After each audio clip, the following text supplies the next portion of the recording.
Kushina left in a daze, her footsteps unsteady, as if she were walking on clouds. Cain watched her go, puzzled.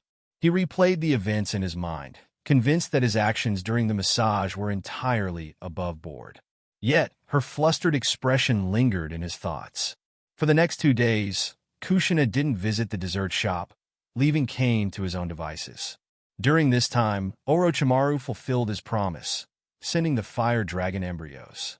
These precious embryos required careful incubation under specific conditions, but Cain's space backpack allowed him to store them safely without worry. He planned to begin cultivating his own fire dragon mount once he returned to a more stable environment. Orochimaru didn't deliver the embryos himself. Instead, a white snake arrived bearing them, along with a message. Orochimaru might be occupied with other tasks for the foreseeable future and couldn't continue his Sage Mode training at Ryuchi Cave. He requested Cain to take over the training, record his insights, and share any breakthroughs. Cain frowned as he read the note. He couldn't discern whether Orochimaru was genuinely tied up with missions or simply prioritizing other pursuits. Either way, Cain wasn't concerned about the challenges of Sage Mode training. The extremist virus coursing through his veins gave him unparalleled confidence. Even with the potent genes of the Phoenix, Fire Dragon, and Hashirama cells integrated into his body, the natural energy required for Sage Mode wouldn't overwhelm him. If the energy caused damage, the extremist virus would repair it swiftly. Shortly after receiving the embryos, Cain received a message from Aya. She informed him that the medicine he had ordered from the Land of Tea had been securely stored in the warehouse in town. It was ready for pickup. With his affairs in Konoha nearly concluded, Cain began preparing to leave. However, one unresolved matter lingered. Yakushi Nono had summoned him for a second meeting. She confirmed that 3 individuals, Mito Kato Hamura, Udatane Koharu, and Kato Dan, were likely responsible for manipulating Tsunade into severing ties with him. These were the only people who had approached her during that critical time. Unfortunately, too much time had passed, and Nono couldn't uncover concrete evidence yet. Cain commended her progress, but urged caution. These were no ordinary ninjas, and any misstep could alert them. While Cain trusted Nono's growing abilities, she had yet to reach her full potential. With everything settled, Cain departed Konoha and made his way to town. When he arrived, Aya was waiting for him, her usual composure tinged with a hint of unease. She had been occupied managing the casino and dessert business, which remained under her jurisdiction after Cain redistributed responsibilities. Despite the success, something seemed to weigh on her mind. Aya, Cain said, his tone direct, "You've worked with me long enough to know I prefer straightforwardness. What's troubling you?" Aya nodded, her expression serious. She handed him a document. "Boss, should we expand our efforts to recruit orphans? War seems imminent in the ninja world, and some of our trade routes are already becoming unsafe. If conflict escalates, it could jeopardize everything." Cain didn't hesitate. "Expand as you see fit, but move operations to a new location." He spread a map of the ninja world on the table, circling the southernmost peninsula of the Land of Fire. "Relocate everyone we adopt here. Use half of our funds to buy out the local nobility, land, shops, anything of value." The area he marked bordered the Land of Tea and the abandoned Land of Whirlpools. Although technically part of the Land of Fire, it was a neglected and overlooked region. Cain intended to transform it into a stronghold, complete with ports, fleets, fortresses, and even a missile base. However, the latter would require advanced technology and time to realize. Aya understood the broader implications of his plan. "I'll handle it," she replied with determination. Though she trusted her subordinates to oversee the adoption of orphans, securing the resources needed for the southern peninsula required her personal attention. Later that day, Cain visited Lichuan Bookstore. The owner, Boss Mickey, eagerly greeted him upon hearing of his arrival. "Mr. Cain, what an honor. I didn't expect you to visit in person." Boss Mickey's enthusiasm was understandable. Under Cain's pseudonyms, the bookstore had published 11 bestsellers, earning hundreds of millions of Rio and solidifying its reputation as the top bookstore in the ninja world. Cain waved off the pleasantries. Boss Mickey, let's skip the formalities. Besides business, I need your help with something specific. He deftly avoided shaking Mickey's outstretched hand, a subtle maneuver that didn't go unnoticed. The thought of physical contact with someone whose hygiene was questionable at best made Cain inwardly cringe. Mickey, undeterred, adjusted his posture. Of course, Mr. Cain. Anything you need. And with that, Cain began outlining his next move. Mr. Cain, just say the word. I'll gladly help with anything within my power. Boss Mickey's enthusiasm was palpable, his eagerness to please clear even before Cain explained his request. After all, the success of Cain's bestsellers had been a turning point for Mickey's business. Cain offered a small nod, appreciating the gesture. It's simple, Boss Mickey. I need your help staffing a new venture, a newspaper. Mickey raised an eyebrow, intrigued but skeptical. A newspaper, you say? You mean gathering news and printing it for sale? Outside the daimyo's mansion, they already post notices. It's convenient. Will this really be profitable? Cain smiled faintly. Profit isn't my priority. What I need is a reliable channel for gathering information and disseminating it. Publicity and intelligence are more valuable than Rio. Realization dawned on Mickey's face, and he nodded. I see. If it's for information and influence, that's a different matter entirely. Very well. I'll send a team of skilled staff to assist you. Consider it a small token of gratitude for everything you've done for Lichuan Bookstore. Cain acknowledged his compliance with a polite gesture and left the bookstore, heading toward his pharmacy on the outskirts of the capital. Though tucked away from the busiest streets, the pharmacy had earned a strong reputation among the merchants and nobility who frequented the area. Acquiring property in the capital of the Land of Fire was no easy feat. It was home to over half of the nation's wealthiest citizens and boasted the most affluent economy in the ninja world. Recently, Cain's medicines had been selling out almost as soon as they arrived. While the situation had stabilized somewhat, demand remained high. Upon reaching the pharmacy, he outlined an advertising campaign for the clerks. The plan was straightforward: pique the nobles' curiosity and drive them to seek out his products. Afterward, Cain retreated to his nearby residence to prepare for his next undertaking. His destination, Ryuchi Cave. The Land of Fire was perhaps the safest place in the ninja world, where even the fiercest shinobi conflicts dared not threaten the daimyo or the nobles. This political stability, enforced by generations of tradition and power, made it an ideal base for Cain to delve into sage mode training without interruption.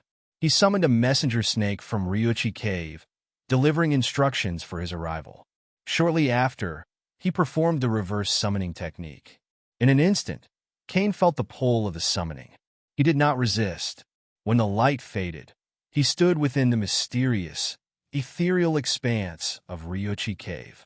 Towering before him were the three snake princesses, their serpentine forms radiating an aura of ancient power. Do you seek to master sage mode, contractor? The smallest of the three, Ichikishimaheim, slithered closer. Her tone was calm, yet her golden eyes shimmered with mischief. Without waiting for the others, she continued, I am Ichikishimaheim. Among us, I used to enjoy consuming the dead, but after tasting fire dragon flesh, I've found other cravings far more satisfying. Cain inclined his head, his expression neutral. You may call me Cain. I'll rely on your guidance to understand the sage arts of Ryuchi Cave. The other two princesses exchanged glances before gliding away, either to their residences or to inform the white snake sage. Ichikishimaheim, however, remained by his side. Without our assistance, mastering sage mode here is nearly impossible. The natural energy within Ryuchi Cave is far too volatile for an ordinary shinobi to handle. She slithered closer, her voice dropping to a whisper. But with my help, you can practice freely. The key is maintaining a perfect balance of natural energy, physical energy, and spiritual energy. 1:1:1. Do that, and the rest will fall into place. Cain listened carefully, but hesitated. He understood the importance of balance, but had no idea how to perceive or absorb natural energy. Sensing his confusion, Ichikishimaheim leaned in, her serpentine form curling around him. Her fangs glinted as she spoke softly near his ear. Leave the task of sensing and absorbing natural energy to me. Focus on maintaining the balance. Trust me, and you will succeed." Without warning, she bit into his neck. Cain stiffened, but did not resist. It wasn't an attack. There was no malice in her action. Instead, he felt a surge of foreign energy enter his body through the bite. The sensation was overwhelming as his chakra fragmented into its core components, physical and spiritual energy. At the same time, a new force began flowing into him, natural energy, raw and untamed, from the very environment around him. Cain clenched his fists as his body adjusted to the influx of power. The natural energy intertwined with his being, creating a harmonious yet volatile equilibrium. With each passing moment, he felt the gap between him and the mysteries of Sage Mode narrowing. "Good," Ichikishimahime hissed, her tone laced with satisfaction. "Now let the true training begin." Hey everyone, Quantum Audiobook here. Sorry for interrupting, but if you're enjoying this content, please consider subscribing to the channel. Also, feel free to share your thoughts on this novel in the comments, and don't forget to like the video. Natural energy is a profoundly magical force. Before the advent of chakra, natural energy already existed in the ninja world. It can be thought of as the life energy of the planet itself. In fact, whether a planet can sustain life largely depends on the presence of natural energy. The god tree planted by the Otsutsuki clan must also select a planet rich in life energy. Without it, the tree cannot grow. After Cain was injected with natural energy by Ichikishimahime, using the snake's fangs, he spontaneously sensed the potent natural energy surrounding him. This was due to the natural energy now circulating within his own body. Though the wound on his neck healed rapidly thanks to the extremis virus, Cain could distinctly perceive the overwhelming presence of external natural energy. In an instant, a massive surge of natural energy rushed toward Cain. Once inside his body, it was controlled and transformed into magic and chakra. However, as the influx of natural energy grew, Cain began to feel overwhelmed within a minute. "You're too impulsive," Ichikishimahime said softly. "Newcomers must absorb natural energy slowly. Such a vast amount is beyond your control, chakra or not." She prepared to step forward and take another bite to draw out the excess natural energy from Cain's body. This was the method taught in Ryuchi Cave. The Snake Princess could expertly regulate the intake and extraction of natural energy to help practitioners master it perfectly. Even if a person had little chakra, Ryuchi Cave could assist in their successful training. However, they rarely did so, as none of the three Snake Princesses wanted any ninja to successfully practice Sage Mode. Cain was an exception. He and Orochimaru were uniquely valuable to Ryuchi Cave. Just as Ichikishimahime was about to help Cain, his body suddenly erupted in bright yellow flames. The flames consumed his clothes almost instantly, but left his body unscathed. "What is this?"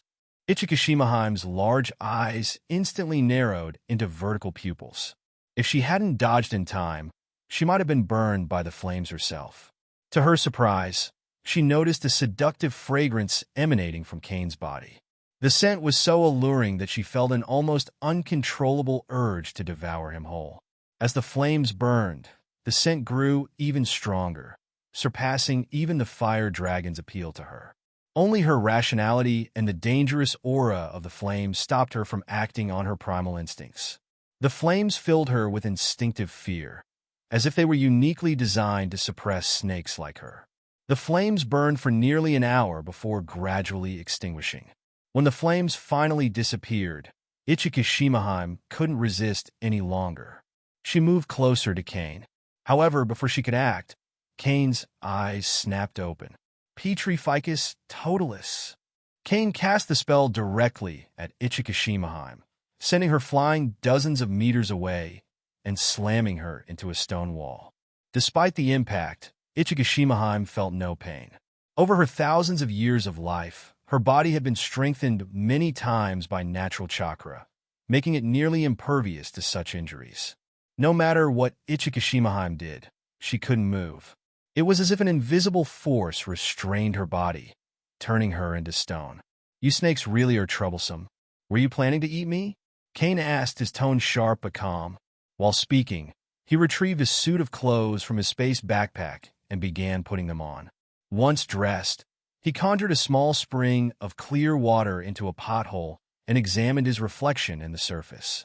The faintest hint of blue lingered at the corner of his eyes, so subtle it was almost imperceptible. Cain realized he had successfully entered Sage mode and retained a significant amount of magic-infused chakra in his body. More importantly, he felt transformed, almost as though he'd been reborn. His entire being brimmed with comfort, and his magic power had increased substantially. Before this transformation, Cain might have been able to knock Ichikishimaheim away, but not so far, and certainly not restrain her for this long. He could only attribute this new strength to the phoenix gene within him, which had digested the excess natural energy and converted it into his own magic power. Cain recalled the phoenixes of the Harry Potter world. Their origin remained a mystery, but he speculated they might be magical creatures born directly from nature. After finishing his preparations, Cain turned to Ichikishimaheim, who was still frozen in place. He waved her over. "Snake Princess, come here." Ichikishimaheim tried to use Sage Chakra to break free of the petrification curse, but before she succeeded, her body floated toward Cain under his magic. "Snake Princess," Cain said, his voice cold, "were you really planning to attack a contractor of Ryuchi Cave? Especially while I was in the middle of practicing Sage mode." Ichikishimaheim hurriedly protested, "No. Although the smell of your body is incredibly tempting, I didn't plan anything like that at the time." Cain studied her carefully for a moment, then pulled a bottle of Veritaserum from his space backpack. It was the only one he had, purchased from Borgin and Burke's. "If you lie, not even the White Snake Sage will be able to protect you," he warned. Without waiting for a response, Cain poured the entire bottle of Veritaserum into Ichikishimaheim. Once the potion took effect, he repeated his question. "Snake Princess, what were you planning to do just now?" "I intended to use the excuse of inspecting your Sage mode to take a little blood from you," Ichikishimaheim admitted without hesitation. "The scent of your body is irresistible. It's even more alluring to me than a fire dragon." Cain raised an eyebrow, then followed up, "And? Were you planning to eat me?" "No," she answered. "If I ate you, the White Snake Sage would definitely punish me. I only wanted a taste." Satisfied for now, Cain conjured a magical barrier to seal off the cave, ensuring no one outside could overhear their conversation. Once the barriers were set, he returned to Ichikishimaheim. With the Veritaserum still in effect, he pressed her for more answers about Ryuchi Cave. "How old are you? When was Ryuchi Cave founded? Are the only sage arts in Ryuchi Cave inorganic reincarnation and the white shock technique? What does the White Snake Sage usually do? What's her weakness?" Cain bombarded her with questions, one after another. But just 10 minutes later, before he could get through even half of the questions he had in mind, the effects of the Veritaserum began to wear off. Seeing this, Cain lifted the petrification curse on Ichikishimaheim. "What did you do to me?" she began angrily. Before she could finish, stone tendrils suddenly erupted from the ground. Like slithering snakes, they wrapped tightly around her petite body in an instant. Ichikishimaheim gasped in shock. "The inorganic reincarnation technique? You learned this sage art just by hearing me mention it once." "It's not inorganic reincarnation, but it's close," Cain replied calmly.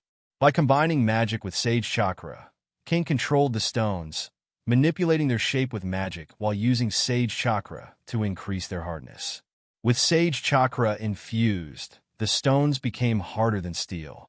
With a wave of his hand, Cain pulled the tightly bound Ichikishimaheim toward him. "Snake Princess," he said, his voice cold and firm, "even though you didn't intend to kill me, your actions are unacceptable. From now on, you will be my summoning beast. If I summon you, you are required to fight for me." Ichikishimaheim hesitated. "You've learned so many secrets of Ryuchi Cave from me," she muttered reluctantly. But when she met Cain's unwavering gaze, she realized she had no choice. If she refused, she likely wouldn't survive the day. "Fine," I agree, she said, her voice begrudging. Then, her tone softened slightly. But, can I taste your blood in the future? Just a little? We'll see how you perform, Cain replied, releasing his control over the stones. He then pulled out a scroll and handed it to her. Make the summoning scroll. And don't even think about trying anything. If you do well, I might reward you next time with a cup of my blood. A cup? Ichikishimahime exclaimed, her eyes lighting up. She vividly recalled the alluring scent of his blood from earlier. The idea of drinking an entire cup seemed almost too good to be true. I hope you'll keep your word, she said quickly, eager at the prospect. Without wasting any more time, Ichikishimahime began creating the summoning scroll. Watching her work seriously, Cain smirked inwardly. He decided that once he returned, he would craft a few miniature wine glasses, each capable of holding no more than 10 milliliters. Any future cup of blood for Ichikishimahime would be served in those. The summoning scroll itself was simple to make. Both Ichikishimahime and the White Snake Sage were capable of crafting them.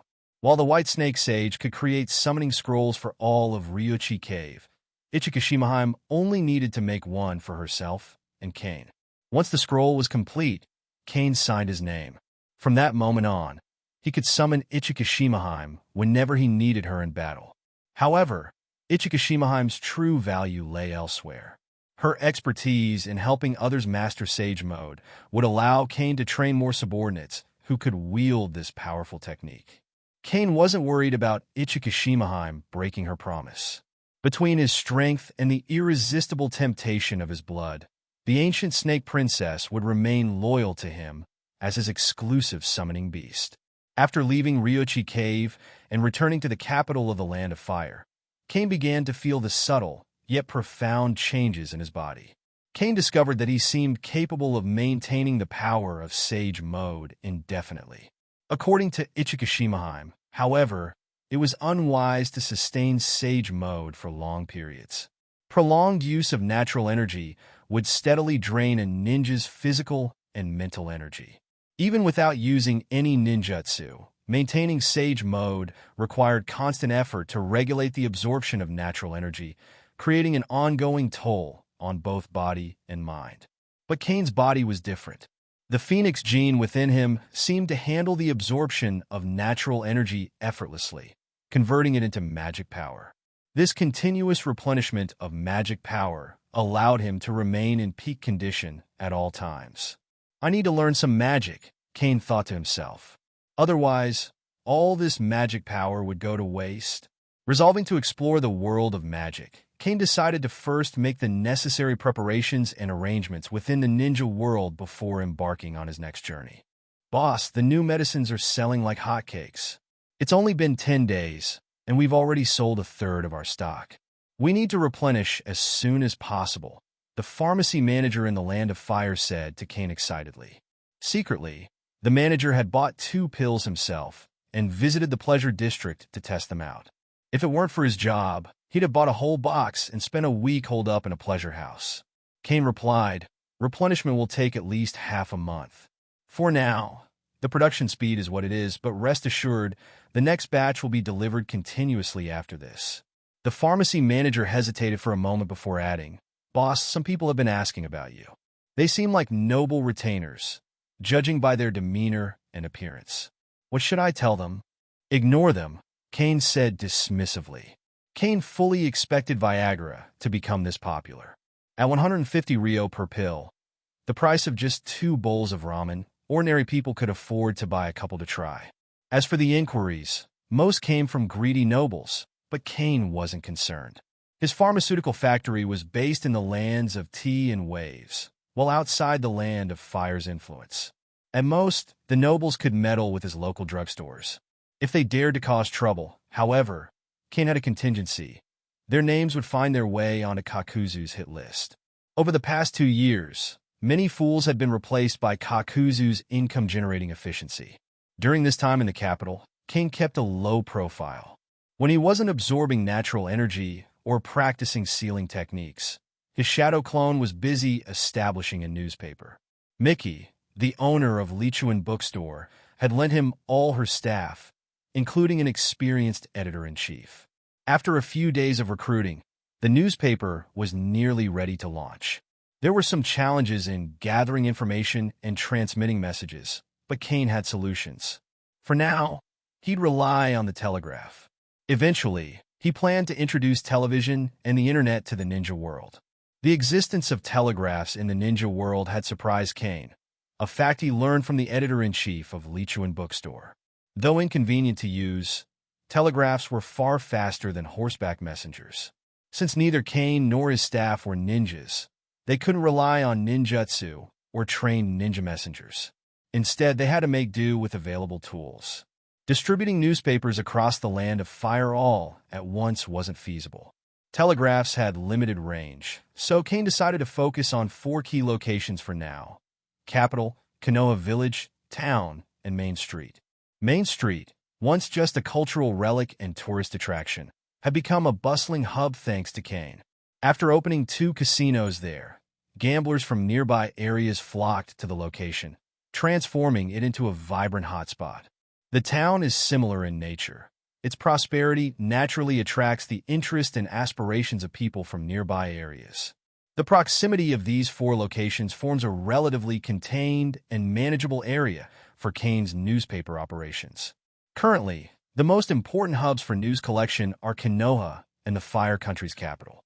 Cain discussed with the editor-in-chief how to structure the newspaper, and they decided to divide it into 4 main sections: news, entertainment, advertisement, and rumors. These sections were carefully chosen to appeal to a wide audience. The exaggerated rumors and embellished stories, in particular, were artistically processed to blend fiction with reality. For the common people of the ninja world, who have limited entertainment options, these stories are especially captivating. Quietly and methodically, Cain planted a cursed seal on the editor-in-chief and the newspaper's management team. This seal was subtle and difficult to detect. Since these individuals were ordinary civilians, not ninjas, they had no means of discovering it. The cursed seal served a dual purpose, gradually increasing their loyalty to Cain and ensuring their obedience. Over 1 or 2 years, their allegiance to Cain would deepen. After 10 years under the seal, they would likely follow his orders without hesitation, even if he commanded them to die. Once the newspaper office was fully operational, Cain set his sights on meeting the daimyo of the Fire Country. He planned to use the aristocrats associated with the Lichuan Bookstore to make the necessary introductions. Unfortunately, Cain hadn't yet mastered the Imperious Curse. Otherwise, he could have controlled a few key nobles. Controlling the daimyo himself, however, was far riskier. The daimyo was guarded by the 12 guardian ninja, who operated both openly and in the shadows. While their full number and roles were unknown, their strength was on par with Jonin. Protecting the daimyo day and night, they made it nearly impossible to manipulate him undetected. Still, Cain's request to meet the daimyo was swiftly granted. His pseudonym alone was enough to command the respect of most nobles, as the ninja world held a deep reverence for literary figures. Through the Lichuan family, Cain was brought to the daimyo's mansion and granted an audience in the castle tower. The daimyo of the Fire Country was surprisingly young and thin. He held a fan, which he used to partially conceal his face. "Mr. Cain, please have a seat," the daimyo said warmly. As they met, the daimyo's satisfaction with Cain grew. In his mind, only a person with Cain's refined demeanor could produce such extraordinary literary works. But the daimyo couldn't have been more mistaken. Cain was at his core a shrewd businessman. When encountering others of his kind, he could almost smell the scent of money on them. "I couldn't put your works down," the daimyo said, patting a stack of books on the table. "The writing is absolutely marvelous." The enthusiasm in his voice was genuine. After all, Cain had been meticulous in selecting the novels he presented to the daimyo. "Cain-san, is there something you need today?" Cain didn't bother with pleasantries and got straight to the point. "Your Majesty, I have recently established a newspaper in the capital. Its main purpose is—" Cain explained the functions of the newspaper and the resources he required. The daimyo listened attentively, considering the proposal. To him, It sounded similar to the official notices regularly issued by his office, albeit with a broader reach and more diverse content. A newspaper office. How interesting, the daimyo remarked, closing his fan and smiling. So, Mr. Cain, you would like my support for your newspaper office under the authority of the daimyo prefecture to assist in collecting more news about ninjas? The daimyo paused briefly before continuing. How about this? I will appoint you as the Minister of Publicity for the Land of Fire in the name of the daimyo mansion. This will allow you to collect information under the official authority of the Land of Fire. However, you will need to provide a copy of any ninja-related news to the daimyo's office. The rest, you may handle as you see fit. A short while later, Cain was respectfully escorted out of the daimyo's mansion by samurai guards. As he walked away, he couldn't help but smile. The daimyo of the Land of Fire clearly didn't grasp the true threat posed by ninjas. From their discussion, Cain could tell that the daimyo was wary of ninjas and quickly realized the potential value of the newspaper. By offering his support, the daimyo had ensured a degree of control over the operation. But in doing so, he had also elevated Cain to an official position, drawing him into their noble ranks. To the daimyo, Cain's status as a literati made it easy to treat him as an equal. Granting him a government title was a way to bring Cain into their fold. However, the daimyo's influence was weak. His authority over ninja villages amounted to little more than political maneuvering and attempts to undermine their power. Real control was beyond his grasp, and it was clear he hadn't fully anticipated the implications of Cain's plan. Official support is enough, Cain thought to himself. With this backing, even Sarutobi Hiruzen won't have a valid reason to oppose me in the future. Satisfied with the outcome, Cain made his way to the newspaper office. He handed the official documents from the daimyo mansion to the editor-in-chief and instructed him to make several copies. These would serve as press credentials for staff during interviews and investigations. Cain lingered in the capital for a while longer before receiving a reply from Aya. It's been almost 2 months, Cain muttered as he unrolled the scroll. Aya's progress isn't too slow, but she's clearly being methodical. Aya, accustomed to ninja methods, still used scrolls instead of letter paper, a habit that Cain found amusing. The report detailed her recent expenditures. Nearly 100 million ryo spent over 2 months. Most of the money had gone toward acquiring houses, shops, and fields previously owned by a noble family. It seemed that some time ago, the noble landowner had planned to move his family to the Land of Fire. However, their wealth was limited, and without anyone willing to take over their local assets, the relocation had stalled. Aya's timely intervention had allowed her to purchase their holdings at a favorable price. After learning about Aya's actions, Cain reached out to the nobleman directly. Following a series of discussions, the nobleman agreed to sell all his assets and relocate his family to the inland region, where he planned to purchase new property. Interestingly, the reason behind the nobleman's decision was indirectly linked to Cain's activities. The man had been involved in the tea trade, but his business took a turn for the worse when several of his noble partners were killed by an unfamiliar group that recently arrived in the area. This conflict spiraled, leading to the deaths of 3 nobles in the Land of Tea. The nobleman's estate, located just a day's journey from the Land of Tea, had once enjoyed a peaceful environment. Now, chaos threatened to spread to his doorstep, and his family faced the danger of extermination. Out of fear, the nobleman wasted no time seeking Aya and selling all his holdings. But for Cain, this was just the beginning. The southern peninsula of the Land of Fire was home to nearly 7 noble families. To establish a proper domain, Cain needed to acquire all their assets. Leaving even one outsider in the area would feel like a loose end. Aya would continue working on this expansion. Cain trusted her implicitly and wouldn't delegate the task to anyone else unless she herself was unable to negotiate further.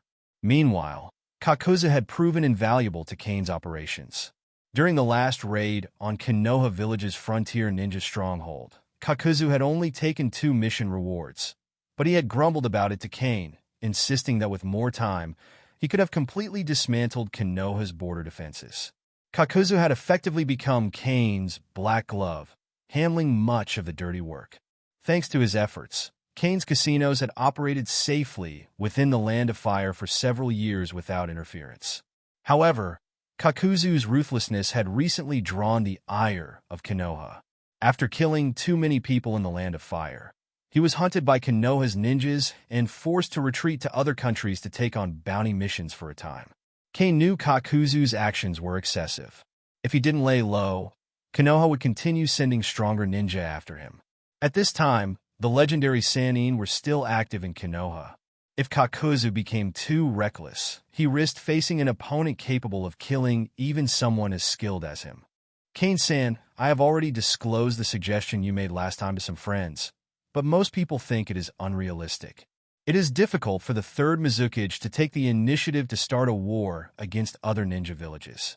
Terumi Shin quietly came to meet Cain again. Last time, he felt that Cain's suggestion was very good, but considering the third Mizukage, it seemed difficult to implement. How could he give up his current situation and choose to start a war against other ninja villages when he was already implementing the Blood Mist policy, targeting the bloodline clans, and gathering power? Cain smiled, took out the map he had prepared in advance, and said to Shin, "This is easy. If someone entrusts you with a task with a high reward, will you still accept it?" Terumi Shin replied without thinking, "Naturally, I would accept it. After all, mission requests are the basis for the survival of a ninja village. Even Mizukage would not dare refuse to accept missions from others, unless the client conceals information." Cain continued, "I will send someone to Kirigakure with an assignment. The task is to destroy the fleet and docks here in the Kingdom of Lightning. With the strength of Miss Shinobi, it should be easy to do." Terumi Shin nodded and agreed. There should be no ninja village daring to fight Miss Shinobi at sea. If that were to happen, the leader of the opposing side must be a fool. Once Miss Shinobi ninjas reach the sea, they could join forces and use water-style jutsu to create a tsunami more than 10 meters high, easily destroying a fleet and a dock. But why this fleet? Is there something special about them? Cain-san, this fleet and dock. The private property of the finance minister's family in the Land of Lightning. The family's dominance is on par with that of Cloud Shinobi Village. Not long ago, they tried to seize the shipping route near the Land of Tea and sank one of my ships. Kirigakure's ability to destroy their family will definitely make the guy from the Land of Lightning very distressed, and he will surely order Cloud Shinobi Village to retaliate. No, even if the Minister of Finance does not order it, Raikage's domineering nature will force Miss Shinobi to make amends to them. After hearing this, Terumi Shin said angrily, "These guys are really shameless." Thinking of Cloud Shinobi Village's consistent style, Terumi Shin found it very reasonable. Cloud Shinobi Village's dominance is well known in the ninja world.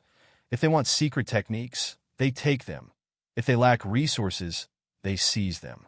Sometimes, Raikage leads the team and has taken the bandit approach to its extreme. It might be because the ethos in that place is very uniform, with everyone being part of the martial arts faction.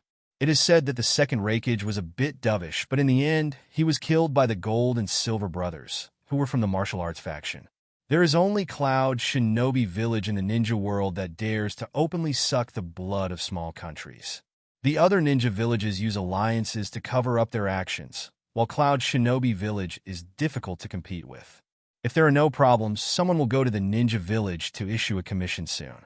As for the next steps, Shin, you should know how to handle it. After hearing this, Terumi Shin immediately agreed. Of course, I understand. This is one of the few opportunities for our bloodline successor clan, and I would like to thank Cain-san for your help.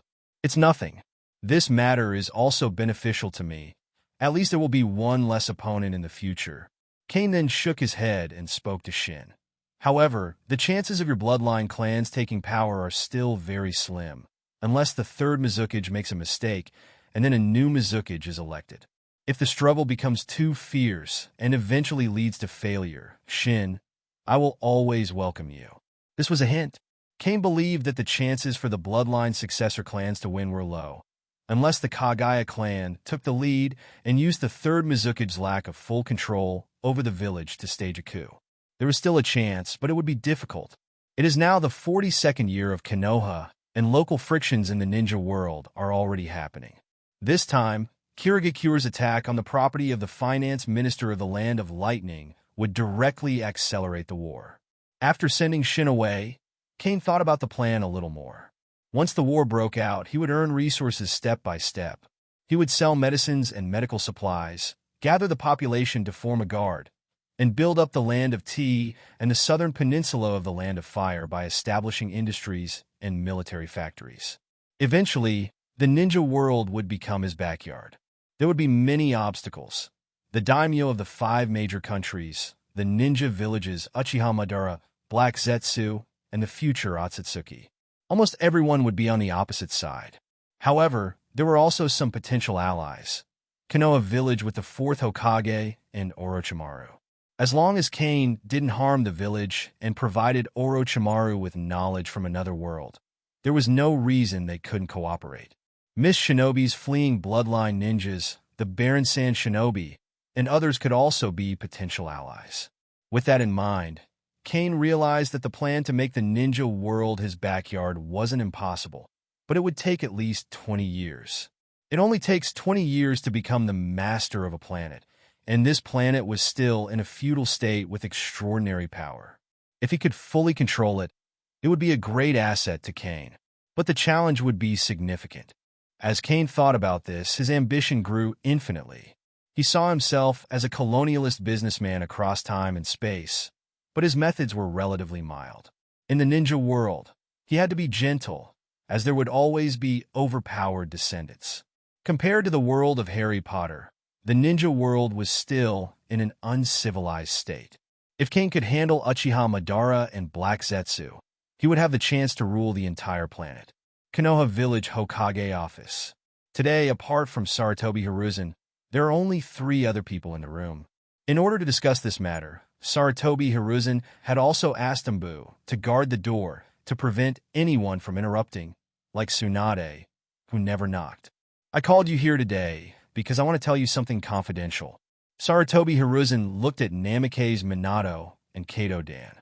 In case space isolation jutsu wasn't enough, Namikaze Minato's Flying Thunder God technique and Kato Dan's spiritualization technique were the last possible defenses for Konoha Village. The last explosion wasn't caused by a spy from the Land of Thunder, but by someone you all know. Master 3rd Hokage. Are you talking about the Merchant Cain? Kato Dan frowned slightly and guessed, as Danzo, the Hokage's assistant, had also revealed some related information to him recently. Now, hearing it confirmed by the 3rd Hokage, he immediately thought of another person. It's him? Jiraiya looked surprised, then quickly asked, Old man, how could it be that guy? Isn't he from common background? And didn't he sell so many medicines to Konoha? Jiraiya, the reason I didn't want you involved is that you're too impulsive. This matter concerns Konoha's secrets. Moreover, no matter what you hear here today, you must not reveal any of it after you leave to anyone.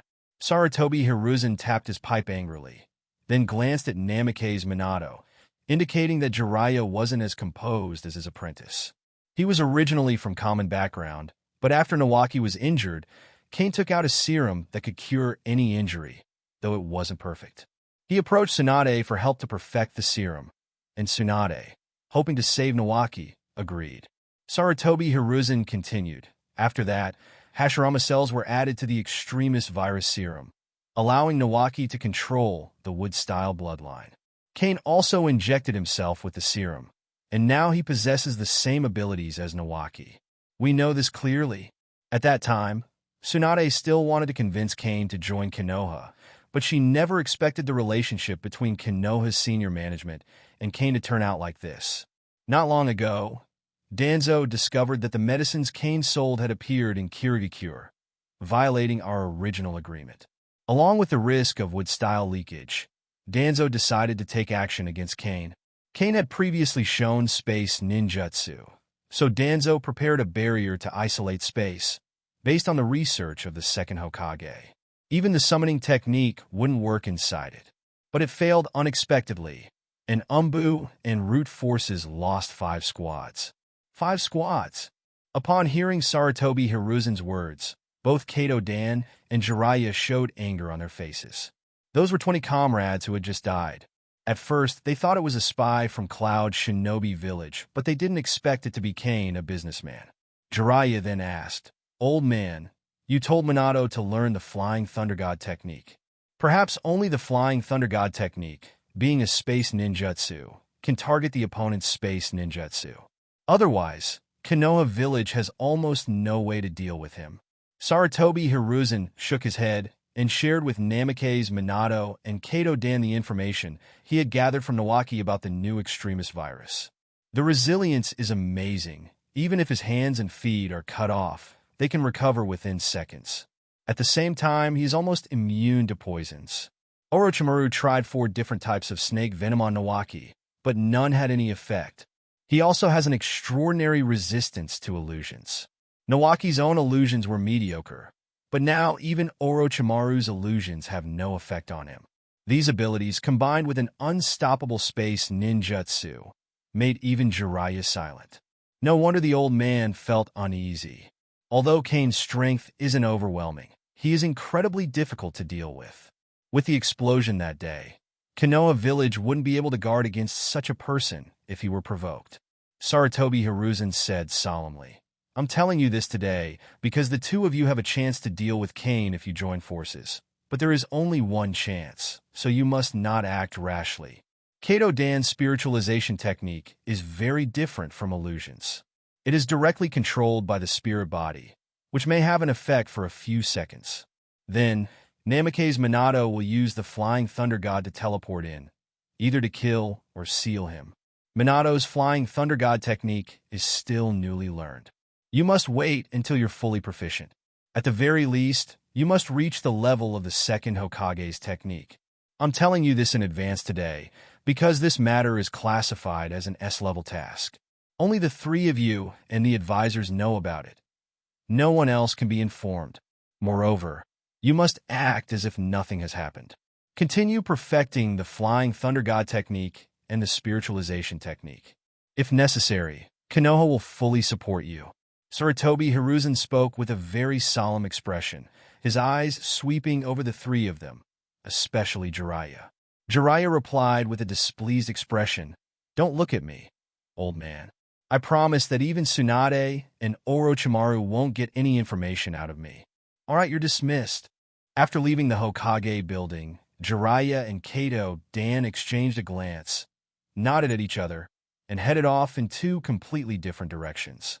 Both of them knew the other had feelings for Tsunade. While they didn't interact much in the village, they regarded each other as rivals in love. However, Tsunade herself had no romantic interest in either of them. Jiraiya was a teammate and companion, while Dan was merely a colleague. Moreover, with her focus elsewhere, there was little room for romance. Jiraiya had been chasing after Tsunade since their academy days, yet his efforts showed no sign of success.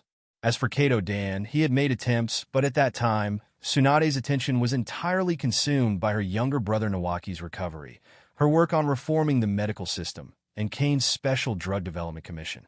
Romance was the last thing on her mind. After walking for a while, Jiraiya suddenly turned to Namikaze Minato and said, "Minato, have you given any thought to the Flying Thunder God technique? You should pay Tsukumo Jonin a visit." Jiraiya's remark wasn't random. Hatake Tsukumo's swordsmanship was renowned, even more so than the fame of the Sannin. While the Sannin had earned their title after a battle with Hanzo the Salamander, Tsukumo had gained his prestige solely through the mastery of his blade. Even the daimyo of the Land of Fire admired him greatly. Jiraiya added, "Hatake Tsukumo's son recently started school. Who knows, maybe you'll pick something up from him too." But Minato smiled politely and shook his head. "No, thank you, Jiraiya-sensei. I appreciate your guidance, but swordsmanship isn't a good fit for me." Jiraiya nodded, curious. "Why not? Tsukumo's skills could complement yours." Minato replied, "I want to develop a powerful jutsu that doesn't rely on hand seals. For me, swordsmanship offers no real advantage over a kunai. Besides, I've already mastered the nature transformation of wind-style chakra." To demonstrate, Minato pulled out a kunai. In an instant, a thin layer of wind-style chakra enveloped the blade, emitting a sharp, buzzing sound. Jiraiya observed the display impressed, but unsurprised. I see. Well, if that's the case, I'll support you. He patted Minato on the shoulder and added, I've spoken to Sensei about you. If you have any questions about ninjutsu or need guidance, you're free to consult him anytime. Jiraiya continued, starting today, you'll be part of a formal Chunin squad with 2 others. When you become a Jonin, a 4th member will join the team. Minato blinked in surprise.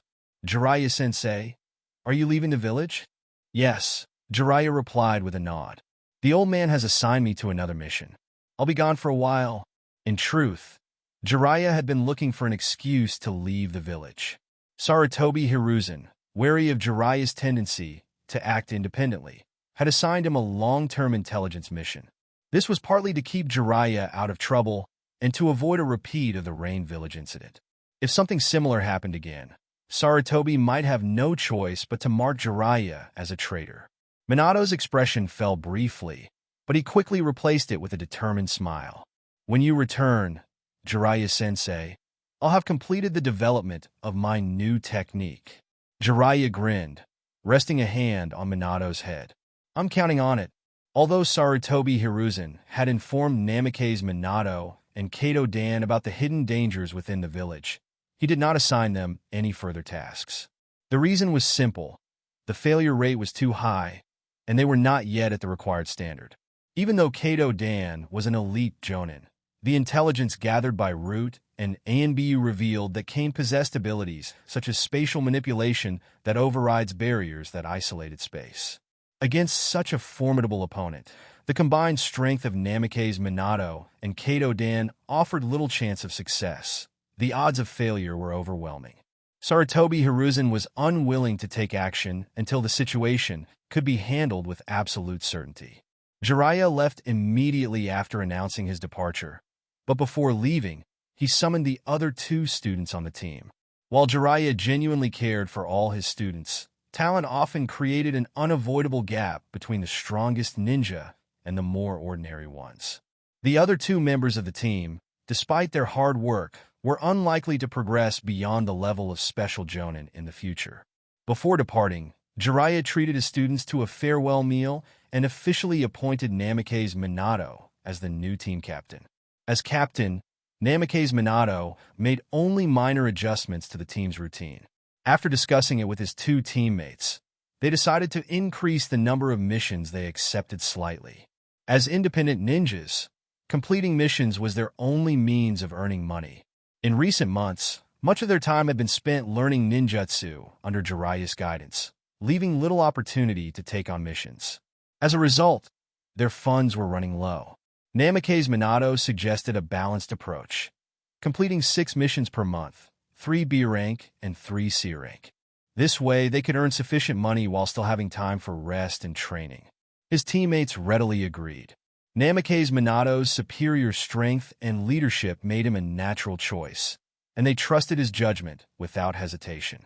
After the team disbanded for the day, however, Namikaze Minato found himself at a loss for what to do next. Should I work on my ninjutsu, he thought, but with missions starting tomorrow, he didn't have the time or the focus to dive into serious training.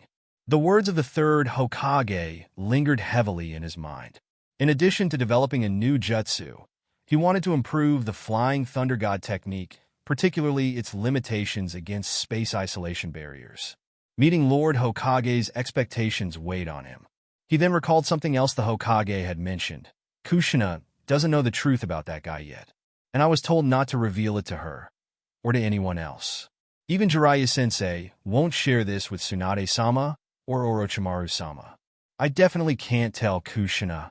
The thought made Namikaze Minato uneasy. After some reflection, he decided to visit Kushina anyway. Though he couldn't tell her the confidential details, he could at least persuade her to stay away from the dangerous individual in question. Kushina had worked with a mission team for a while after graduating from the academy, as her exceptional talent and skill in sealing techniques had led Sarutobi Hiruzen to transfer her to the sealing team. This decision not only ensured her safety, but also allowed her to fully utilize her abilities. In addition to her work with the sealing team, Kushina often assisted with the barrier team. Although staying in these two departments allowed Kushina to rapidly improve her sealing techniques, the downside was the lack of opportunities to take on missions, which left her with very little income. Furthermore, whenever she visited Cain, her small orange purse would inevitably be confiscated. This left Kushina with such limited savings that she resorted to making sealing scrolls in her free time to sell for extra money. As Kushina finished her day's work and was heading home, she heard a familiar voice calling out to her once again. "Namikaze Chunin, what do you want?" "I don't have time to eat with you," Kushina said, her expression blank. Recently, while reading a novel, she realized that Namikaze Minato had been following a cliched courtship strategy from romance stories. She thought it was utterly foolish. "It's not about eating. I have something important to tell you," Namikaze Minato replied, his tone serious. "If that's the case, speak. If possible, please stay away from the owner of the Cain dessert shop," he said, his expression becoming even more earnest. "Why?" Before he could elaborate, Kushina furiously interrupted him. "Who does this guy think he is, telling me who I can or can't be friends with?" she thought indignantly. "Even Lady Tsunade wouldn't interfere like that."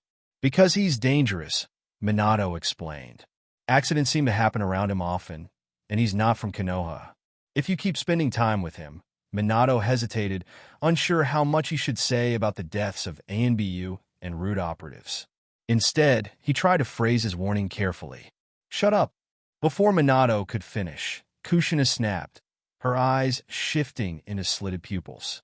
His words reminded her of her early days in Konoha, when she had been ostracized in the academy for being an outsider.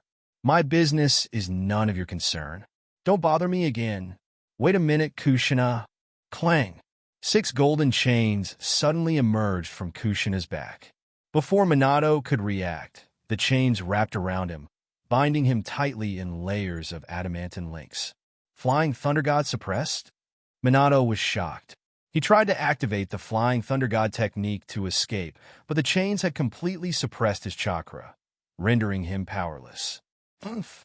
Though Kushina was furious at Minato's interference, she had no intention of harming him. He was, after all, a fellow Konoha ninja. With a flick of her adamantine chains, she hurled Minato off the road and into a safe spot. Minato hit the ground hard, rolling twice before regaining his balance to avoid crashing into a nearby wall. The adamantine chains were a power Kushina had awakened long ago, though she rarely used them within the village. "Hey, what are you doing? Ninja fights are forbidden in the village." A group of Uchiha security officers had witnessed the incident. One of them approached quickly, preparing to detain both Kushina and Minato for violating the law. Before the Uchiha could get any closer, 2 Anbu operatives appeared in a flash, intercepting the situation. "This matter falls under Anbu jurisdiction," one of them stated, addressing the security team. "We'll handle it from here." Although the Uchiha ninjas didn't fully understand the situation, they knew that Anbu operates directly under the Hokage and holds authority over the village, including the security team. Once the Anbu agents indicated they were taking over, the Uchiha ninjas left to continue their patrols elsewhere. The explosion from the previous incident had caused many villagers to lose trust in the security team.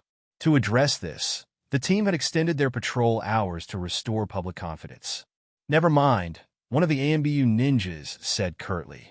The 2 Anbu operatives addressed Kushina and Namikaze Minato separately, motioning for them to leave the scene. Once both complied, one Anbu agent followed Kushina at a distance, while the other temporarily left to report the incident to Lord Hokage. These Anbu had been assigned by Sarutobi Hiruzen to protect the Nine-Tails Jinchuriki. However, their duties went beyond mere protection. They were also tasked with monitoring Kushina's daily activities. Sarutobi Hiruzen had grown increasingly cautious due to her strengthening relationship with Cain, a development that demanded his attention. Sarutobi Hiruzen felt conflicted about this arrangement. He had intentionally kept Kushina out of Danzo's root program, unwilling to subject her to the harsh and dehumanizing ninja training that Danzo employed. Instead, he wanted Kushina to form strong bonds with the inheritors of Konoha's Will of Fire, believing such connections would aid in maintaining control over the Nine-Tails. But things didn't go as planned. A single mistake had created a cascade of misunderstandings, leading to an increasingly complicated situation. After returning to the Marvel world, Cain took stock of everything he had gained from his time in the Hokage world. The biggest benefit was undoubtedly Sage Mode and the ability to manipulate natural energy. Testing it out, Cain found that the Marvel world also contained natural energy, and he could absorb it continuously. This discovery opened up immense possibilities. Another major gain was its ability to amplify magical power, a resource that could significantly enhance his abilities. Along with that, he had acquired a fire dragon embryos. However, Cain realized that raising the embryo would attract significant attention from various factions. Despite his cooperative relationship with General Ross, dealing with greedy forces eager to control a fire dragon would be a considerable challenge, especially since Cain frequently traveled between worlds. He decided it was better to delay bringing the fire dragon into play until he grew stronger or developed a group of loyal subordinates. To achieve that, mastering sealing techniques would be essential. Cain also gained the formulas for 3 specific medicines while in the ninja world. The ingredients were fairly common, but he would need to retest the ratios to ensure their efficacy. It's been a while since I left, Cain thought, planning his next steps. I'll visit the Biological Research Center first, then check on the company and my house. I wonder how Betty is doing. Cain's thoughts then turned to another opportunity, recruiting the Vankos. At this point in time, Anton Vanko and his son Ivan were likely facing their most difficult circumstances. Anton had tried to profit from their joint invention of the arc reactor, but Howard Stark had refused to comply. Instead, Howard reported Anton to the U.S. government, resulting in Anton's deportation and financial ruin. This situation had left Anton impoverished and in poor health. If Cain's memory was accurate, Anton Vanko would die around 2009. Anton's death was likely a driving force behind Ivan Vanko's vendetta against Tony Stark. Saving the elder Vanko could provide Cain with an opportunity to recruit 2 top-tier physicists and mechanical engineers. Beyond that, obtaining the arc reactor technology ahead of Stark could give Cain a significant edge in the energy sector. While its applications in clean energy were notable, Cain saw its true value in military technology. With his own military security group, the potential uses of the arc reactor in advanced weaponry would be unparalleled. As Cain formulated his plan, he picked up his phone to contact Betty, who was still serving as his personal assistant. At that moment, Betty was out for lunch with Bruce Banner, a rare chance for her to relax amid her busy schedule. Betty had often accepted Cain's dinner invitations in the past, but now, as she thought about it, she felt a twinge of guilt toward Bruce. Resolving to make a change, she decided to end the improper relationship with Cain and limit their interactions to a strictly professional, colleague-like dynamic in the future. "Bruce, sorry about this lately," Betty began, but her words were cut off as her phone suddenly rang from inside her bag. Pulling it out, she glanced at the caller ID. Her heart skipped a beat. After a brief apology to Bruce, she hesitated but ultimately answered the call. "Now? Today's my day off," she said, trying to sound firm. "Do you know how busy I've been this month?" "I don't." She paused, listening to the voice on the other end, then sighed. "Fine. Okay, I'll come." Bruce had been watching her expression during the call, and a sinking feeling crept over him. He already knew what was coming. As soon as Betty hung up, she tucked the phone back in her bag and turned to Bruce with an apologetic look. "Bruce, I'm really sorry. Something unexpected came up. I have to go." Bruce's face fell, and he tried to persuade her, albeit reluctantly. "Betty, we haven't had a real conversation in almost 3 months. We didn't even see each other last month." "I know," Betty said, her tone filled with regret. "It's all my fault, Bruce. I'm sorry, but my bastard boss hasn't contacted me for over a month, and this issue needs to be dealt with right away." She grabbed her purse, stood up, and added, "I'm sorry, Bruce. Let's reschedule." Before leaving, Betty paid the bill, then rushed to her car and drove off to meet Cain. Meanwhile, Bruce sat alone in the upscale restaurant, staring at his untouched meal. He downed his glass of red wine in one gulp, pushed the plate aside, and left. When Betty arrived at the location Cain had given her, he seemed surprised to see her behind the wheel. "Betty, why are you driving? Where's Paul?" Cain asked, raising an eyebrow. The sleek sports car pulling up was certainly unexpected. Betty shot him an annoyed glance as Cain got into the passenger seat. "I gave Paul some time off to spend with his daughter. And do you have any idea how hard it is for me to take a single day off? The office building, recruitment, production expansion, your biopharmaceutical company, new home, all of it is being handled by me. Alone. And for the record, my college major is cell biology, not corporate management." Cain sat back and listened to Betty's string of complaints, his expression unchanging. As she continued her tirade, he suddenly leaned over and stuffed a piece of chocolate into her mouth. The unexpected gesture caught Betty off guard, and she stopped mid-sentence. Despite her initial frustration, she didn't feel entirely annoyed by the move. After all, they had been more than professional in the past. Though she had resolved to end things between them, seeing Cain in person made that decision much harder. Cain spoke soothingly. "I've asked Laura to assist you. The pharmaceutical wholesale trading company is stabilizing, and even if Laura leaves, the business can continue running smoothly. You should let her handle some of the management and expansion work. That way, you only need to focus on military communications and assisting me personally." Betty bit back the retort that was on the tip of her tongue. "I don't want to deal with your personal affairs either." But the words stayed unspoken. For reasons she couldn't quite explain, she found herself holding back when it came to Cain. "Should we head to the Biological Research Center first or your new home?" Betty asked. "The southernmost tip of Brook Forest. If it's not a coincidence, you can buy this place near the sea. It's a large area with no neighbors around." Betty spoke with a hint of pride, introducing the results of her hard work. Cain's numerous and specific requirements had made it a challenge, but after careful deliberation, she had finally selected his new home. "Let's go to the Biological Research Center first," Cain replied. "There are some things I need to handle there. As for the new home, I'm not too concerned about where I live. Whatever you chose is fine." He paused for a moment before tilting his head and asking, "Are there many people living nearby?" "You'd only need to purchase 4 more estates to own the entire area. Even if you had a neighbor, they'd be several kilometers away. However, the additional properties would cost at least $100 million. "Fine. Please handle the negotiations later," Cain said casually. Money was hardly a concern for him now. He possessed far too many valuable assets and knew his future income would be significant.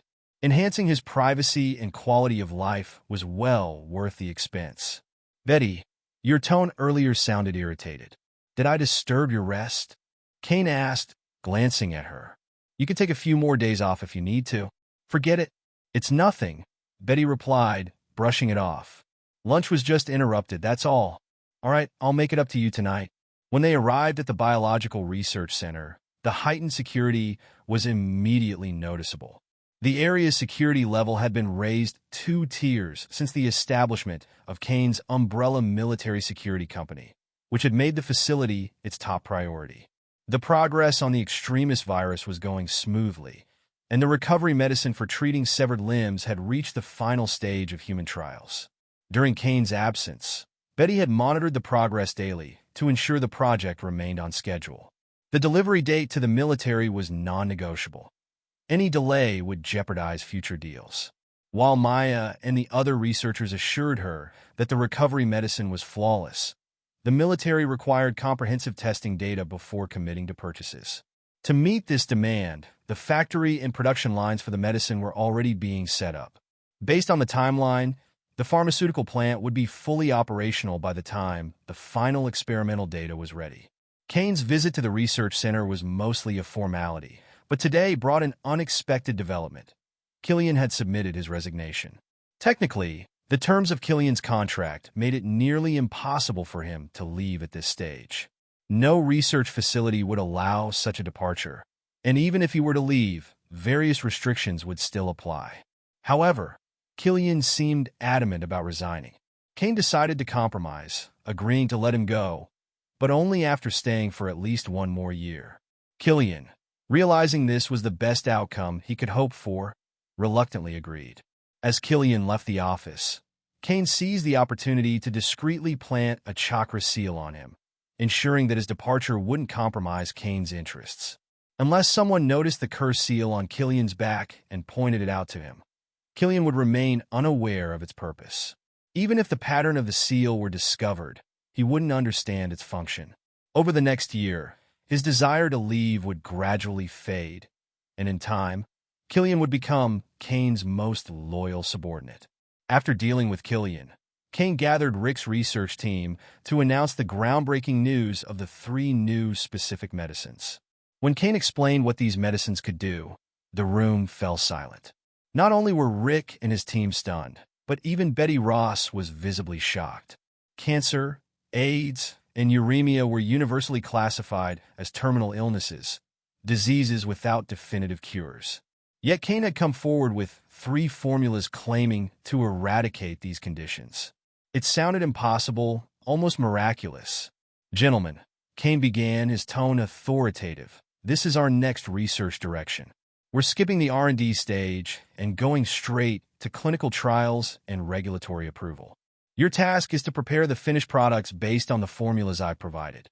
Despite the skepticism on their faces, Cain dismissed their doubts and laid out the tasks like a true leader.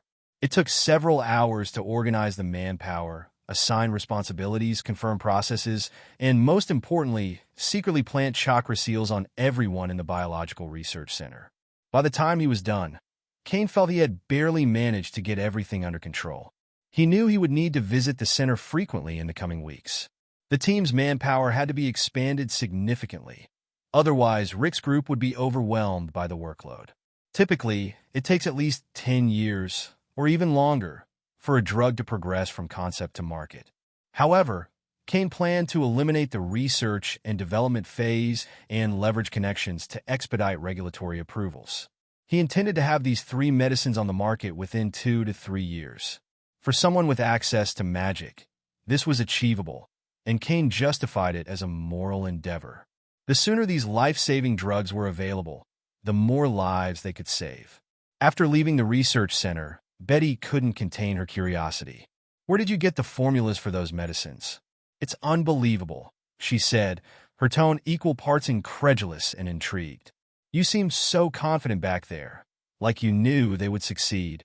Cain opened the car door and, with a faint smile, interrupted her. "The inspiration came from the extremist virus. That's all I'll say for now." Before Betty could ask more, Cain added, "Dear Miss Betty, after a long day, I'd rather not discuss work, unless it's during dinner or after dinner." Betty paused, uncertain of Cain's intentions, but as she looked at his face, her irritation from earlier had completely dissipated. With a resigned sigh, she opened the driver's door and slid into the seat. "Heading to your new home?" she asked. "Of course," Cain replied with a smirk, assuming it's ready for me to move in. In the morning, Cain was woken up by sunlight streaming through the window. After opening his eyes, he looked at Betty Ross lying beside him. Her arm had been draped over him all night. Carefully removing it, Cain got up, dressed, and glanced at the curse pattern on the back of Betty's neck. The curse seal's pattern would gradually fade as the chakra within it weakened. If Cain didn't replenish it, the seal would become fainter and lose its effectiveness, even as it influenced Betty. Unlike others, this seal was made to uniquely suited to host's body. Rather than harming her, it enhanced her physical abilities, boosting her overall fitness. The bedroom floor was a mess, with scattered clothes and other signs hinting at the intensity of last night's battle. Noticing that Betty was still asleep, Cain used magic to tidy up the room. Instantly, clothes were neatly hung on hangers, and the stains on the carpet vanished without a trace. Thanks to his vast magical power, Cain didn't need a housekeeper.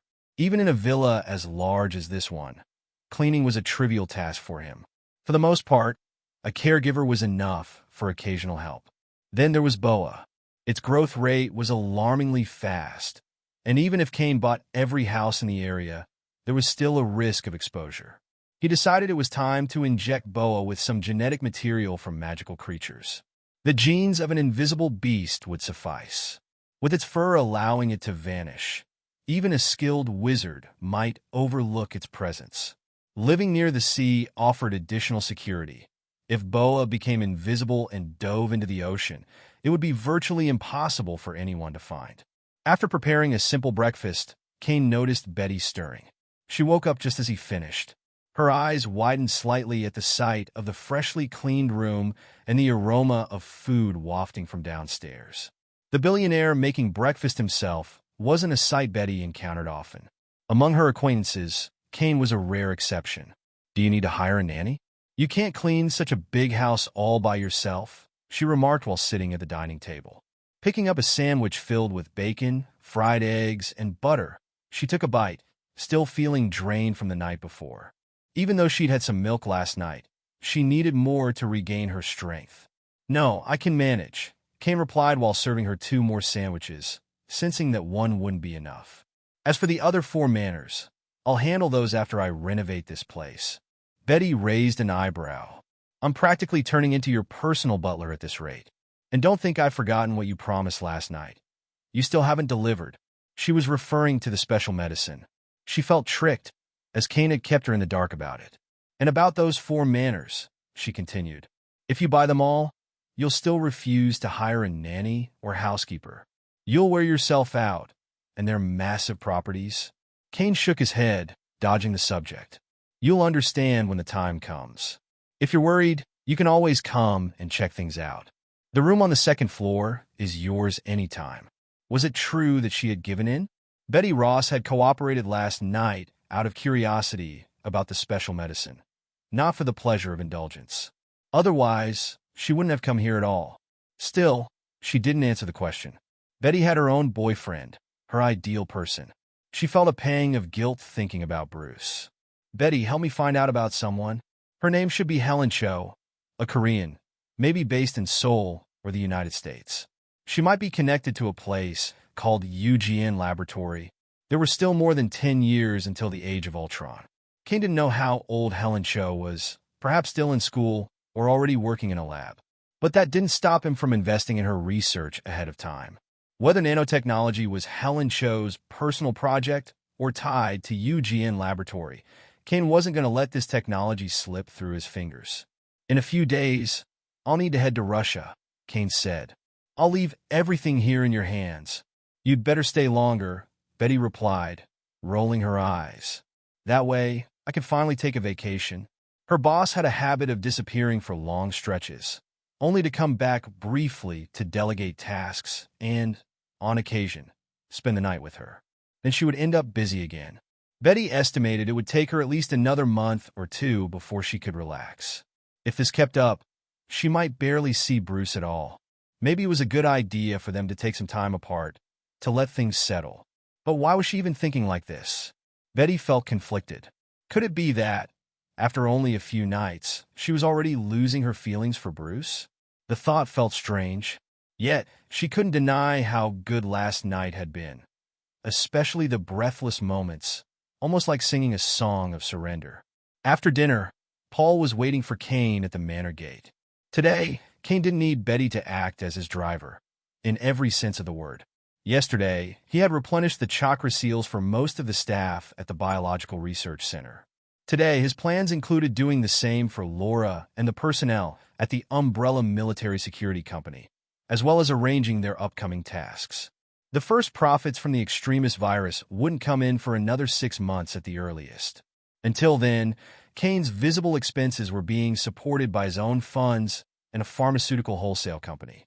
2 companies in particular required his focus. The Biological Research Center, which was self-explanatory. Umbrella, which had been rapidly expanding. Its plans included procuring more firearms, purchasing training grounds, and acquiring armored vehicles and helicopters. Umbrella now had over 60 formal employees, of which 70% were frontline mercenaries and the rest were support staff.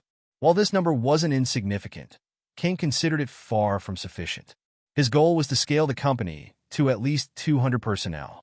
Only when there were at least 180 frontline security personnel or mercenaries would Cain begin to evaluate the company's profitability. Until now, all the expenses of the Umbrella Military Security Company had been funded by Cain himself. Fortunately, his savings were substantial, enough to last several years. Currently, Umbrella's only responsibility was protecting Cain's Biological Research Center, and they didn't have any external contracts. For now, daily training was sufficient. However, given the company's current rate of expansion, it was likely that by next year, Umbrella would secure contracts either from the U.S. government or other corporations.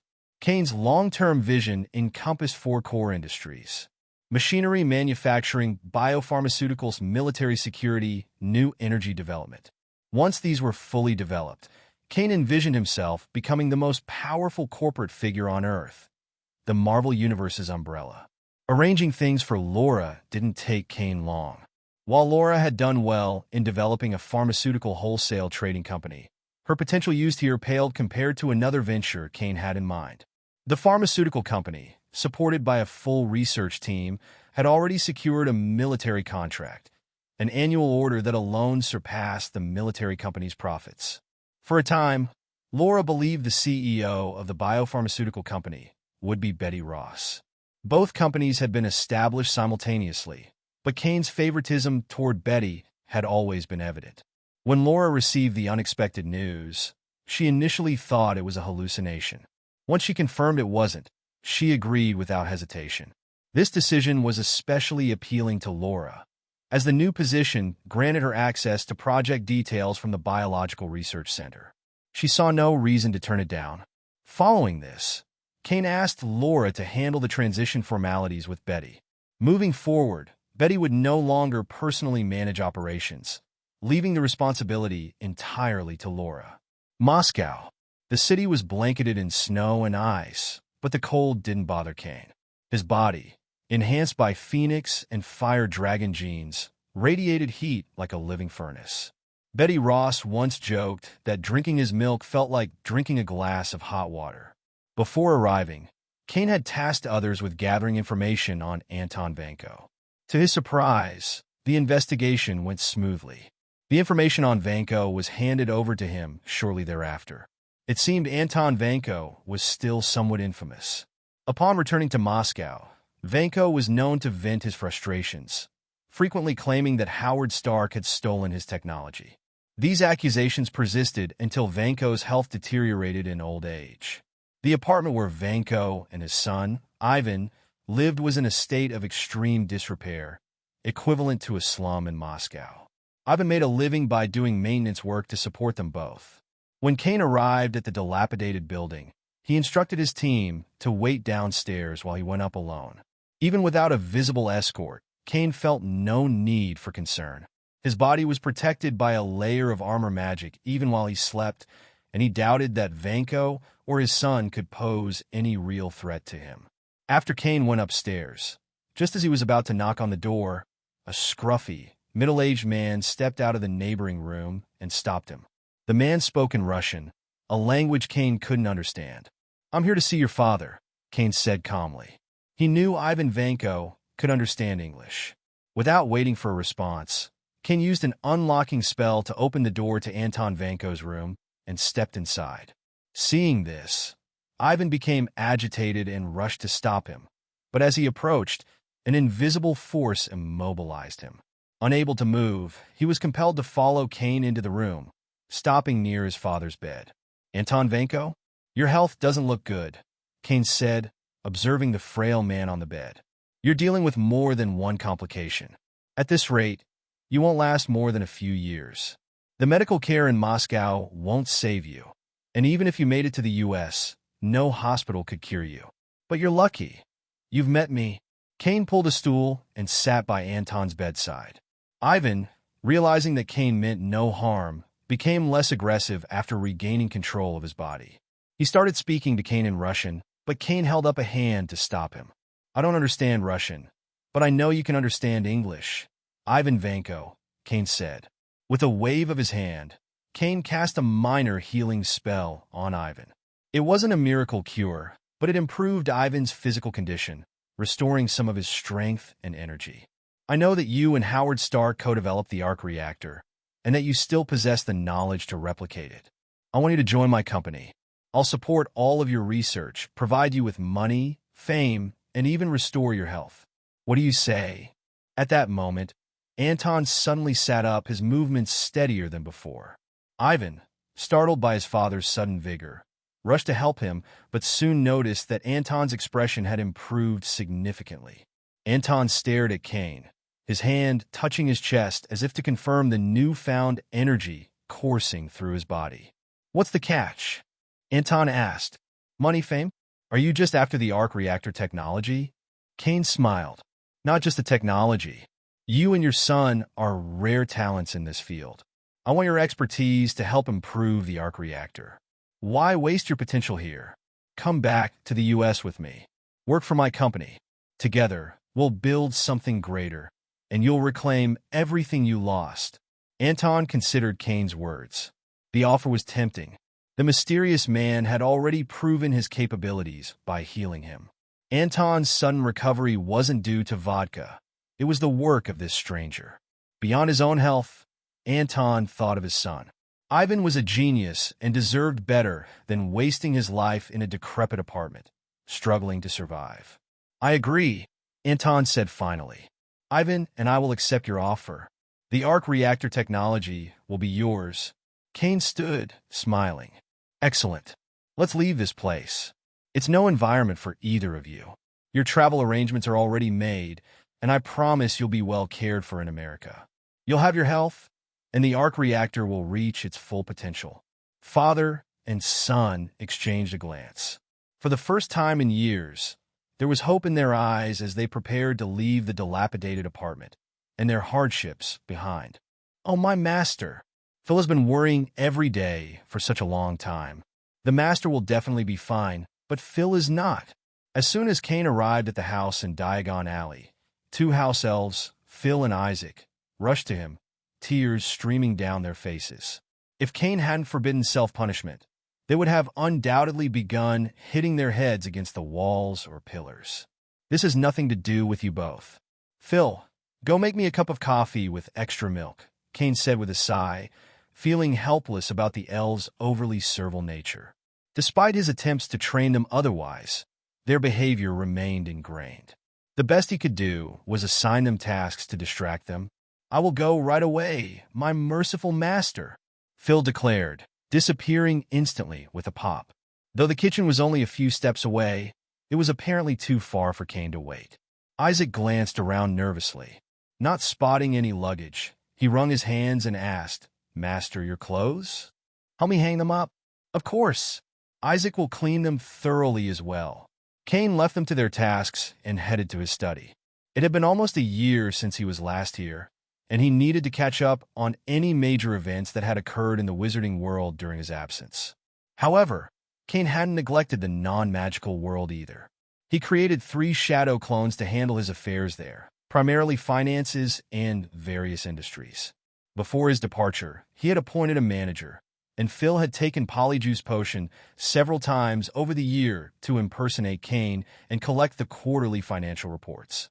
Hopefully, this arrangement had been sufficient to keep the managers in line. If not, Cain had no shortage of magical experiments he was eager to try on particularly greedy individuals. At this stage, Cain recognized that the wizarding world could bring him more value.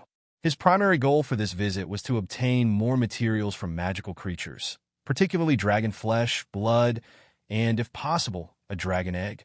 Orchimaru, in particular, had expressed a strong interest in acquiring a dragon egg. The last time Cain returned, he had only brought back a small selection of magical creatures. Most were classified as 1 or 2 stars in terms of danger. Only a handful, such as dragons and phoenixes, ranked 3 stars or higher. Many highly dangerous magical creatures were banned from breeding by Newt Scamander's guidelines, as even ordinary wizards risked death by handling them recklessly. Beyond magical creatures, Cain also sought knowledge of advanced spells and dark magic, areas in which he was still lacking. He would need to find someone to teach him. "Master, your coffee." "Master, these are all the daily profit issues since you left." Phil and Isaac returned promptly. One handed him a steaming cup of coffee, while the other brought a stack of daily profit newspapers, carefully arranged. They then stood by, awaiting further instructions. Cain waved them off. "Leave me now," he said. The elves bowed and left the study.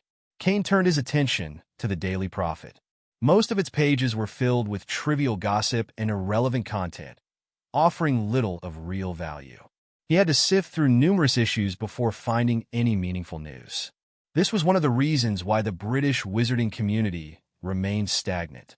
With such a small population, approximately 40% of the paper's content consisted of propaganda from the Ministry of Magic, touting its supposed achievements. The only thing that left a deep impression on Cain was the ongoing discussions between the British and European magical communities about the potion market. It seemed that specific policies might soon be introduced, allowing European potions to enter the British market. Behind this news, in the debate section, Cain noticed that many wizards supported the idea. The British magical world had far too few skilled potion masters. On the surface, the most notable were Horace Slughorn and Severus Snape. There was also the chief pharmacist at St. Mungo's Hospital for Magical Maladies and Injuries, who was particularly famous for expertise in wound-healing potions and remedies for dark magic injuries. However, their skills were limited to those specific fields. The rest of the potion makers were mostly wizards who had passed their NEWTS in potions. While they could be called magical pharmacists, they were far from being true potion masters. I should have keep an eye on this.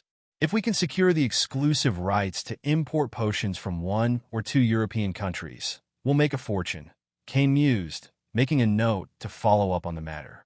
He turned to the latest issue of the Daily Prophet, but found no concrete announcements yet. By the time he finished reading, it was well past lunchtime. He had only snacked on a few pieces of chocolate cake, much to Phil's despair. The elf had prepared a large table of delicious food, but his master barely touched it. Afterward, Cain asked Phil and Isaac if he could learn the magic of house elves. Logically, since his magical power originated from magical creatures, he thought he might be able to use their unique magic without a wand. Phil tried to teach him 6 or 7 times, but Cain failed to even apparate. He couldn't channel any magical power using their methods. Frustrated, Cain gave up on the idea and instead planned to send an advertisement to the Daily Prophet. Leaving the house, he walked less than 100 meters to his shop. However, to his surprise, what was supposed to be a sign for a grocery store now displayed a signboard for magical materials. Pushing the door open, he immediately understood why. Inside, piles of magical materials filled the space. Even the shelves were overloaded with magical items, leaving only half the counter stocked with potions. "What do you want?" "Oh, boss, you're finally back." Guy, the shopkeeper, exhaled in relief upon seeing Cain. With a flick of his wand, he levitated the magical materials piled on the counter into the air. After stepping out from behind the counter, he lowered the items carefully. Cain noticed the material appeared to be some kind of tree root. "Guy, what's going on here?" Cain asked curiously, trying to figure out how the shop had changed so drastically in the past year. "All of this was an accident. I didn't expect the store to develop into a magic material shop," Guy explained as he poured 2 cups of black tea. He cleared out the chairs meant for guests, allowing Cain to find a place to sit. "Boss, since you needed magical creature materials, I initially bought a large supply. But some of them are hard to preserve, and when you didn't come back for a while, the materials started losing their magical properties. To avoid wasting them, I decided to sell them off. After that, wizards started coming here, introduced by their friends. Many of them began selling their own magic materials to us." As Cain listened, he understood how the shop had unintentionally evolved. It was all due to a misunderstanding. Guy had followed his orders, but other wizards assumed this was a shop specializing in potion materials. What had started as a grocery store had now become a magic material trading shop. The potion still occupying half of a cabinet seemed to be Guy's last attempt to stick to the original business. Unfortunately, the Slug and Jigger's Apothecary in Diagon Alley wouldn't buy in bulk, and Hogwarts was already abundant in potion ingredients. Despite selling some, the store's stock of potion materials had only increased over time. "Boss, this is my fault," Guy said guiltily. "More than half of the shop's running galleons have been converted into these magical materials. If we can sell them, we'll make thousands of galleons, but right now they're difficult to move." "It's not your fault, Guy," Cain reassured him. "I just think the shop feels a bit cramped. If possible, buy the 2 street-facing shops next to us. By the way, do all the fire dragon materials in Europe come from Romania?" Although Guy wasn't sure why he asked, he still answered, "Yes, boss." Because of the dangers posed by fire dragons, it's illegal to keep them privately. This law was jointly established by several European ministries of magic. Romania has the largest dragon reserve in Europe. So, all the fire dragon flesh and blood materials circulating in the European magical world come from Romania. Yes, boss, including dragon meat. Although only a few people can stomach eating it. Cain nodded and instructed, "I'll give you more galleons. By the 2 shops next door. Then, organize the potion ingredients in the shop according to the preparation ratios required for finished potions. After that, go to the Daily Prophet and post a job advertisement inviting a wizard to teach magic. Someone strong. Is that all, boss?" "Yes, that's enough. I'm not sure if it will work, but I need to consult an expert." Cain was about to leave, as he wasn't needed at the shop for now.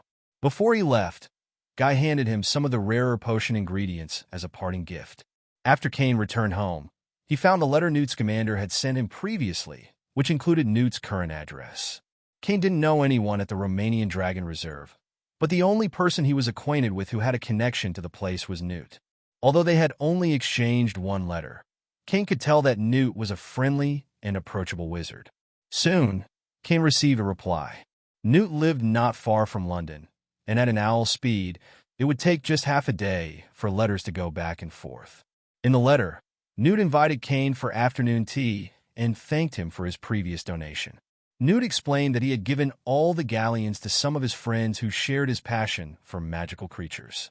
He noted that they were still busy with their work. Upon receiving Newt's reply, Cain felt a glimmer of hope. If Newt could help, his plan might go smoothly. And if everything went according to plan, Cain could become a leading magic material tycoon in Europe in the near future. After settling the matter with Newt, Cain found another letter, this one from Hermione. Since she didn't know where Cain had gone, she had sent it to Phil at Diagon Alley. Although Cain had prepared Christmas presents for her before leaving, according to Phil, Hermione had come to Diagon Alley during the Christmas holidays. Disappointed that her godfather wasn't there, she left after staying for a while. Cain wrote her a reply, including some knowledge he had gained during his time in the United States, and sent it to Hogwarts via owl. "Mr. Scamander, first time meeting, I'm Cain Pent. Thank you for helping me speak to Professor Dumbledore last time." Halfway through Cain's words, he suddenly felt that Newt Scamander's eyes were a little strange. Newt didn't reply, just kept looking at him. "Mr. Scamander?" After hearing Cain's shout, Newt came back to his senses, looked at the cat lying on the ground beside him, smiled, and said to Cain, "Sorry, Mr. Pent, I'm getting old, often a little dazed." "That's all right, but Mr. Scamander, you seem to be in very good spirits." After a few polite exchanges between Cain and Newt, he led Cain to the fireplace in the living room, where black tea and snacks had been prepared in advance. Newt Scamander's wife wasn't home, and they were the only ones in the house now. Not long after sitting down, Newt asked, "Mr. Pent, I gather you must have other matters to discuss with me. Is it related to Dumbledore?" "This time, it has nothing to do with Professor Dumbledore. It's a personal matter." Cain smiled and continued, "Among the people I know, only Mr. Scamander knows the Romanian Dragon Training Farm, so I would like to ask you to recommend it to me." "Romanian Dragon Farm?" Newt asked. Cain nodded and said, "Yes, I want to contract all the dragon materials produced by the Romanian Dragon Training Farm. So I hope you can introduce me to the people there." It turns out that the Romanian Dragon Training Farm does sell a lot of fire dragon materials every year. Taming a fire dragon is not an easy task, and it consumes a lot every year. The support provided by the Ministry of Magic in various countries is not enough for the Dragon Training Farm. That's why Bill decided to sell some fire dragon materials as supplies for the Dragon Training Ground. Scamander slowly introduced the situation of the Dragon Training Farm. He mentioned that Bill was probably the manager of the Dragon Training Farm. The managers of the Romanian Dragon Training Farm are not easily chosen. They have to not only prevent the dragons from running wild, but also face dark wizards poaching the dragons. Insufficient funds have always been a headache for the dragon training facilities in Romania.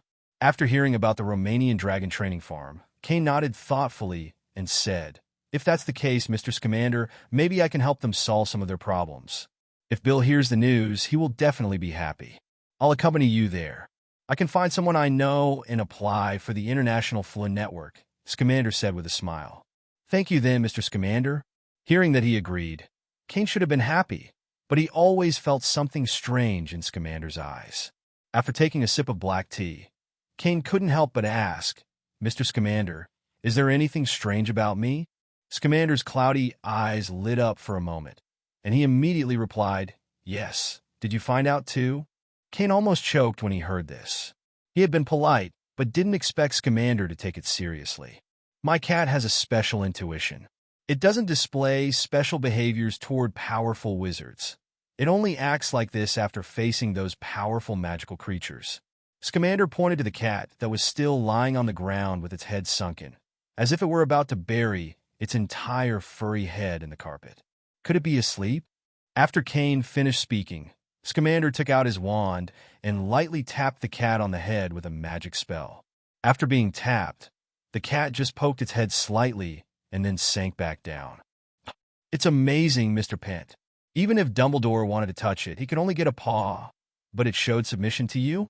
Yes, it should be submission. Scamander withdrew his wand and continued to look at Cain with great interest. Well, Mr. Scamander, I think I know the reason, and I can tell you about it. After Cain finished speaking, he snapped his fingers, and the snacks on the table floated toward him before falling into his hands. I'm not a squib anymore. I use the blood of the phoenix and the fire dragon, which allows me to use magic and gain more powerful magical abilities. Hee. I can only say that your cat has very keen senses. Others can't see the magic in me at all.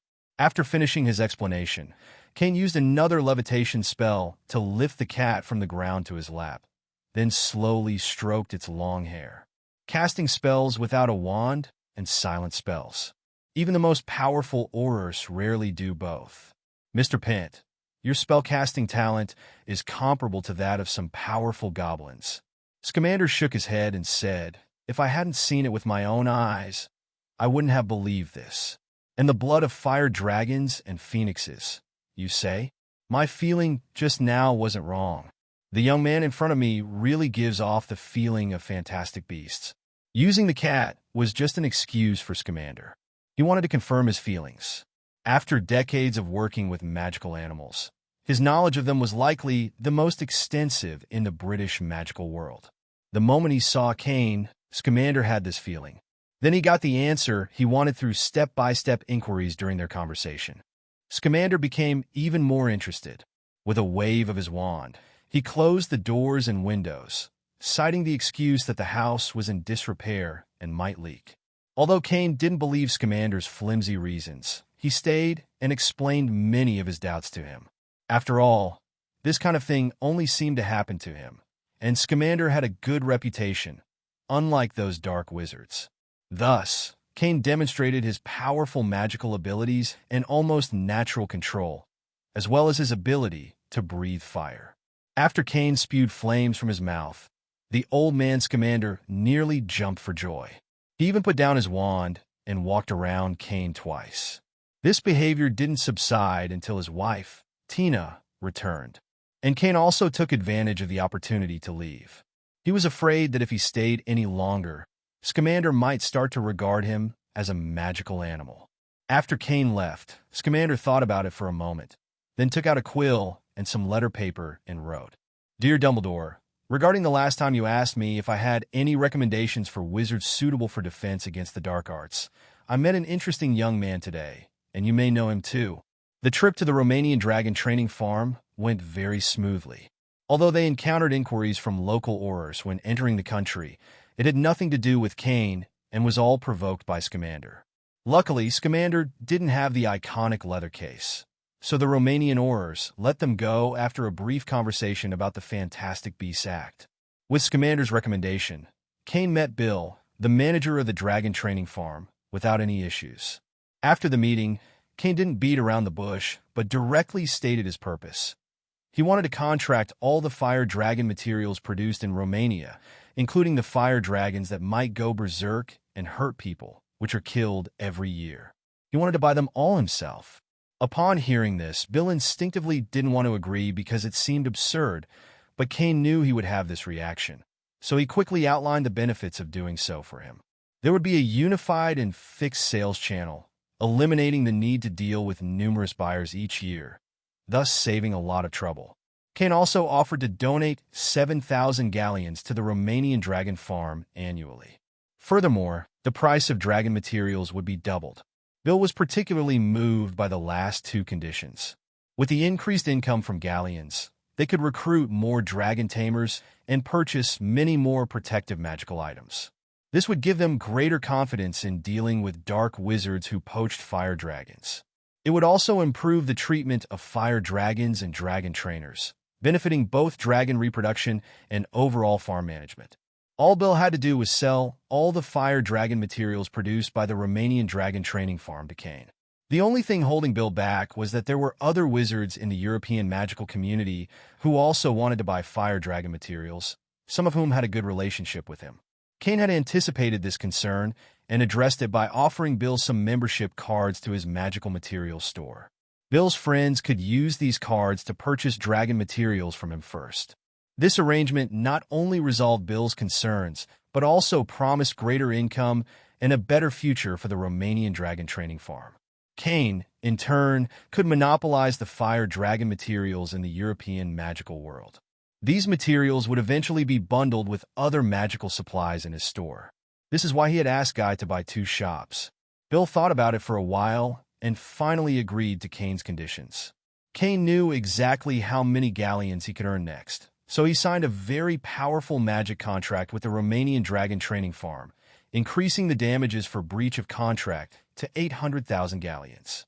When Cain stated this amount, he said it to Bill in a very awe-inspiring manner, warning that if he defaulted on the contract and failed to purchase the fire dragon materials, Bill could use the magic contract to make him pay a heavy price. Bill was a little moved and finally signed the magic contract decisively. With the establishment of this magic contract, Cain's road to monopolizing magical materials in the European magical world had already begun.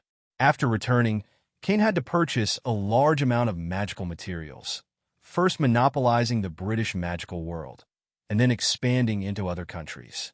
When fire dragon materials could no longer be found elsewhere, they would have no choice but to go to Cain and Diagon Alley to buy them.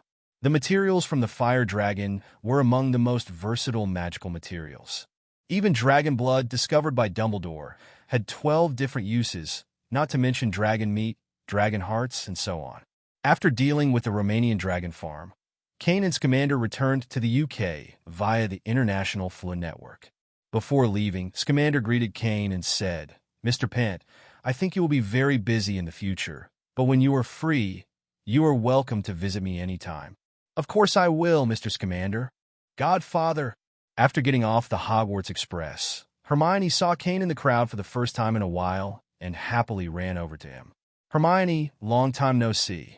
It looks like you've been doing well at Hogwarts. At least you've grown a little taller." Cain smiled and stroked Hermione's fluffy hair, then took the luggage trolley from her hand. "I've already informed your parents and booked the restaurant. Now you can tell us something interesting about Hogwarts." This point is Hermione's specialty. What she likes most is someone who listens to her seriously. After hearing Cain's arrangement, she couldn't wait to sit at the table. "Godfather, what did you do before?" "I want to find someone to study the problem of squibs. So far, it's been very successful, and I've also hired a very powerful wizard. You can come to Diagon Alley and ask him some questions about spells." "Really? This is great news. I'm still struggling with what to do during the summer vacation." "Wait a minute. Godfather, you just said that the problem of squibs is solved?" Cain had booked a restaurant next to the Thames River. The night view here was beautiful, and the dishes were exquisite. After eating here, he even wanted Phil and Isaac to come to learn cooking skills. The cooking skills of the house elves seemed to be passed down through the family. They cooked a lot each time, but there weren't many delicacies, and the food was mostly traditional British fare. After Hermione sat down at the table, she began to tell stories about her school trips. Cain had some knowledge of the wizarding world, so he wasn't surprised to hear it, but the Grangers were fascinated. They couldn't imagine what it would be like with hundreds of little wizards gathered together. Moreover, all the interesting things about Hogwarts moved the Granger couple deeply. They both wished they could become little wizards and go to class there. After dinner, Hermione went home with the Grangers, though it was clear she wanted to stay with Cain. She hadn't figured out the squib issue yet. But Cain wouldn't do that. After all, the Grangers hadn't seen Hermione for a year. It wouldn't be right to take her away on the first day back. There's plenty of time during the holidays, and Hermione could come to Diagon Alley to visit him anytime. While Cain was having dinner with the Grangers, Newt was also hosting Dumbledore. Scamander's family dinners weren't British because his wife was American and Newt's grandson wasn't there. The manor was usually just him and Tina. "Newt, you didn't explain clearly enough in your letter, so I just came at the door, but I didn't expect such a delicious dinner." "Thank you, Tina. I think I'm almost full." Dumbledore politely declined Tina's warm hospitality, then brought the conversation back to his purpose for coming. "I don't quite understand what you mean in your letter, Newt. Can you explain it to me in detail?" "Of course, Dumbledore. You should remember the letter I sent you when school started." Newt swallowed the food in his mouth, wiped his mouth, and then said to Dumbledore, "Of course I remember. Thanks to Mr. Pent and Fox. This year Hogwarts has a new look, and the potions classroom that Severus had requested for so long has finally been renovated." Dumbledore nodded and added that the 35,000 galleons hadn't even been fully spent, and there was no need to persuade the Ministry of Magic or the school board to allocate more funds for the next school year. He is no longer the squib he mentioned in his letter. He's become a wizard, and even possesses very powerful magical abilities. Newt Scamander slowly recalled his experiences with Cain over the past period and spoke to Dumbledore. Moreover, his control over his magic is so precise that he can cancel spells, casting silently and without a wand. The only problem is that he doesn't know many spells yet. Most of what he knows is from spell textbooks. "Did you send the recruitment advertisement in the Daily Prophet a few days ago?"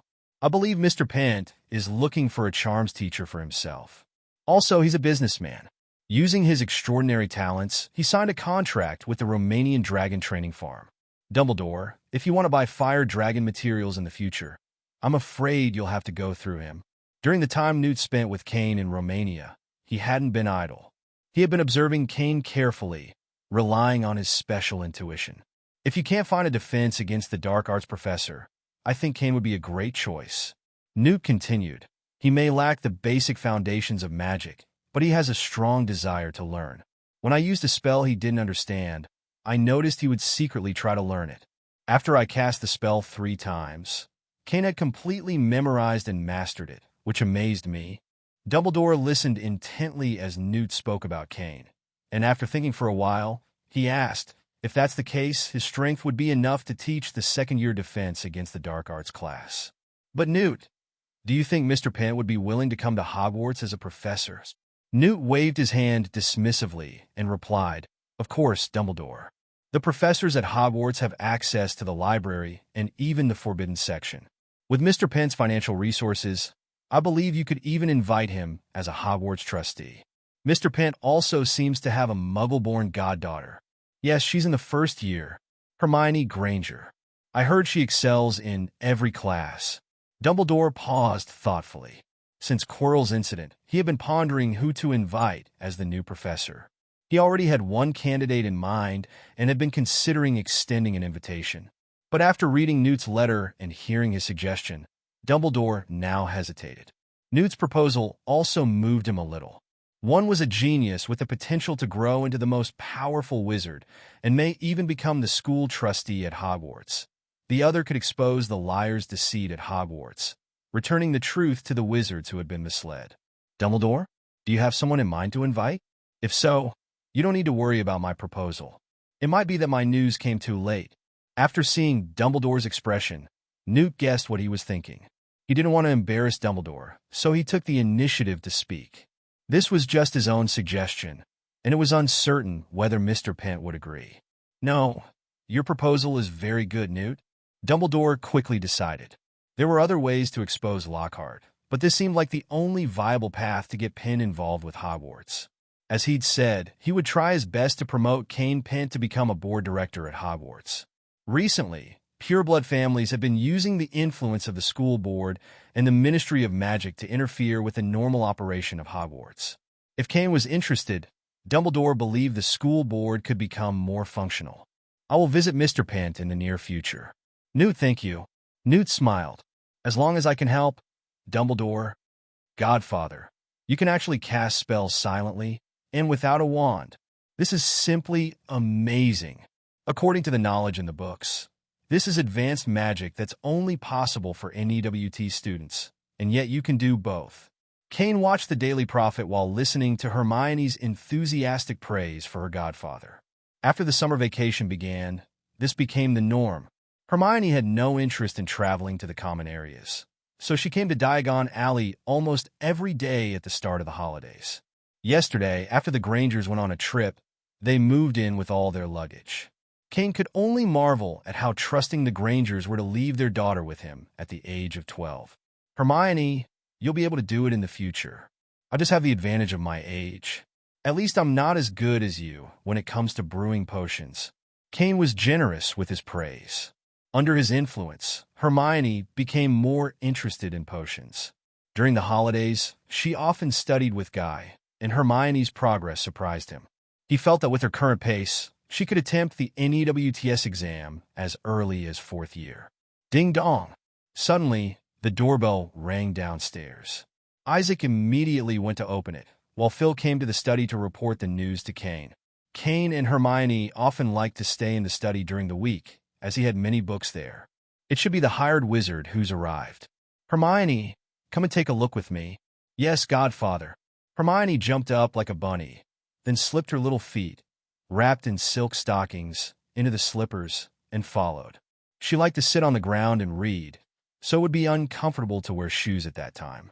Not to mention, Phil and Isaac cleaned the house very thoroughly every day, and there was almost no dust to be found. Even without shoes, the soles of her feet wouldn't get dirty. When they reached the door, Hermione immediately saw a familiar wizard and exclaimed in surprise, "Professor Dumbledore, why are you here? Did you come to find the Godfather?" Hermione had originally wanted to ask if Dumbledore had come to see her, but since she had helped deliver a letter to him at the start of the school year, she asked that instead. "Yes, Miss Granger. Mr. Pent, I hope I didn't disturb you by showing up unannounced," Dumbledore said apologetically, realizing he hadn't asked in advance and had just followed Lupin directly to visit. Cain shook his head and smiled. "Of course not. Please come in, Professor Dumbledore, and this is—" Remus Lupin quickly reached out to shake hands and said, "Lupin, sir. Remus Lupin. I communicated with you through Owl yesterday, and I'm here to apply for a job as a summer tutor. Mr. Lupin, Professor Dumbledore, come in and let's talk." Cain invited the two of them inside. He then turned to Hermione and said, "Hermione, please have Phil serve tea and some snacks." "I see, Godfather." Hermione was a little excited to see Dumbledore, a great wizard, almost as if she were seeing an idol. She immediately ran to the kitchen after hearing Cain's words. "Mr. Lupin, the teaching time and content are as we mentioned in our letter yesterday. If you need a place to stay, we can arrange something." "No, sir, I'll just stay at the Leaky Cauldron. It's close by, and it suits me just fine." Remus Lupin hastily rejected Cain's offer. In fact, it was difficult for him to find a job due to his identity as a werewolf. He had mentioned this when he wrote to Cain, but Cain had not rejected him and was still willing to hire him. This moved Remus. That's why he didn't want to put Cain in danger as his employer. What's more, Cain's remuneration was very generous. As long as he taught for the vacation, he would have enough money to live until the end of the year. During this period, he would have plenty of time to find another job. "Headmaster Dumbledore, I haven't had a chance to thank you for your gift last time. Thank you for your willingness to give me the items from the Phoenix." After Cain and Lupin finished discussing the matter, Cain smiled at Dumbledore. Although he had bought the flesh and blood of the Phoenix for 35,000 galleons, no one would say something so crude. It was like saying you couldn't just pray to a god. You had to buy candles with money to show sincerity. Dumbledore smiled and said, "Fawkes is very happy as well. But compared to those things, Mr. Penn has helped Hogwarts much more." Cain was polite for a moment, then went straight to the point. "Then, Headmaster Dumbledore, why did you come to see me today? In fact, it has something to do with Scamander. But I hope you can forgive him before we go further. Scamander mentioned something about you, and of course, it has something to do with me." Dumbledore first explained for Newt. Without this explanation, Cain might wonder how Dumbledore knew about him. "If you're interested in Hogwarts, Mr. Pant, I would like to invite you to become a trustee of Hogwarts and also the defense against the dark arts professor." At hearing this, both Cain and Lupin were surprised, and both wondered if they had heard it wrong. Meanwhile, Hermione, sitting quietly at the side, almost kicked off her shoes in excitement after hearing what Dumbledore had said. My godfather is going to be a professor at Hogwarts? Or the professor of defense against the dark arts? Hermione didn't doubt Cain's strength at all, because over the past few days, she had come to realize that her godfather was someone extraordinary, with excellent spellcasting skills and profound magical power. Once, during a duel with her godfather, he took a petrification spell from her without dodging. Yet her spell had no effect on him, and he acted as if he had merely been blown by the wind. Cain asked, puzzled, "Headmaster Dumbledore, why did you invite me? I don't seem to know much about defense against the dark arts. Even Mr. Lupin." "I can't, Mr. Pent, because you know that Hogwarts isn't suitable for me," Lupin quickly interrupted, shaking his head. He explained that he had turned into a werewolf every year while attending Hogwarts. Back then, Sirius and James Potter had accompanied him. If he were to go to Hogwarts now, it would pose a great threat to the students, unless Dumbledore agreed to accompany him every time the moon was full. "But my magic level—" Dumbledore slightly interrupted and gestured for Cain to continue. "I'm sorry, Mr. Pent, but can I talk to you alone? Hermione, if you have any questions about spells, you can ask Mr. Lupin." After he finished speaking, Cain led Dumbledore to the study. Once inside, Dumbledore first praised the collection of books in the room before explaining the reason for his invitation. The purebloods were trying to use their influence on the school board to sway Hogwarts education.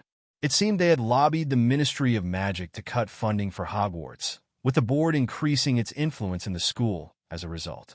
Although Dumbledore had no solid evidence, Cornelius Fudge still felt a bit wary of him. Dumbledore's refusal to become Minister of Magic made Fudge uneasy, as he believed Dumbledore could reclaim the position at any time. If it hadn't been for the 35,000 galleons Cain had donated to Hogwarts last year, which gave Dumbledore more confidence in resisting the school board, he might have had to compromise a lot more this year. Hogwarts had many expenses, especially with the new students enrolling every year. Many Muggle-born students had secret subsidies from Hogwarts, making it easier for them to buy their wizarding supplies. As for inviting Cain, that idea had also come from Scamander. Scamander had a magical intuition. After spending a few days with Cain, he could sense that Cain's approach was very different from that of the Death Eaters. Moreover, recruiting a defense against the dark arts professor was no easy task. Dumbledore had many friends, but almost none of them were willing to take on the defense against the dark arts position. Even Lockhart had been reluctant. Dumbledore had to rely on Harry's reputation to invite potential candidates. "Mr. Pent, Scamander told me that you are very proficient in spells from the 1st to the 7th years at Hogwarts, and you are also very experienced in defense. I also heard that you love reading books. The Hogwarts library is, in fact, the finest in England," Dumbledore continued, expressing his sincerity. "No other institution or bookstore has a collection of books that can compare with Hogwarts. This library contains rare texts, including spell books from centuries ago." Cain didn't immediately agree to Dumbledore's offer. Instead, he thought it over for a while. He knew that Dumbledore wanted to win him over to fight against the school board and even the Ministry of Magic. The only thing Dumbledore truly cared about was Hogwarts and the students within it. The issue Hogwarts was currently facing was a lack of funding for education. Cain wasn't short of money, and he would soon be able to monopolize magical materials in Britain and even Europe. Unless the other party didn't require fire dragon materials, anyone who needed them would have to buy a batch of other materials from him. This kind of bundling would be the first of its kind in the wizarding world and would annoy them for years to come. Cain would also make a substantial amount of profit from it. Donating an annual education fund to Hogwarts was no issue for Cain, but what he cared about was the return on his investment. "Headmaster Dumbledore, would the defense against the dark arts professor be able to access the restricted section of the library?" Dumbledore paused for 2 seconds before replying, "Of course, no problem. Any professor is eligible to go to the restricted section. But be warned, some of the curses there are dark magic and invisible. Don't worry, Headmaster Dumbledore. I may be immune to curses, much like Fawkes," Cain said, standing up and extending his hand to Dumbledore. "I can come to Hogwarts at any time. As for the invitation from the school board, I accept. The Cain Magic Materials Store will also donate 20,000 galleons to Hogwarts every year." Dumbledore, being a wise man, considered Cain's words for a moment, and then guessed what he was thinking.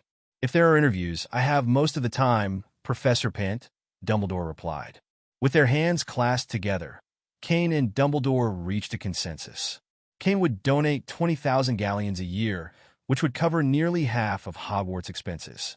In return, Dumbledore would help promote Cain's magic materials store when the Daily Prophet came to interview him, possibly mentioning the store as part of the publicity.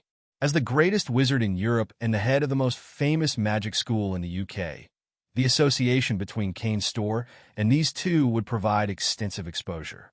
Cain's donation to Hogwarts would soon pay dividends. "Professor Pent, I will help you tidy up the office. There may be a meeting with the school board soon, and I will send you a letter by owl," Dumbledore said. "Of course, I look forward to hearing from you at any time, Headmaster Dumbledore," Cain replied with a smile as he opened the door to leave with Dumbledore. However, the moment he opened the door, Hermione, who had been eavesdropping, fell inside. Cain waved his hand and used the levitation charm to prevent her from falling.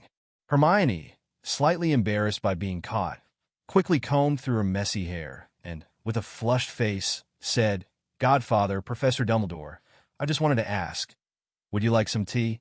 "No, Miss Granger, I think I should take my leave," Dumbledore said with a smile, and then walked out the door. After Cain released the spell on Hermione, he also followed Dumbledore out. After going downstairs, Dumbledore exchanged a few words with Lupin. After being sent out by Cain, both left directly with Apparition. "Convenient magic," Cain praised, then turned and went back inside the house. "Godfather, are you really going to teach at Hogwarts? And you're still going to be the professor of defense against the dark arts? That's so powerful. But, Godfather, will this be dangerous? There's a rumor at Hogwarts that it's the Dark Lord who cursed the position of defense against the dark arts professor." At first, Hermione was a little excited about Cain becoming a professor at Hogwarts, since he was her godfather. But soon, she became worried. She had heard that none of the recent defense against the dark arts professors had lasted more than a year. "Hermione, don't be so afraid of Voldemort. He's not that strong," Cain said, his voice calm. He didn't fear Voldemort because he knew there were many stronger beings out there, such as Uchiha Madara and Kagaya in the ninja world, or Thanos in the Marvel world. Any one of them was stronger than Voldemort.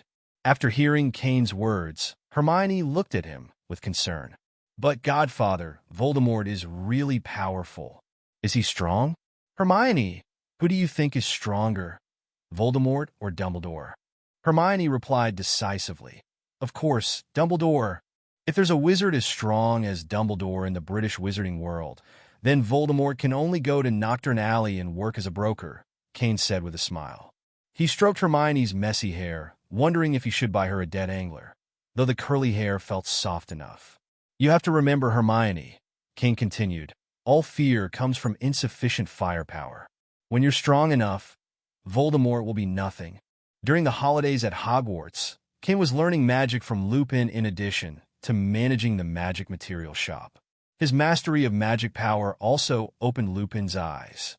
This was the first time Lupin realized that there are wizards who can perform magic far better than those using wands. If it weren't for Cain's appearance, Lupin would have thought he was teaching a magical creature. In his experience, only magical creatures don't need wands to perform magic. It's their instinct. In just 1 month, Cain had learned a lot of useful magic from Lupin, including Disappearance, Apparition, Occlumency, Patronus, and Obliviate. However, Obliviate is just an introduction to memory magic, and the more advanced form is Legilimency. This kind of magic requires testing by the Ministry of Magic to learn, but the standard of forgetting everything is not so difficult.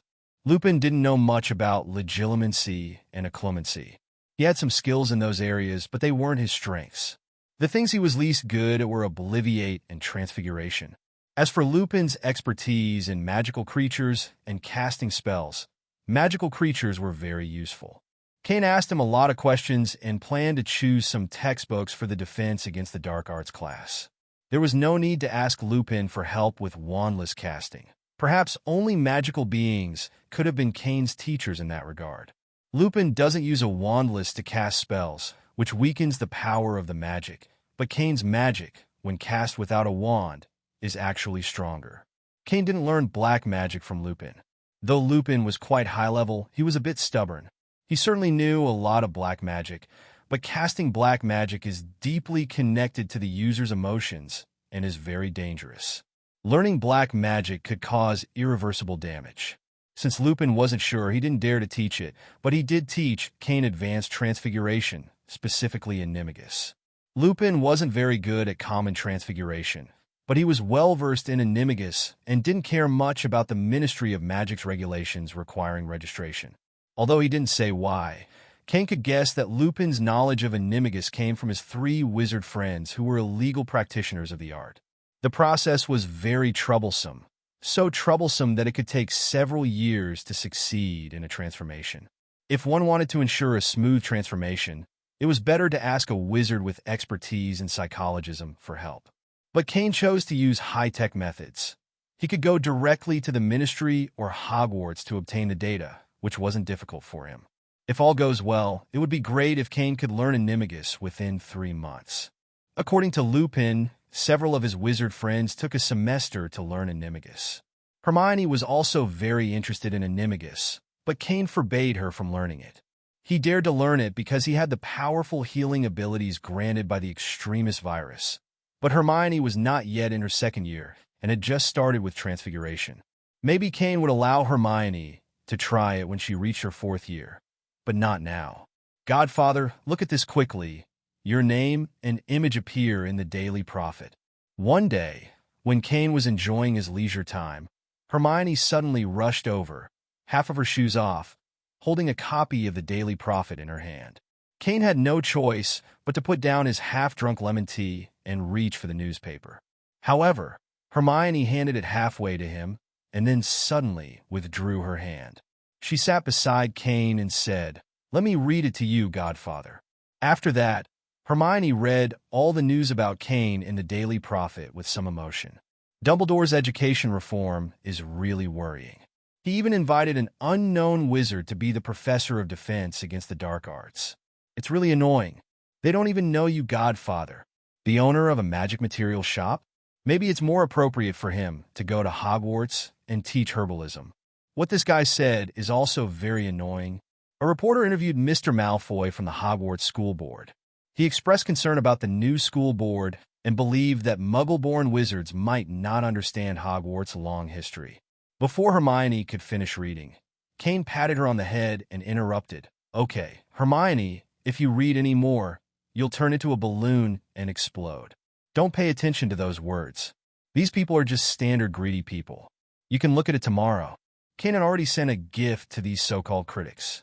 Their persistence was like that of the French army, and the speed of their surrender in front of galleons was simply frightening.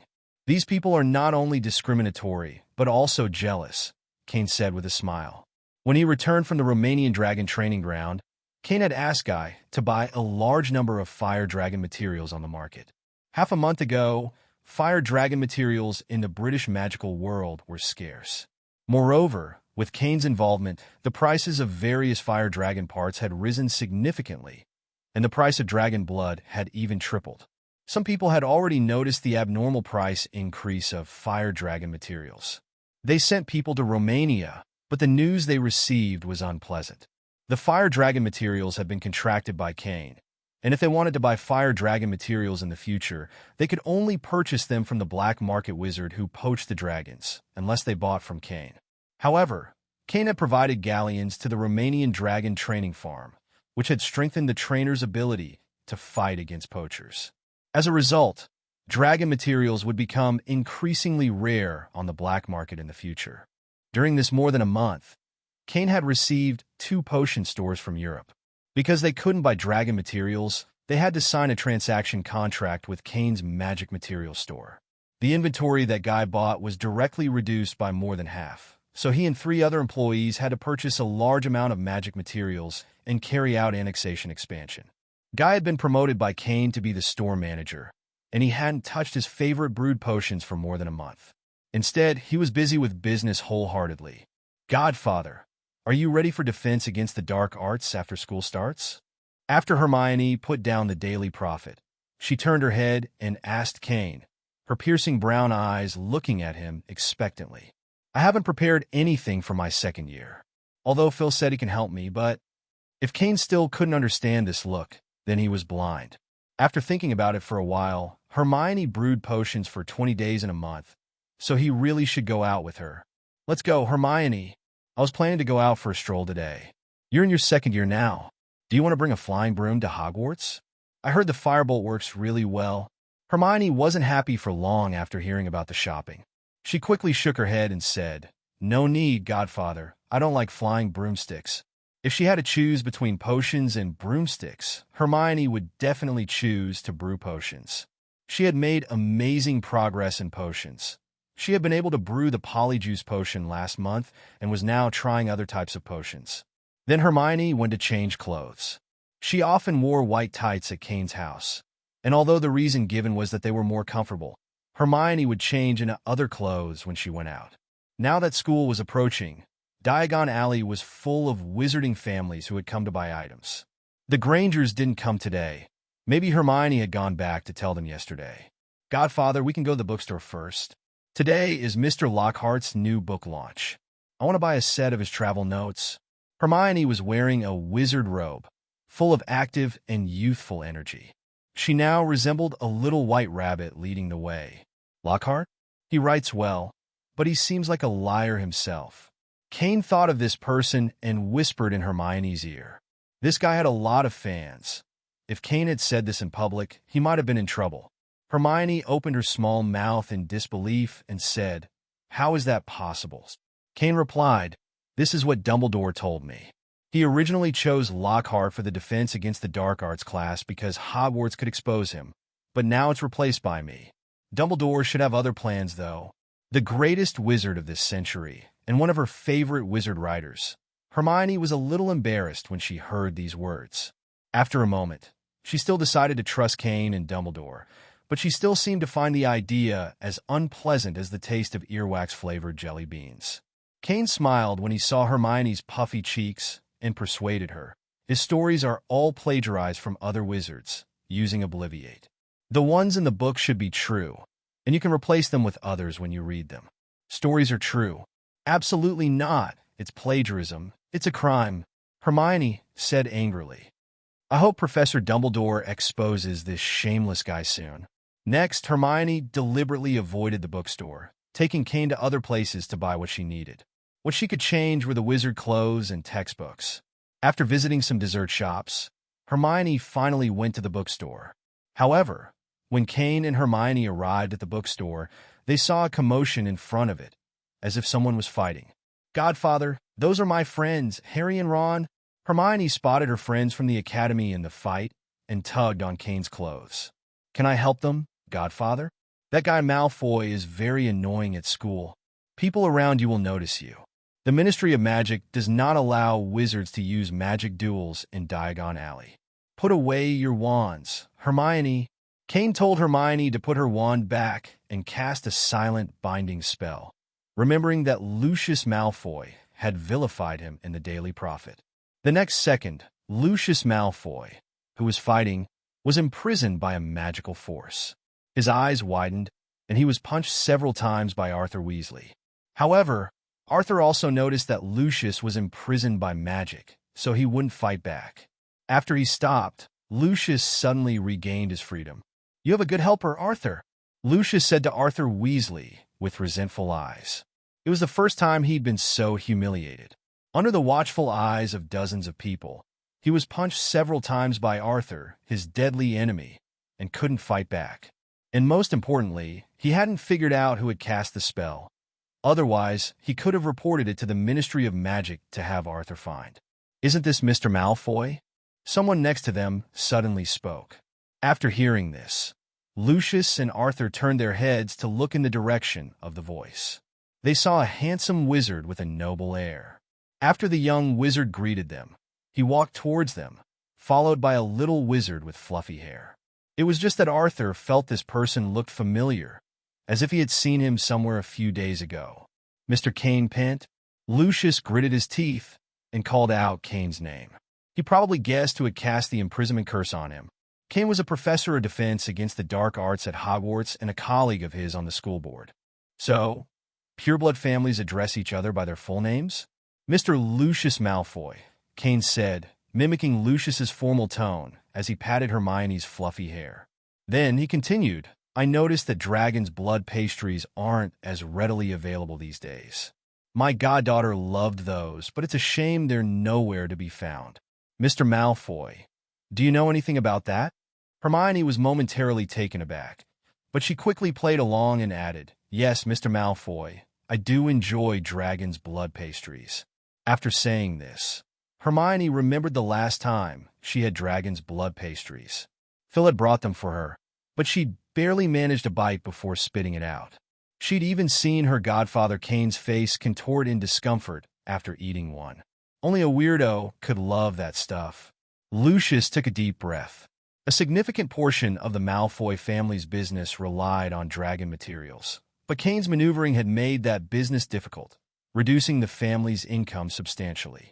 Lucius's recent smear campaign against Cain in the Daily Prophet was largely because of this.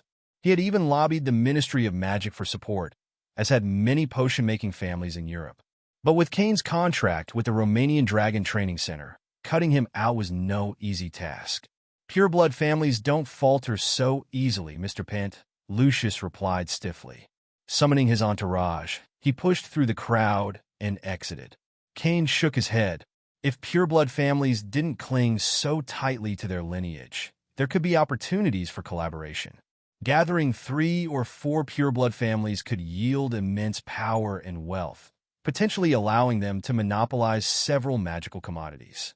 And when the stakes are high enough, Cain thought, interest can be a powerful motivator. With the right incentives, 300 wizards could be persuaded to cast the killing curse against Voldemort himself. "Hello, Mr. Pent.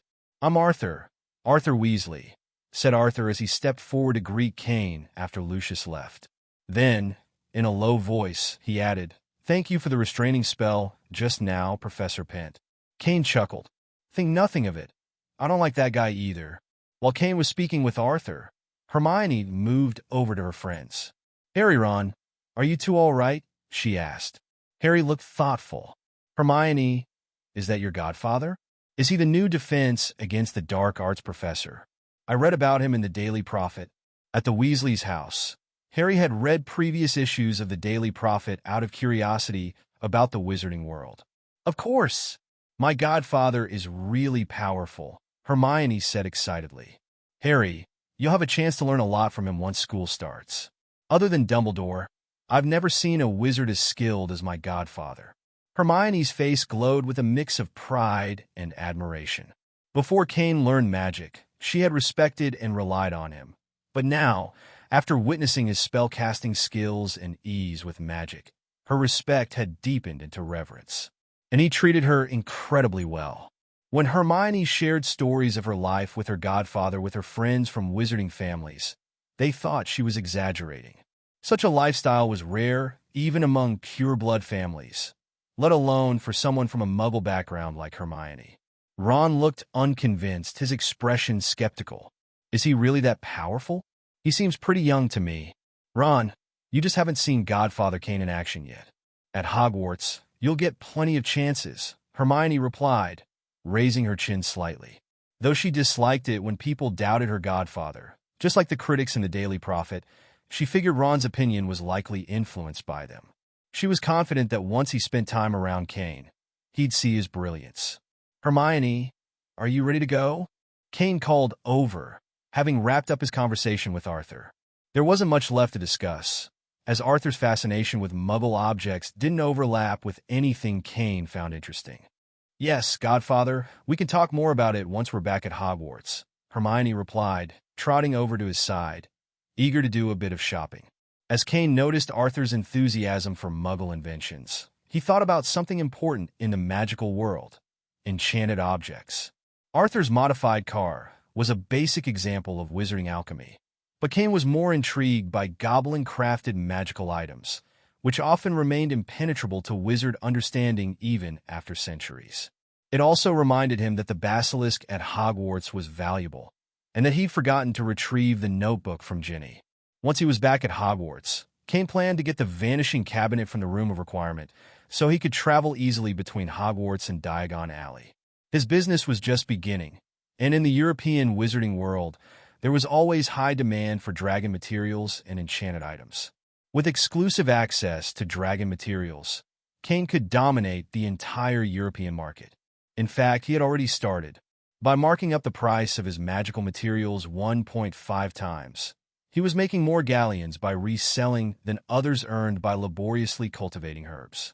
After they finished shopping, Cain asked Hermione if she wanted to go anywhere else, happy to spend time out with his goddaughter. When the term began, Cain didn't take the Hogwarts Express with Hermione. Instead, he arrived at the school early to familiarize himself with the environment. After all, getting lost in the castle on his first day of class would be rather embarrassing. Professor Pent, Hogwarts welcomes you, greeted Dumbledore, who had come in person to meet him. Alongside Dumbledore were Professor McGonagall, the stern professor he'd met twice before, and Snape, the rather greasy-looking potions master. Professor Dumbledore, I'm very pleased to be teaching at Hogwarts. I've done a lot of preparation to be a good teacher for the defense against the dark arts class, Cain replied with a smile. Under Dumbledore's introduction, he met the rest of the Hogwarts staff. When he was introduced to Snape, Cain regretted not having learned the reanimation jutsu. Otherwise, he could have offered Snape a unique business proposition. With one day left before the start of term, Cain was led on a tour of Hogwarts by Filch. He set up his office, thoroughly cleaning every corner with magic to make the space his own. The restricted section of the library, the Room of Requirement, and the Forbidden Forest. These three areas intrigued him, and he felt as curious as a first-year student eager to explore them. His office, like those of other defense against the dark arts professors, came with a private bedroom and an adjacent resting area. That night, Cain couldn't resist visiting the library. Though he was curious about the dark magic in the restricted section, he knew he still had much to learn about magic basics, so he decided to start with general magic books in the main library. Madame Pants granted him permission to stay overnight, a privilege reserved for professors. If he were a student, he would have been kicked out at closing. To speed up his study, Cain used his shadow clone technique, which allowed him to read multiple books simultaneously. His memory could handle the influx from 4 clones, each focusing on different topics. With this method, Cain could absorb the content of more than a dozen books in one night, an impossible feat for most wizards. As dawn approached, Cain put down his last book, tidied up the library, and released his shadow clones. Instantly, a flood of memories and chakra surged back into him, causing his eyes to glow red for a few seconds as he recovered. Phew, what a headache. I'll need to organize all these memories, he muttered, rubbing his temples. He remembered everything, but needed time to sort through and integrate the information properly. Magic is truly a wondrous power, he thought, reflecting on what he'd read. It seems to manipulate particles, causing transformations and reorganizations on a fundamental level. If magic can achieve this, why does the basic law of Gamp's elemental transfiguration still apply? Cain was a bit puzzled. He understood both magical power and chakra. However, while magic seemed to adhere to a principle of equivalent exchange, useful in many ways but unable to create items from nothing, chakra was entirely different. After pondering this for a while, he shook his head and set aside the complex principles for now. Let's focus on learning some powerful spells first. I can dig into the theory later when I have more experience. As he grew stronger, he knew he'd be able to observe and understand more. During the day, instead of heading to the restricted section, Cain wandered through the castle and found his way to the Room of Requirement. There, he discovered the Vanishing Cabinet. As a school professor of defense against the dark arts and trustee of school, he figured it wouldn't be unreasonable to set up a convenient back door for himself. As evening fell, signaling the arrival of the new students, Cain made his way to the Great Hall. Dumbledore and the other professors were already seated. Spotting Cain, Dumbledore gestured to the seat next to him, indicating that it was reserved for him. Not long after Cain sat down, students began filing into the hall. He spotted Hermione, who smiled and waved at him before sitting with Ron and Harry. He was a little surprised to see Ron and Harry. He recalled that the Malfoy family's house elf, Dobby, had tried to prevent them from attending Hogwarts, forcing them to arrive in Arthur's modified car. But somehow, things had changed. The sorting ceremony soon concluded, and once all the new students were seated, Dumbledore rose to make his announcements before the feast. Quiet. When the hall fell silent, Dumbledore continued, "I discussed it with Professor McGonagall, and the school plans to replace some of our flying broomsticks. Many of the old brooms have been around for ages, which poses a risk to our Quidditch players. The greenhouse will also be expanded, a project overseen by Professor Sprout. Her herbology classes will be taught by other professors until the work is complete. Mr. Filch has also submitted a list of 73 prohibited items, all of which I've approved. The list will be posted by Mr. Filch. Finally, we have a new defense against the dark arts teacher, Professor Pent. Godfather, you would never have imagined what we went through at the train station. There was a nasty house elf who didn't want to let us get on the Hogwarts Express. If Phil hadn't sent me, I'm afraid Harry, Ron, and I wouldn't have caught up with the train at all." Hermione's little mouth was talking to Cain about what happened at the station this afternoon. While speaking, she shook her little head and looked at her godfather's office. "It's better than last year. I was choked by the garlic smell when I first came here, and it took me a while to clean it." Cain smiled and brought Hermione a glass of milk, then controlled the extremis virus to warm it up a little. "Where's the little elf who blocked you from entering the train station?" He ran away and disappeared after being scared by Phil. At that time, Phil was worried about my safety, so he didn't chase after him. After Hermione finished speaking, her eyebrows furrowed. She really didn't like warm milk, but she still took it since it was handed to her by her godfather. However, she had to wait a long time and sip it slowly, so she wouldn't drink too much in one go. "Then don't worry about it. If that elf appears at Hogwarts, you can tell me or any of the other professors. This is special milk. You can try it." After listening to Cain's words, Hermione hesitated for a moment, but still took a sip. The slightly sweet milk slid down her throat instantly, and there was no other smell to make her uncomfortable. This made Hermione's eyes light up, and she drank slowly. After a while, Hermione finished the milk, took the paper towel handed by Cain, wiped her mouth, and then jumped off the high stool. "Godfather, I should go back." "Let's go. I'll see you off. I just happened to be going to the library." After Cain finished speaking, he got up and walked outside with Hermione. He planned to visit the restricted section today.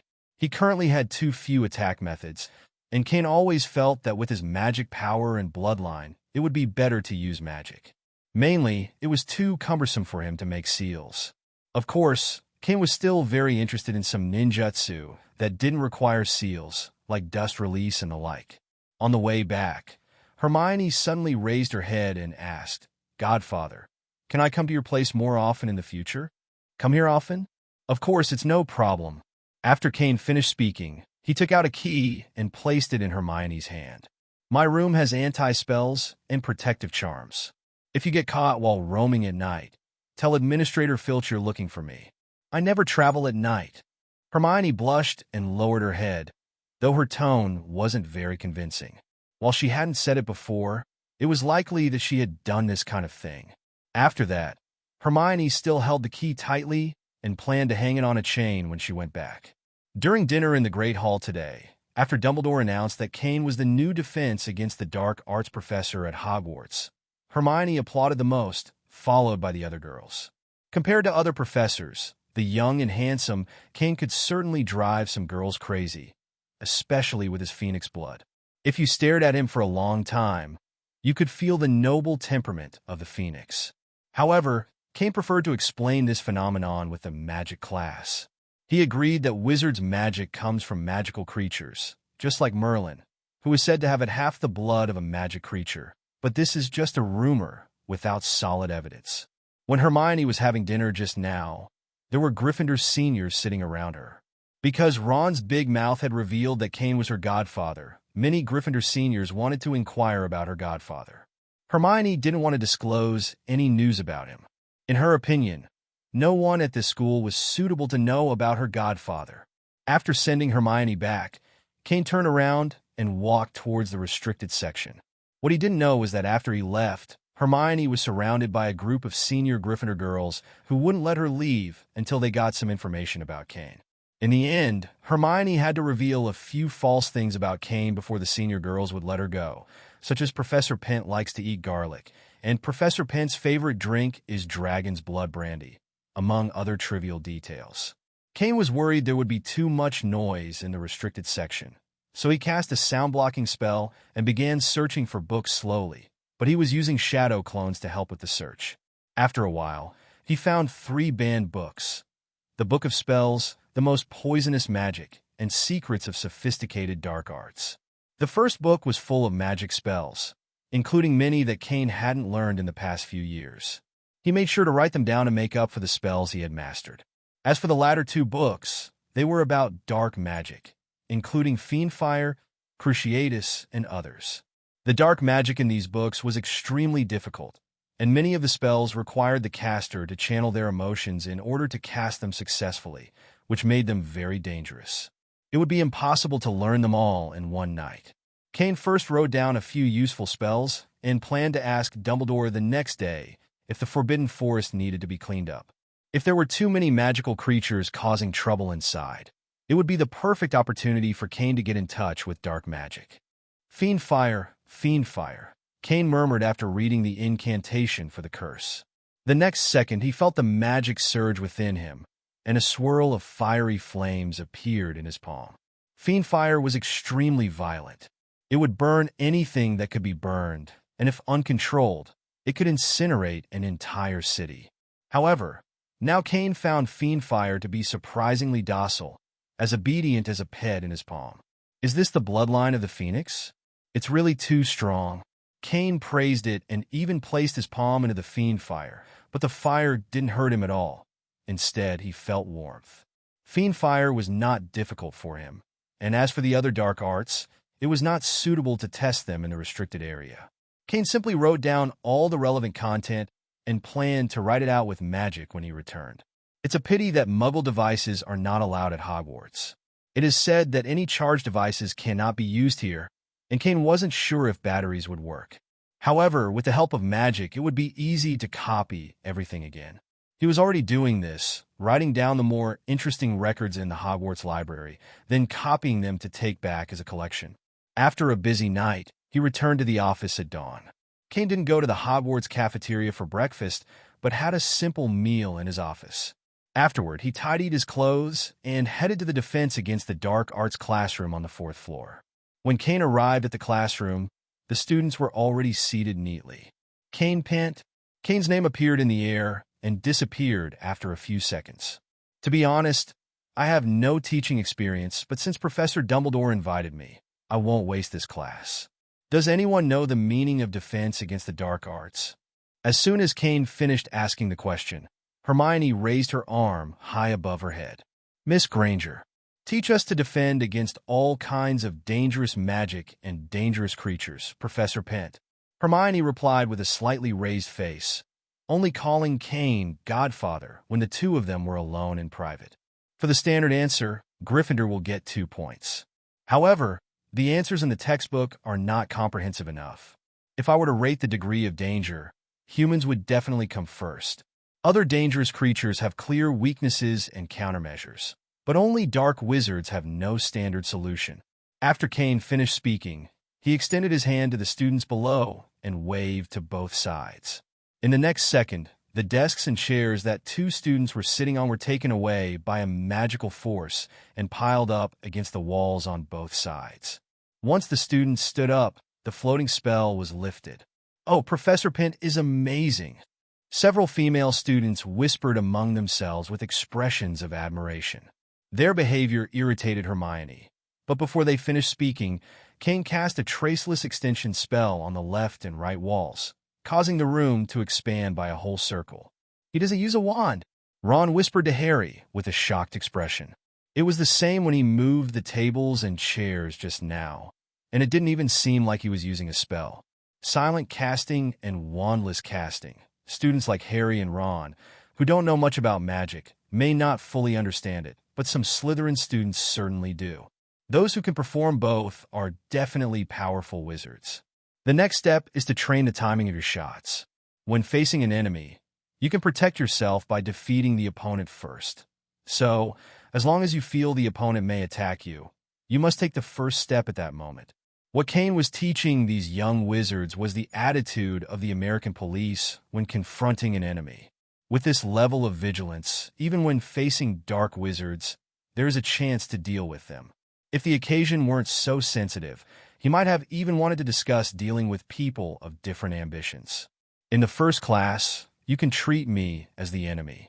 During my lessons, as long as someone finds my weakness, they can take advantage of it at any time. If they succeed, petrified. Before Cain could finish speaking, Hermione pulled out her wand and cast a spell at him. Not only were the other students surprised, but Cain almost didn't react in time either. Though his physical fitness would have allowed him to avoid the spell easily, he stood still, thinking of his goddaughter who had cast it. Boom! The petrification charm hit Cain's chest with only a spark, and then it had no effect. The classmates around Hermione were stunned. They hadn't expected her to dare attack the professor in class. Very well, 10 points from Gryffindor. As I mentioned earlier, when dealing with an enemy, you need to take advantage of the opponent's opening and act decisively. In this case, Miss Granger has done well. Even I didn't expect it. Next, during my lessons, if no one performs better than Miss Granger, I will give her the prize. But if someone makes a move that's too obvious, 1 point will be deducted from your house. So students, think carefully before making a move. After Cain finished speaking, the students' eyes in the classroom widened with excitement. The spark of excitement in their eyes was clear. The idea of being able to cast spells on professors without consequences sounded thrilling, but most of them focused on the prizes and points, ignoring the warnings and deductions Cain had mentioned. Professor Pent's class is really interesting, but it's a pity I wasn't the one who won the prize in the end. Don't you think Professor Pent is very graceful when he speaks? That gentle tone. If we were ranking professors at Hogwarts, I'd definitely choose Professor Pent.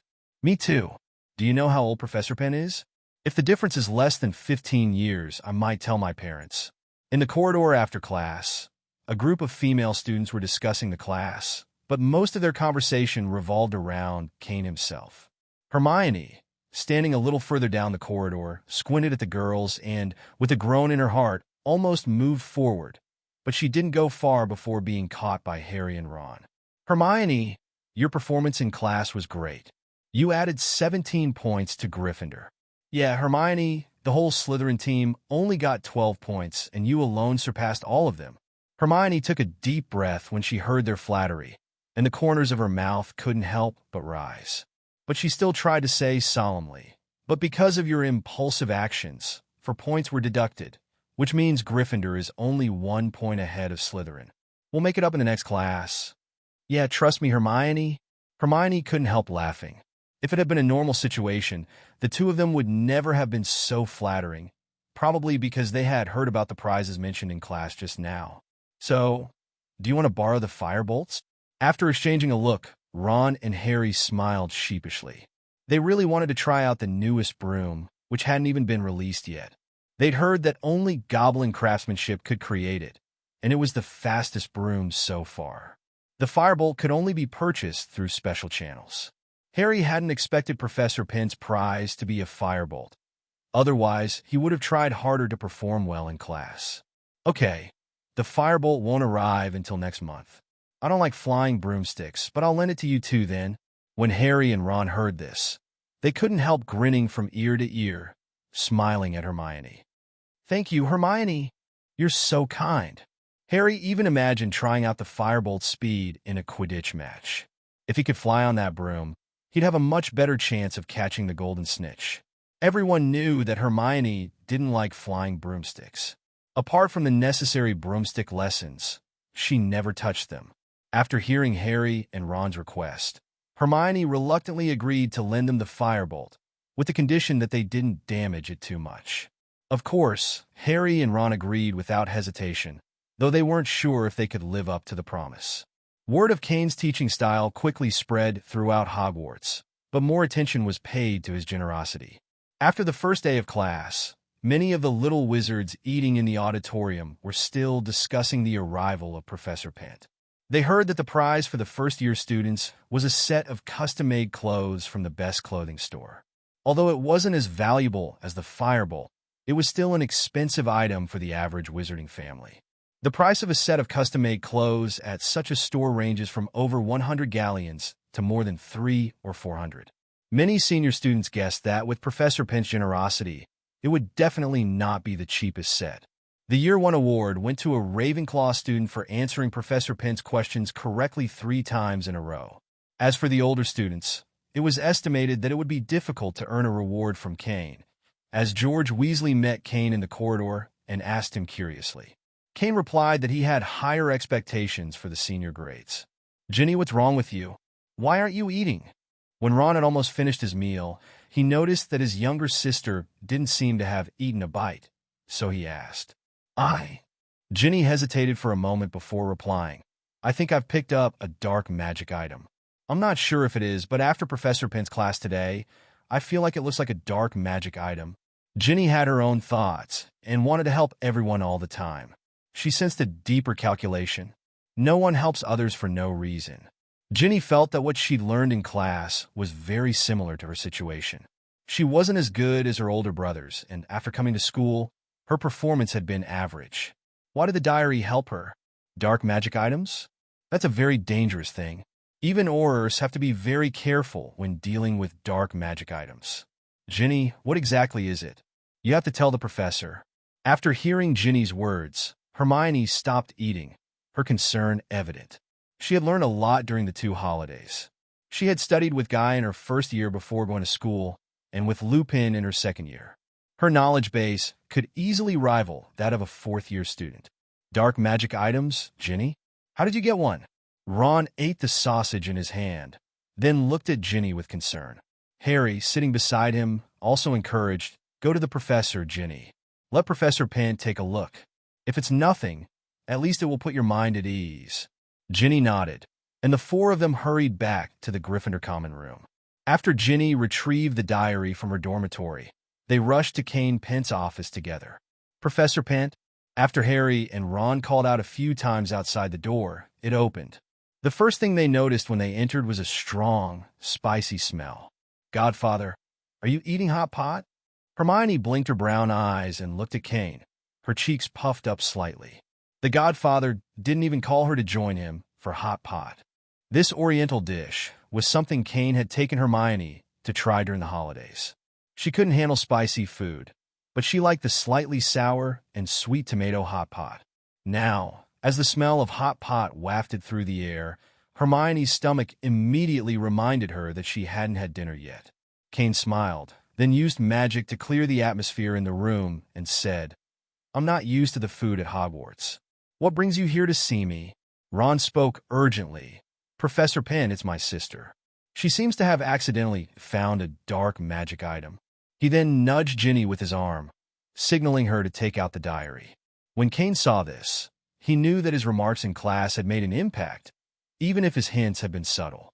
After taking the diary from Ginny, Cain examined it closely, then used the secret revealing charm, but it had no effect. After thinking for a moment, Cain conjured a small cluster of fiend fire at his fingertips. The flame danced like a lively, fiery sprite. As fiend fire appeared, Harry, Ron, and the others suddenly felt the temperature in the room rise. They found the flame at Cain's fingertips blinding. Ordinary wizards wouldn't dare use fiend fire like this, but Cain, with the blood of both a phoenix and a fire dragon, had unparalleled control over flames. Cain carefully placed the small flame on the bottom of the diary, and it began to burn. After a moment, the diary's surface scorched black, and a line of words appeared on the pages. "Please stop. Put it down. I mean no harm." "Generally, those who claim they are not malicious are the most dangerous," Cain said. "This is a dark magic item, Ginny. Where did you find it?" Ginny, looking scared, sobbed quietly. "I don't know. When I found it, I'd already been talking to it." "Is that so? Well, pay attention in the future," Cain replied, then took the diary from her and pulled out a bottle of palliative. Drink this and go back to sleep.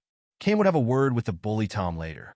Hopefully, by then, Tom had mastered more black magic, or else the diary would be as useless to Cain as toilet paper. This potion was brewed by Hermione, and it works very well, Cain added. Hermione straightened up immediately upon hearing this, but since there were so few people in the room, Harry and Ron didn't realize how difficult it had been for Hermione to brew the potion. Thank you, Professor Pent. After Ginny thanked him, she took the potion and prepared to head back to the dormitory for a good sleep. Ron and Harry stood up to leave as well. Ron was still worried about Ginny, while Harry wasn't sure what to do, so he stayed behind. After walking outside, Hermione said to Harry and the others, "Harry, you guys go back first. I still have something to do." The three of them didn't mind. After saying goodbye, Hermione took the key, opened the door to Cain's office, and ran to his side. "Godfather, I want to eat too." "Sure." Cain had originally planned to study Tom's diary, but when Hermione came back and wanted to eat hot pot, he decided to satisfy her request first. Besides, he wasn't full himself and could eat a lot. After eating, Hermione patted her stomach in satisfaction. It felt a little swollen, and she seemed to have overeaten today. Then she took the honey milk Cain had poured for her, took a big sip, and her face showed a satisfied expression. Sitting on the sofa, Hermione looked like a drunken person slumped over, except the cup in her hand was filled with milk. While drinking her milk, Hermione asked, "Godfather, many senior students asked me about you today. Should I tell them?" Her bright brown eyes resembled a little girl who had spotted a squirrel. "Senior students? What age?" Before Cain could ask for more specific details, he caught sight of Hermione's bulging cheeks. Suddenly, he realized it wouldn't be good to say certain things in front of his goddaughter, so he coughed lightly and said to her, "You don't need to tell them. I won't be staying at Hogwarts for long, and I may go to other places next year." Hermione felt a little happy upon hearing the first part of the sentence, but her mood shifted when she heard the rest.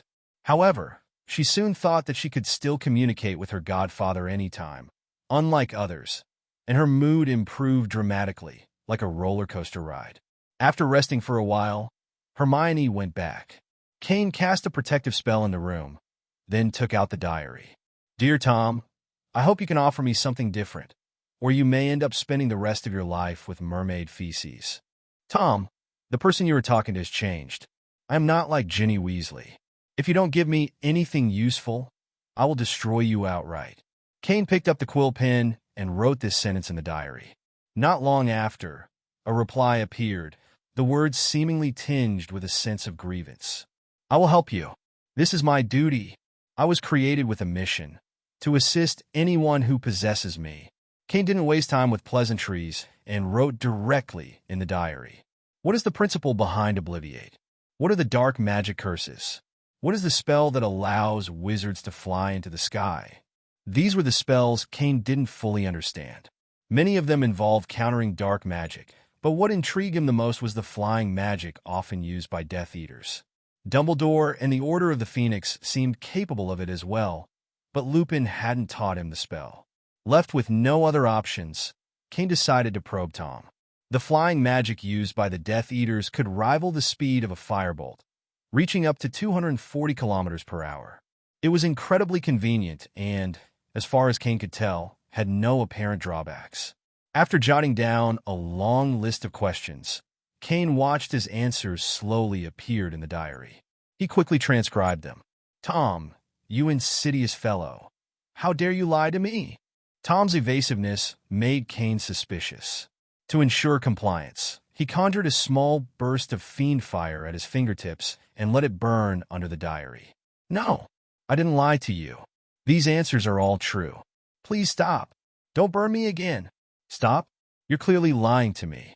I'll make sure you understand the consequences of deceit. Let's see if you dare to lie to me again." With that, Cain conjured another cluster of fiend fire, intensifying the flames. Now, Tom truly panicked. This diary wasn't invincible. The fiend fire was powerful enough to harm him. If not for the protective spells he had placed on the diary, it would have been reduced to ashes already. "I never lied to you. Please believe me. I exist only to serve. I'll trust you for now," Cain wrote, "but tomorrow, I'll confirm your answers with a dark wizard. If I find any lies, get ready to spend eternity in a dung heap ignited with fiend fire." Satisfied with the damage he had inflicted, Cain extinguished the flames. He planned to try the flying magic later and, if it proved unsatisfactory, burn the diary again. Tom still retained some of his manipulative power, evident in his sporadic and hesitant replies. Cain resolved to extract every bit of magic knowledge Tom possessed before deciding his ultimate fate. After storing the diary away, Cain headed toward the restricted section of the library. Cain didn't have any classes the next morning, which meant he could stay up all night studying magic. As he made this decision, he couldn't help but feel surprised at himself. In his previous life, he had hated studying more than anything and never imagined that one day he would work so hard to learn. When facing a dark wizard, you must act faster than your opponent. Dark wizards have no boundaries and are not restrained by the Ministry of Magic. If you hesitate, you'll find yourself disarmed or writhing under the Cruciatus curse. When teaching senior students, Cain always emphasized the mindset of their opponents. Half the class was dedicated to understanding the strategies and mentalities of dark wizards, while the remaining time was spent practicing spells against various dark magical creatures. Much of what he taught had been gleaned from Lupin, but Cain's own proficiency in magic allowed him to demonstrate more effective casting techniques. However, Cain's method of spellcasting was almost instinctive, making it hard for him to explain it in detail. In this regard, more experienced professors like Snape or Lupin were better at teaching. Even so, Cain's lessons stood out for their innovative approach. He was one of the first professors to encourage students to take the initiative in combat. During one class, after Cain had finished speaking, a fifth-year female student raised her hand. "Professor, why are we focusing so much on vigilance against dark wizards? Shouldn't we also be learning about dangerous magical creatures?" Cain nodded. "That's an excellent question. Tell me, which department has the most staff in the Ministry of Magic?" "The Department of Magical Law Enforcement," a student answered quickly, as it was an easy question. "Correct," Cain said. "The Ministry of Magic exists to protect the British wizarding world, and its primary concerns are dark wizards and dangerous magical creatures. But between the two, dark wizards are far more dangerous. That's why the Ministry devotes so many resources to combating them. As for magical creatures, while they're certainly a threat, wizards have already fought and won several large-scale battles against them. Over time, we've tamed the most dangerous ones, studied their weaknesses, and documented our knowledge in books. But dark wizards are different. Each one has their own methods, tactics, and unpredictability. Take this as an example. Franco, your spell casting is still too obvious. If you concealed yourself behind someone, your attack would have been harder to detect." As Cain spoke, he casually deflected a petrification charm with a flick of his wand, drawing gasps from the students. The ease with which he blocked the spell left them stunned. Most hadn't even noticed Franco's silent casting, an advanced skill that only a few senior students had mastered. Yet, without even looking in Franco's direction, Cain had neutralized the spell as though it were nothing. After class, Cain was the first to leave the defense against the dark arts classroom. He headed straight to the Forbidden Forest to practice magic. If he lingered, there was a high chance that some of the female students would stay behind and waste his time. Unfortunately, the magical creatures in the Forbidden Forest were unusually docile and showed no inclination toward chaos, leaving Cain to focus on practicing the flying curse and fiend fire instead. The Astronomy Tower. From the top floor of the Astronomy Tower, Dumbledore gazed into the distance, his eyes fixed on the Forbidden Forest. High above, a red streak of fire danced through the clouds like a firework. "The flying curse," Dumbledore mused. "I don't recall seeing any book on that subject in the restricted section. It seems our Professor Pan learned this magic from other sources. What do you think, Severus? Doesn't it remind you of Fawkes?" Dumbledore pointed in the direction of the glowing fire and turned to Snape, who had just stepped onto the tower. "This magic is only known to Death Eaters and the Order of the Phoenix," Snape replied flatly. "If you didn't teach him, it's likely the Death Eaters did. And now, our dear Professor Pent has been practically living in the restricted section." Dumbledore, Don't you have any concerns about this? Dumbledore gave an enigmatic smile. It seems that Professor Pent isn't just gifted in common magic. He shows considerable talent with darker magic as well. Dumbledore's tone was calm, but his twinkling eyes betrayed a sense of curiosity. He had visited the Forbidden Forest and observed Cain practicing fiendfire. The precision and control with which Cain wielded the destructive flames had surprised him. Considering Cain's unusual abilities, which might have been influenced by a phoenix, Dumbledore had no cause for alarm, only intrigue. An animagus, Snape added curtly. Though he's been discreet, the scent of mandrake root is hard to hide. Indeed, Dumbledore said, his voice light with reminiscence. Much like in the old days. Apologies, Severus. I had only heard about his skills in transfiguration. I hadn't realized he had already mastered animagus transformation. Snape's lips tightened. Dumbledore's explanation did little to placate him. If you already know everything, there's no need for me to say more. Snape snapped before turning and leaving the astronomy tower. Last school year, Quirrell had been possessed by Voldemort. This year, the school had gained a defense against the dark arts professor who could perform the flying curse and control fiendfire. Snape's wariness was justified. Yet Dumbledore remained unbothered. He trusted Newt Scamander's recommendation of Cain, and from his own interactions with the young professor, he was convinced Cain's motivations were purely academic. Cain showed no interest in the ideology of pureblood supremacy. Even his goddaughter was a muggle-born witch. Such a person, Dumbledore reasoned, was unlikely to have ties to the Death Eaters. While Cain's nightly excursions to the restricted section had initially been concerning, Dumbledore had come to admire his ability to control fiendfire with remarkable precision. Snape, however, was overthinking the matter, and Dumbledore hoped he would come to a similar understanding in time. Cain's office. Godfather, these are from the senior students. They asked me to pass them on to you, Hermione said as she entered Cain's office, placing a stack of gift boxes on his desk. Also, she added, Ron wanted me to ask, do you have any messages for Ginny? Or are you planning to check in on her yourself? It's fine. Her mental state hasn't been great lately. She's been overthinking things. You can suggest she read a collection of jokes. By the way, who sent this gift? Why is it full of garlic and onions? Cain opened the gift box and was immediately hit by the sharp smell of raw garlic and freshly cut onions. The pungent odor made him choke. Was this meant to be a gift, or was someone playing a trick on him? I'm not sure, Hermione said, her large brown eyes darting nervously. A lot of seniors were giving gifts at the time. Fortunately, Cain was too preoccupied with glaring at the offending contents to notice Hermione's guilty expression.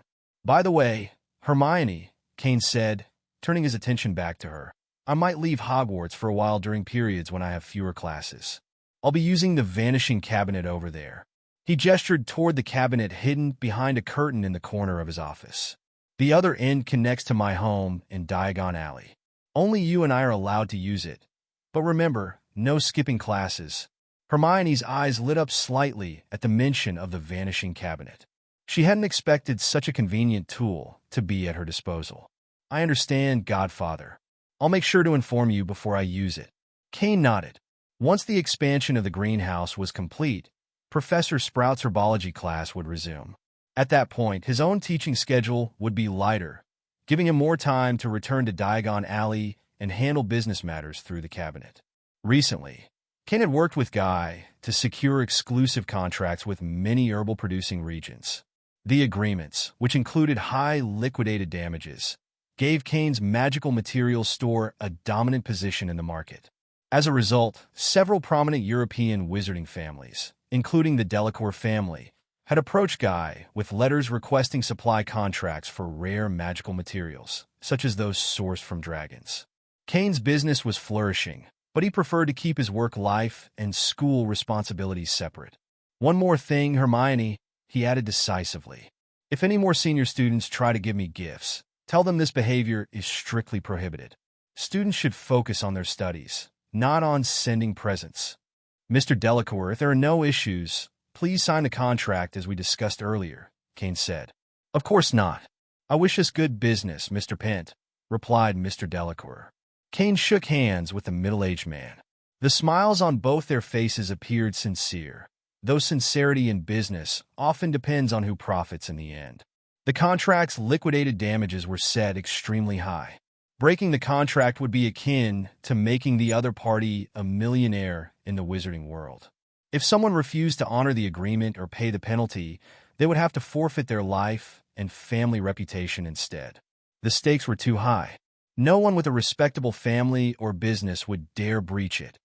Only a desperate, isolated dark wizard might consider it. The Delacour family owned a magic herb plantation in France, alongside 2 other businesses related to dragon materials. They had approached Cain to exchange their potion ingredients for dragon materials produced by his company. But Cain had seen through their intentions. He had discreetly instructed a shadow clone to hire a London law firm to draft 2 contracts riddled with carefully crafted traps. "Boss, I feel like Mr. Delacour is a bit." Guy paused, struggling to articulate his unease. Something about Mr. Delacour felt off, but he couldn't pinpoint it. Cain replied indifferently. "Who cares what they're up to? As long as there's money to be made. Guy, let someone else manage the store for now. Your task is to negotiate with other families dealing in magical materials and secure their business before word of any breaches spreads. If the Delacour family conducted their business honestly, they could earn some decent money. But if they had ulterior motives, they were likely to lose their entire family fortune to Cain." "I understand, boss," Guy said with a grin. He felt joining Cain had been the right decision. Thanks to their exclusive fire dragon material contracts, anyone in need of those resources had no choice but to visit Cain's magic material store. However, the store's policies required wizards buying fire dragon materials to also purchase 1 or 2 sets of potion ingredients. While potion material prices hadn't increased yet, once their stock ran out, other potion merchants would find themselves unable to compete. The British wizarding market had its limits.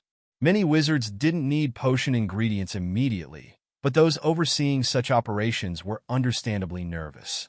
For instance, the Slug and Ziggs apothecary, located next to Cain's store, had already handed over their potion material business to Cain and decided to focus exclusively on selling potions. After a few months, Cain planned to open a potion shop for Guy in Diagon Alley. One could only imagine if Slug and Ziggs would turn into dark wizards and try to blow up the shop out of frustration. Cain urged once more, "I'll leave the rest to you. I still need to get back to Hogwarts." "Okay, boss," Guy replied. He knew Cain was currently working as a professor at Hogwarts but couldn't quite understand how he managed to spend so much time in Diagon Alley every day. After leaving the potion materials shop, Cain didn't actually return to Hogwarts. The figure in Diagon Alley was merely a shadow clone, while his main body was deep in the Forbidden Forest, searching for unicorns. In addition to securing cooperation contracts with the Delacour family and other business partners, Cain needed to visit Nocturne Alley. He hadn't been back since his last purchase at Borgin and Burke's. This time, he intended to ask if they had access to goblin craftsmanship. When the shadow clone was dismissed at his Diagon Alley residence, the chakra and its memories returned to Cain's mind. At that moment, Cain was flying above the forest, searching for unicorns. He had found faint traces of one 2 days prior, but was interrupted by a group of centaurs who fired arrows at him. Angered, Cain had taught the centaurs a lesson. Though he didn't kill any of them, they all retreated with bruises and injuries. If not for Hogwarts rules, Cain wouldn't have let his attackers off so easily.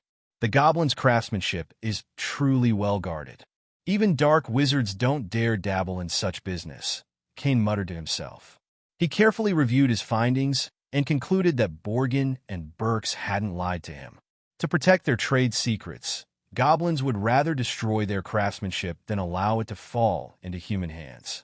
In light of this, Cain resigned himself to using wizard-crafted items for his current projects. While there wasn't much difference between the two for the ninja world, Cain had a preference for goblin quality. There's no sign of unicorns in this area either. Could the centaurs have tipped them off? He wondered, marking the search zones on his map. Suspicion crept into his mind that the centaurs, bitter from their earlier encounter, might have warned the unicorns about him. If he caught them conspiring, he wouldn't hesitate to deal with them again. After finishing his search, Cain used the flying charm to head directly back to Hogwarts. Recently, Professor Sprout had been busy expanding the greenhouse, causing her herbology classes to be rescheduled. She spent most of her time carefully relocating her beloved potion plants. Now that the greenhouse expansion was complete, Professor Sprout's classes needed to be made up. Meanwhile, other professors had lighter schedules, especially Cain. Once the busiest professor at Hogwarts, he had become the most idle one in recent weeks. The seventh-year wizards were busy preparing for graduation. Among them, those skilled in herbology and potions were recommended by Cain to join his shop, as he was planning to open a new branch soon and would need more manpower. Meanwhile, sixth-year wizards were focused on advancing their studies, while those taking the NEWTS could more easily handle their final year due to their preparation. Fifth-year students, on the other hand, were occupied with their OWL exams. Knowing the OWLs involve actual combat, Cain wrote to Lupin and sent him 200 galleons, requesting a compiled guide on exam topics. When the fifth-year students received the study materials Cain had provided, they cheered enthusiastically. Although the content was over a decade old, the Ministry of Magic hadn't significantly updated the exam format in years, making the preparation guide highly effective. However, some bold female students tried to use this as an opportunity to approach Cain and even attempted to offer kisses. Their actions seemed organized and premeditated, but Cain, quick to react, blocked them with a barrier spell. While one or two admirers might have been manageable, a crowd of them was overwhelming. For first to fourth-year students, the defense against the dark arts classes were relatively straightforward. Memorizing Cain's lectures and performing well in the final duel class almost guaranteed a perfect grade. Upon returning to Hogwarts from the Forbidden Forest, Cain often encountered students on his way. Professor Pent. Cain always greeted them individually, yet he was known among the students for being elusive outside class. Rumors spread that only Hermione Granger seemed to see Professor Pent regularly. One rumor claimed that a bold student had once sent Professor Pent an inappropriate gift, specifically clothing, which caused him to avoid staying on school grounds often. Though unconfirmed, the story circulated persistently, and many believed it to be true. Cain, however, remained oblivious to such gossip. No one dared bring it up during class, and outside class, Hermione was the only student who would converse with him regularly. Today, once again, his search for unicorns had yielded nothing. When Cain returned to his defense against the Dark Arts office, he noticed the door was unlocked. Hermione, he entered to find the faint aroma of potion brewing. The cauldron was bubbling away, but the room was empty. He had given Hermione permission to use his office for brewing potions, and she often took advantage of this privilege. She probably stepped out to the bathroom, Cain mused. He approached the cauldron and inspected its contents. Based on its peachy aroma, he guessed it might be an intelligence-enhancing potion. However, with his limited knowledge of potion making, he couldn't be entirely sure. It's best not to disturb a potion during its brewing process, and Hermione had likely left after ensuring everything was properly arranged. Sitting at his desk, Cain suddenly remembered he hadn't tormented Tom's diary in quite some time. The idea of using fiendfire on it was tempting. After all, the diary was a malicious object. However, when Cain went to retrieve the diary, he discovered it was missing. Where's the diary? Did Hermione take it? It was difficult for anyone else to enter his office without permission, and among the younger students, only Hermione might know the counterspell to unlock the protective wards. Still, Hermione should have known it was a dark magic artifact and wouldn't tamper with it lightly. Professor Pent. A sudden shout interrupted his thoughts. Harry and Ron appeared at the office door, both out of breath. What's the matter? Cain asked, standing up. There's been an incident, Harry blurted. Cain's expression turned serious. Where's Hermione? Hermione? What does this have to do with her? Harry asked, confused. The accident happened to a fifth-year Gryffindor. Near the Gryffindor Tower, one of the seniors was attacked and has been petrified by a very powerful spell. Cain frowned. Ron, go back and wait for updates. Harry, come with me. Without waiting for a response, Cain cast a levitation spell on Harry, causing him to float behind, and then used a flying spell to rush directly to the second-floor girls' bathroom. A minute later, Harry, still levitating, landed beside him and looked around nervously. "Professor, this is the girls' bathroom." "I know," Cain replied curtly, pointing to the sink beside him. "Now use your parcel tongue to tell this sink to open." "Open? You're speaking English, Harry." Cain sighed, reminding himself that Harry's parcel tongue ability came from Voldemort's soul fragment. It was possible he couldn't summon the ability when he was nervous. Before Harry could try again, Cain conjured a small, illusionary black snake that slithered toward Harry. The sight startled him into instinctively switching to parcel tongue, though all he managed to say was, back up fast." "Harry, it's a fake snake. Just tell it to open, and it'll disappear." "Open." This time, Harry spoke in parcel tongue. The sink instantly shifted aside, revealing a dark passage leading down to the Chamber of Secrets. "Go back now, Harry. You'll be fine," Cain instructed before using a flying spell to descend into the chamber. "Professor, I'm a parcel tongue," Harry protested, wanting to follow. He felt the situation was serious and believed that if he stuck close to Professor Pant, he wouldn't encounter any danger. But before Harry could step forward, Cain was already gone. Harry peered down the passage, but it was pitch black. He had no idea how far the drop was, and he didn't have his wand with him. "I should probably inform Professor Dumbledore," Harry muttered to himself. Convincing himself this was the right course of action, he turned and ran out of the bathroom. "Lumos!" Cain gave a command with his hand, and in the next second, the secret room became as bright as a small sun. This was because his magical power was immense, making his spells far more powerful than those of ordinary wizards. His magic could absorb natural energy and convert it into power. Additionally, Cain had a shadow clone that absorbed natural energy every day. He wasn't entirely sure how immense his magic power had become, but he knew he hadn't reached its upper limit, if there even was one. With the light from the spell, Cain approached a locked pipe. He attempted the unlocking charm, but failed. In that moment, Cain regretted not bringing Harry along. He should have had him open the door and send him up. Torn apart, lacking patience, Cain cast the crushing curse, blasting a hole in the stone wall beside the pipe. With his immense magical strength, the crushing curse he used was comparable to 5 or 6C for explosives. A passageway was opened, and Cain walked through it. After navigating the long pipe, he arrived at the secret room built by Slytherin, as legendary as it was. Near the Slytherin stone statue at the other end stood 2 figures. One was tall, thin, and wearing a Hogwarts robe. The other was very pale. "Tom, it seems my kindness has given you a lot of illusions, making you think you could resist me. So, you found my goddaughter? What method did you use to control her?" Cain spoke to Tom while casting a levitation charm on Hermione, causing her to float toward him. Throughout the process, Tom didn't stop him, perhaps because he was currently connected to Hermione's life force and couldn't use magic on her. But his face contorted with rage, and he shouted at Cain, "Mercy? Every day, you burn me with fiend fire, no matter how much I beg for mercy. You only weakened the flames as time passed, and I pretended to be dying. Mercy?" The last 2 words Tom nearly screamed, as if venting all the grievances he had endured from Cain. "I've decided," Tom sneered. "I'll kill her first, then you. No one can save you. I swear." As he said this, Tom took a few breaths of cold air, suddenly recalling the horrors he'd suffered in the diary. But now, he had been resurrected and was finally free.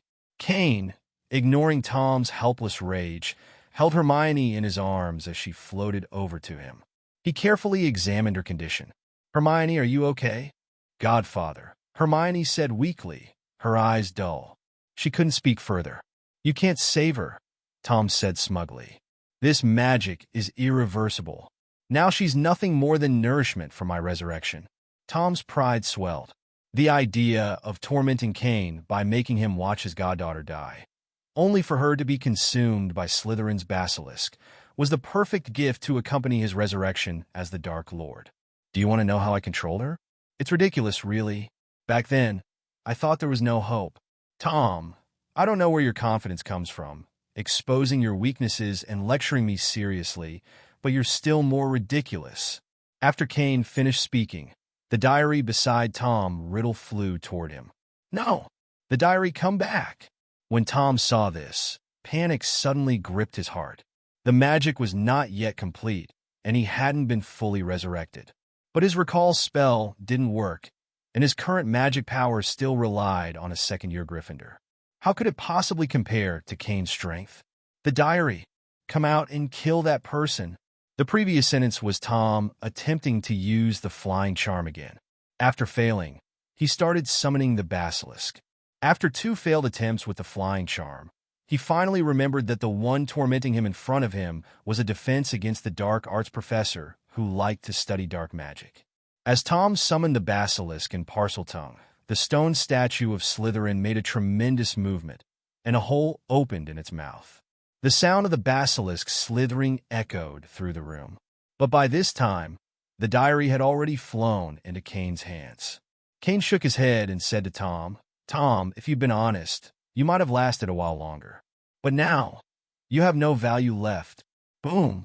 As soon as the words left his mouth, Cain's hand holding the diary suddenly ignited with violent fiend fire. The bright yellow flames that first appeared gradually turned to a dark, blood-red hue, emitting a strange, ominous light. Ugh! Ah! The power of fiend fire was already terrifying, especially for a fire master like Cain, who possessed the genes of both a phoenix and a fire dragon. The diary Horcrux was destroyed in an instant. At the same moment, Tom's nearly revived body was also destroyed, breaking apart with the diary. No matter how loudly Tom shouted, it couldn't prevent the diary's destruction. When Tom vanished completely, Cain stopped the fiend fire in his hand. Hermione, who had been in his arms, regained her strength and immediately recalled everything she had experienced over the past few days. Like a nightmare slideshow, her memories played back frame by frame before her eyes. Sorry. Cain patted her shaggy hair, then cast a cleaning charm on her. "Apologize once we're out of here. This has nothing to do with you. It's all Tom's fault. He's the evil one. By the way, there's also the basilisk godfather. Let's go, he just summoned it." "I know. I happen to be interested in basilisks, and it's out." Seeing Hermione would have turned back, Cain couldn't help but reach out and hold her head down. Looking at the basilisk would be like colliding with the Avada Kedavra. Even he needed to look at his feet and listen to the sounds to direct himself. As the noise grew louder, Cain raised his head and exhaled a large ball of fiend fire from his mouth. The flame immediately took the shape of a phoenix. As Cain continued to manipulate the fiend fire, the surrounding water pool was vaporized by the intense heat. Hiss, hiss! The roar of the basilisk was filled with panic. It had lived for thousands of years, growing from a small creature to 1/10 of meters in length, yet it now felt fear and terror in the face of the phoenix-shaped fiend fire, which was twice its size. But before the basilisk could turn around, a fiend fire dragon appeared in the passageway of the Slytherin statue, and the surrounding fiend fire quickly formed a fence, tightly encircling it. This time, the basilisk truly dared not move. It could only curl up its enormous body and roar weakly. The fiend fire fence suddenly parted, creating a passage. Cain's shadow clone emerged and addressed the basilisk. "I know you can hear human speech. Turn over and surrender to me now, or you will be burned to death by fiend fire." Having lived for thousands of years and possessing its own thoughts, the basilisk could likely understand human language. If not, or if it was too stubborn to express itself, Cain would simply claim its dead body. Fortunately, not long after Cain finished speaking, the basilisk uncoiled and flipped onto its back, exposing its belly. "Assuming you're sensible, shrink quickly," Cain said with a smile. He cast a shrinking charm on the basilisk and extinguished the surrounding fiend fire. The basilisk, now shrunken to only about 10 centimeters long, coiled up in Cain's hand. He cast a petrification charm and a cleansing charm on it before placing the creature around his wrist like a bracelet. "Now let's talk about you, Miss Granger," Cain said, turning to Hermione. "Why did you take a diary that you knew was cursed with dark magic?" Cain gently lowered Hermione from his arms. Upon hearing his question, she immediately lowered her head. After a pause, she spoke. I heard a voice at the time. It felt like a dream. The voice said things I often thought about, and it was intermittent. At that moment, I only had one thought. I wanted to chat with him for a while. After we get back, start practicing occlumency and memory magic, Cain instructed. Don't say anything when we go outside, and leave everything to me. Cain patted Hermione's head. He had initially planned to sneak into the secret room to take the basilisk, but luckily, there were no major losses, and this crisis could now be turned into a benefit. After subduing the basilisk, the only remaining function of the Chamber of Secrets was the pipes leading to each floor. But that was something for Dumbledore to handle. Cain took Hermione and made their way outside. Using the levitation charm, they floated up through the sink of the girls' bathroom. Just as they exited, Harry arrived with Dumbledore and several other professors. Professor Pent, the matter has been resolved, Headmaster. Hermione was controlled by someone, but I rescued her. The dark wizard who controlled Granger and the basilisk in the Chamber of Secrets has been eliminated. As Cain spoke, he noticed Snape staring at his wrist. Looking down, he realized that the basilisk bracelet had slipped off. He quickly pulled it back up. What happened to the classmate who was attacked? He asked. Dumbledore pretended not to notice the basilisk bracelet and replied, Fortunately, Percy was only petrified. He didn't look directly at the basilisk, but to recover, we'll have to wait for Professor Sprout's mandrake to ripen. Cain nodded. I'll send someone over. There should be plenty of mandrake available. That's all. I believe Professor Snape will make a perfect anti-petrification potion. Professor Pent. Hermione trembled slightly at the mention of Percy's name. Percy was the senior with whom she had a bit of a disagreement, especially because she had refused to introduce her godfather.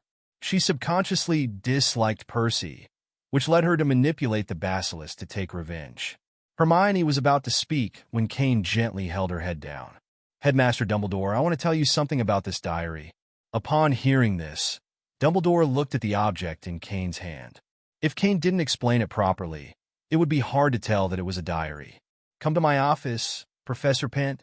Cain instructed Hermione to wait for him in the office, and then followed Dumbledore to the headmaster's office. As soon as they entered, a red phoenix flew toward Cain. He could sense the phoenix's thoughts. It wasn't hostile, just curious and surprised. The phoenix landed directly on his shoulder and then paused, studying Cain. Fawkes sees you as he would a friend, Dumbledore said.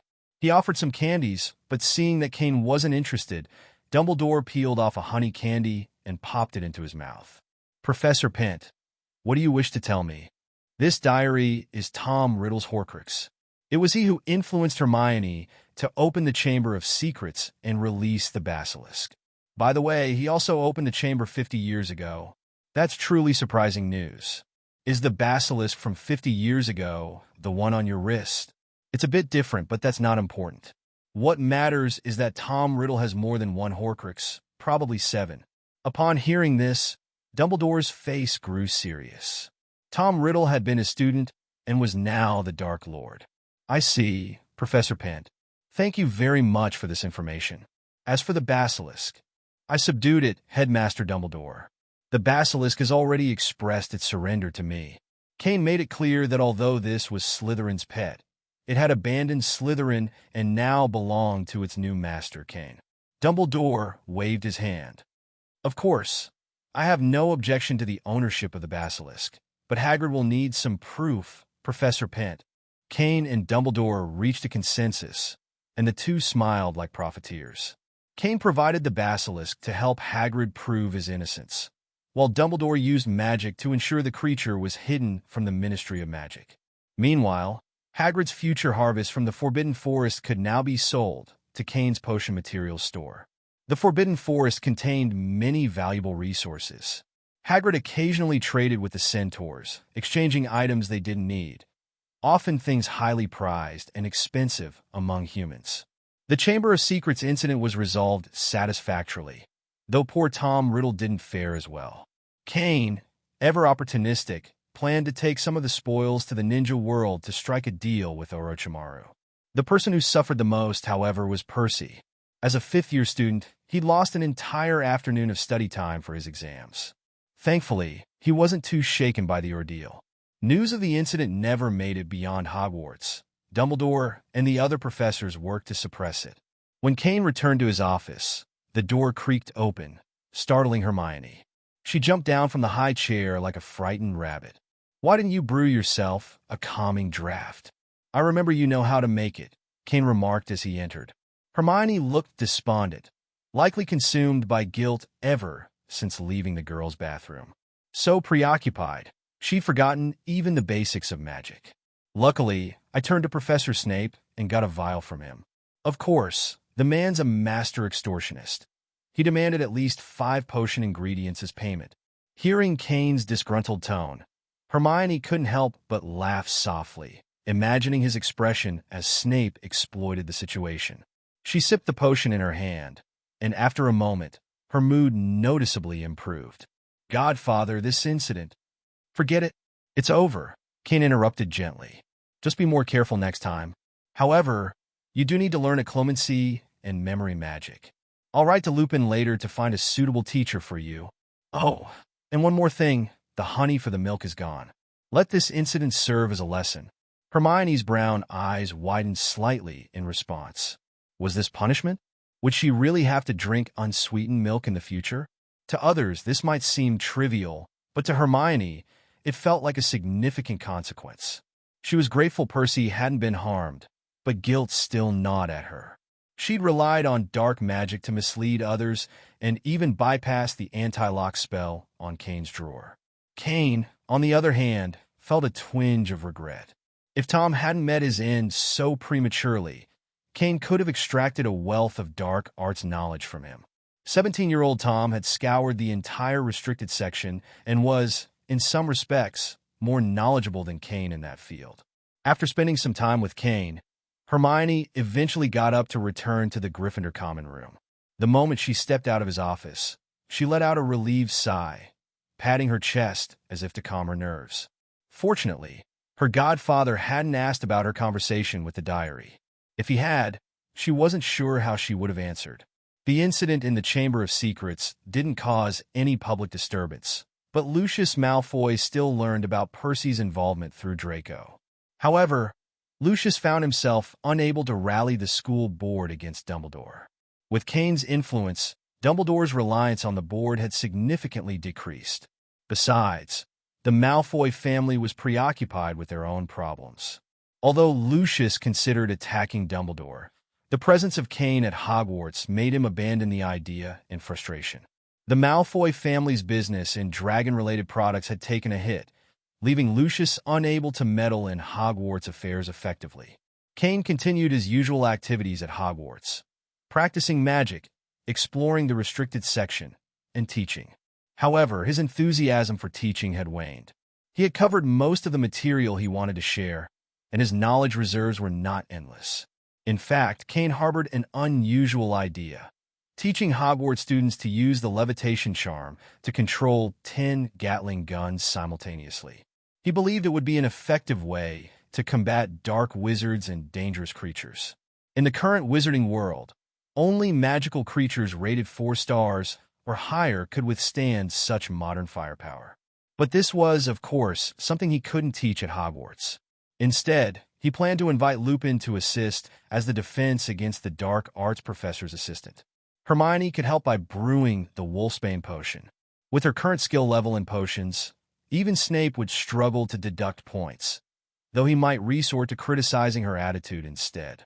One thing that amused Cain was the resolution of the rumor about his supposed love of garlic and onions. The price Hermione paid to clear his name? A glass of fresh milk every morning. Towards the end of the school year, Cain finally completed all the steps required to master Animus transformation. He had spent months working with Mandrake and now needed to thoroughly cleanse himself to rid the lingering smell. "Godfather, can I come and watch?" Hermione asked, her eyes brimming with curiosity and excitement. Before Cain could refuse, she quickly added, "I'll need to learn Animus transformation in the future. Watching you now would give me valuable experience and help reduce the risk of failure later." Cain sighed, seeing through her reasoning, but relenting nonetheless. "Fine." Midnight, on the lawn near the Forbidden Forest by the south side of the Great Lake. That's where I usually practice spells. But you'll have to avoid Filch on your own. Of course, Cain planned to deal with Filch for the evening. He had a feeling there might be a little wizard night tour happening anyway. Sure enough, at midnight, Cain stood on the lawn, staring with a mix of amusement and disbelief at the three young wizards in front of him. The three of you actually made it. Does the invisibility cloak even fit three people? We used the cloak to cause a distraction in the library, Ron explained. After Filch went to check it out, we slipped out. It was Hermione's idea, Harry quickly added, throwing Hermione under the bus. Hermione shot them both a sharp glare before straightening up and pretending to be indifferent. She waited patiently for Cain to begin his animagus transformation. Cain shook his head, signaling for the three of them to stay back. He then took out the potion he had prepared in advance. He'd been planning for this moment for a long time, and there was no way he was going to wait for another opportunity. Casting the spell on himself, Cain quickly downed the potion. As the transformation began, an image of a bird appeared in his mind. At first, he thought it might be an eagle or a sparrow. But as the image became clearer, he realized it was something far more extraordinary, a phoenix. However, something unexpected happened during the transformation. Cain's blood vessels began to glow a fiery red. The extremist virus within him had activated, reacting to the mutation in his body and attempting to repair it. "Damn it, not now," Cain muttered through gritted teeth. He concentrated, channeling his magic power and chakra to signal the extremist virus to stand down. After a tense moment, he managed to suppress its repair function, allowing the transformation to continue. Cain's clothes seemed to melt into his skin, and his body began to change. Silver feathers sprouted all over him, and he grew in size until he towered above the lawn. "God, is that the Godfather's animagus form?" Hermione exclaimed in amazement. Harry, ever the voice of reason, reminded her, "Hermione, this is Hogwarts. You're supposed to say Merlin." "I know it's supposed to be Merlin," Hermione snapped, barely able to contain her excitement. "But do you even know what kind of creature the Godfather just became? I've never seen a bird like this before. Silvery white feathers, a body over 2 meters tall." "It kind of looks like Professor Dumbledore's fox," Harry interrupted. "Fox? Yeah, that's a phoenix. I saw Fox the last time I went to the headmaster's office. But Fox has red feathers, and the professor's transformed into one with silver feathers," Harry said, adjusting his glasses as he studied the massive bird. "It's impossible.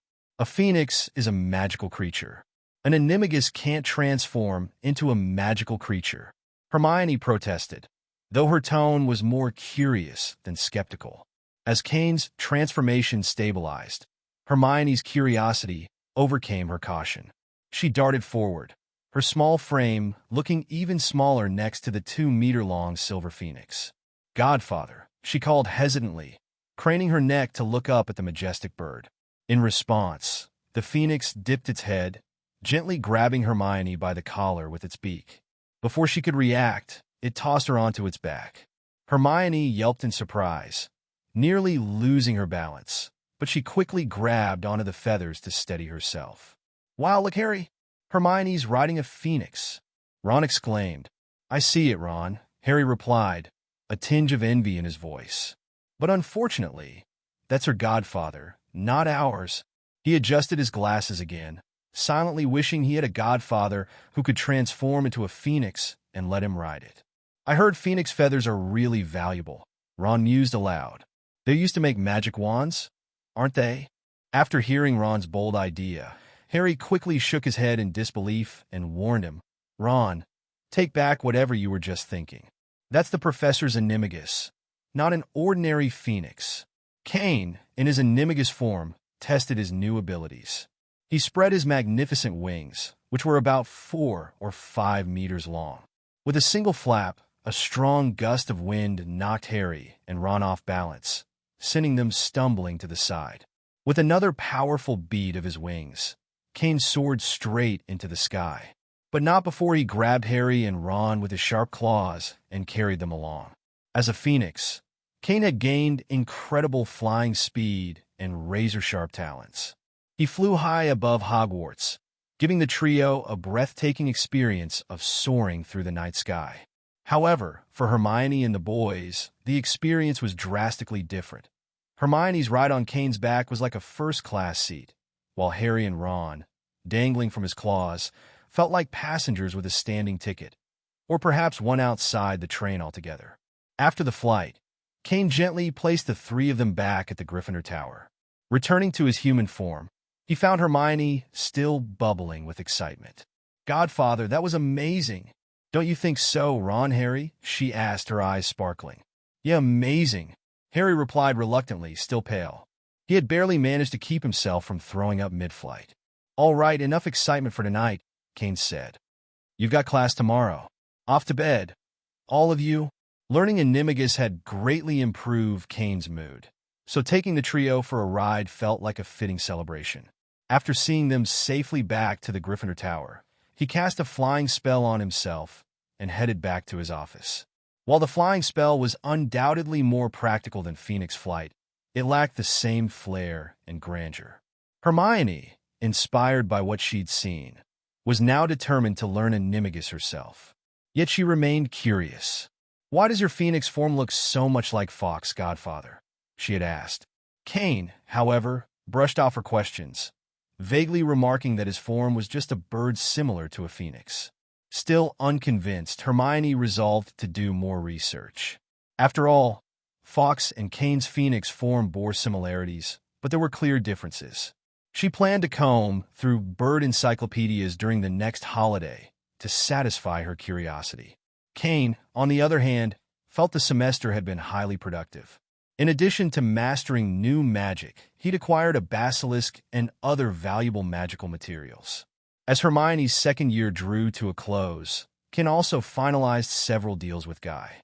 With these new agreements, the Cain Potion Materials store was poised to expand into other European markets. Almost time to check back, Cain thought, reflecting on his progress in the Marvel and Ninja worlds. He'd already laid a solid foundation in the wizarding world, ensuring his potion store's stability with ironclad magical contracts. Still, before he could return to his other ventures, he needed to finalize all his arrangements in the wizarding world. The harvest has been quite good.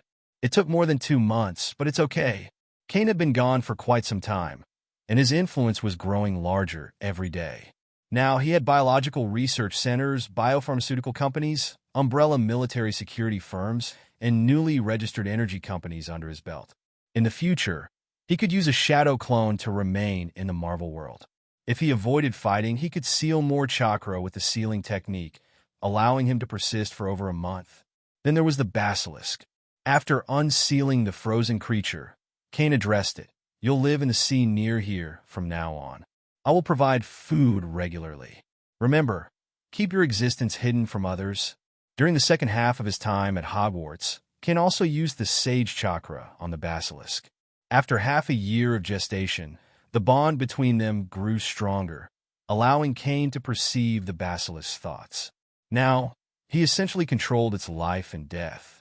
After adapting to the chakra, the basilisk grew back into its tens of meters long form. Cain was unsure of its current growth limit, but fortunately, the sea offered a vast hiding place. What he had gained most from this endeavor were new spells, such as the Flying Spell, Imperious Curse, and Transfiguration. These spells allowed him to surpass regular people. As long as he was cautious around Camartage and other extraordinary forces, Cain could safely continue developing for another 10 years.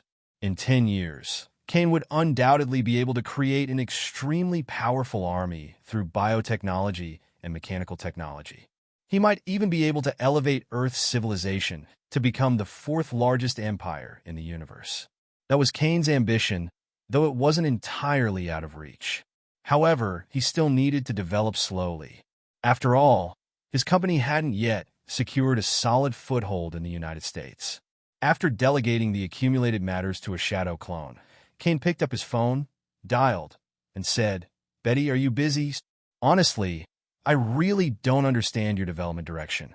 In my opinion, you should at least wait until you've established your biopharmaceutical company before pursuing clean energy. Do you have any idea how many people will oppose you if you push for clean energy now?" Betty Ross had been updating Cain on his recent developments since she got in the car. There was a hint of resentment in her voice. After all, Cain had disappeared for so long, and Betty had been left to manage a quarter of his industry and capital. If she made even a small mistake, Cain's business could be in serious danger. The most important thing for Cain, right now, was the extremist virus project he was collaborating on with the military, which Betty also controlled.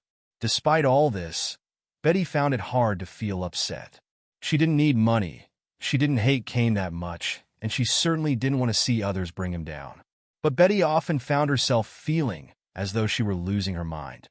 Even if she didn't want to develop clean energy, it was because she was worried that Cain would be targeted by traditional resource tycoons.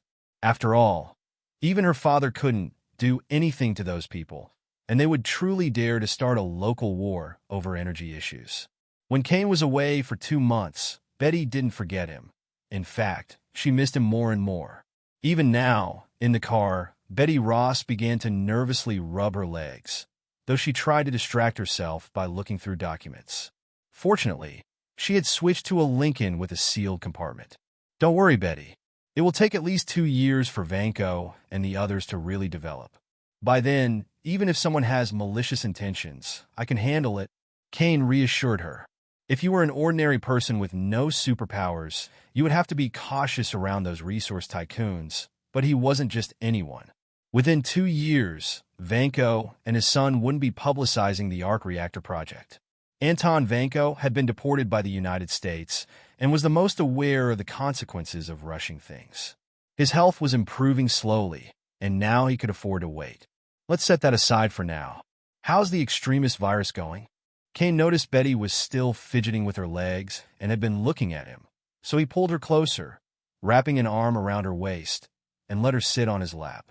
Report to me like this. I want to hear everything clearly. The extremist virus is progressing well, and the first batch has been accepted. Betty said a few words before angrily pulling Cain's hand away, making it difficult for her to report. But feeling the warmth of his body made her swallow nervously, and she finally sped up her report. Betty Ross had a special channel to inquire about the super soldier squad from the military. Cain's side had given a success rate of about 70%, but the military success rate was only 50%. Many failures had little to do with the serum itself, but rather the emotions of the user. This was the conclusion drawn by the military's researchers. The serum of the extremist virus was highly sensitive to emotions. If the user was too excited or frightened, it would trigger a rise in heart rate, causing the extremist virus to heat up rapidly and possibly explode. However, successful subjects had gained super strength, able to crush a 4mm steel plate with ease, along with enhanced speed, reaction times, and recovery abilities, all at the level of super soldiers. Compared to Steve Rogers' data, they were only slightly weaker, but their resilience was several times stronger. Cain, my father, plans to entrust several of the serums left by Dr. Erskine to your biological research center. If you can perfect them, he will continue to cooperate with you to develop the serums together. We're almost there. After Betty finished speaking, she quickly removed Cain's mischievous hand, barely resisting the urge to give in. She hurriedly got up, adjusted her clothes and makeup, and stepped away from Cain. Of course, I agree with this matter. Make an appointment with General Ross for me another day. After getting out of the car, Cain said to Betty, if Cain remembers correctly, Howard and Erskine had likely left behind a copy of the super soldier serum, which had a major defect and had been frozen. It seems that the success of the extremist virus serum gave Ross hope, and he wanted to restart the project. I heard that your father was promoted to a higher position. Betty Ross, unlike Cain, who was blind to the military world, shook her head and replied, it's not that easy, but his power has grown, and he now have more political leverage for the future. Unless a world war breaks out, it will be difficult for her father to advance further. The super soldier program is just his political bargaining chip, but it will give him more influence in the military moving forward. Betty had now started her advanced studies in management, though she kept it a secret, which made her even busier. Since Cain interrupted her meeting with Bruce last time, she had only been able to contact Bruce by phone, and the calls were cut short after just a few minutes. When they arrived at the Biological Research Center, Betty informed Laura before they left. As the CEO of a biopharmaceutical company, Laura needed to be updated on the progress of the recovery serum.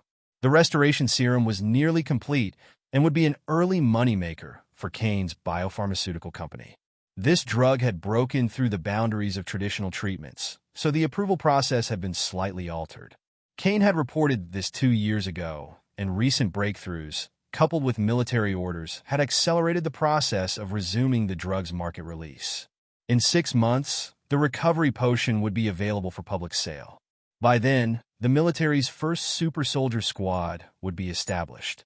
General Ross and the relevant beneficiaries of the super soldier squad had promised to help Cain shorten the approval process for the serum. After all, they were already using it, and there were more non-commissioned officers with broken limbs in the military. The recovery medicine would be divided into several different procedures, but a treatment for regenerating a broken limb would cost at least $300,000. The poor in America wouldn't be able to afford the curative effects of this potion for the time being. To spend an entire family's savings on a single arm was something Cain, with his benevolent nature, didn't want to see. So, the initial batches of the potion would be distributed to the wealthy. This market was huge, with the needs of hundreds of millions of people. Even if Cain's factory ran around the clock, it would only be able to supply 0.3% of the demand in the coming years. For nearly half a day, Cain had been discussing with Laura, Betty, and others about resuming the marketing of the pharmaceuticals, establishing a pharmaceutical factory, and preparing for the press conference. Cain felt that he could let go of many things. In a few months, the effect of the curse seal would continue to improve. Unless they were destroyed by outsiders, it would be impossible for them to betray him. The Shadow Clone also communicated with Vankos and his son. The arc reactor in Anton Vankos' hands was still the first generation. They planned to upgrade the reactor through at least a few more generations before they could announce it to the public. Too busy today, Miss Betty. Do you have any restaurant recommendations? Go to Brook Grove. There's a good restaurant there. Betty Ross opened the car door and continued speaking to Cain. You didn't say a word today, my boss.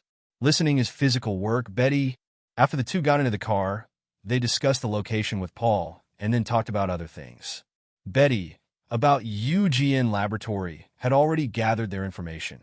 However, there was backing behind this laboratory, and they were aiming to acquire the lab, which posed a bit of a problem. After a while, Paul dropped Cain and Betty off at the restaurant.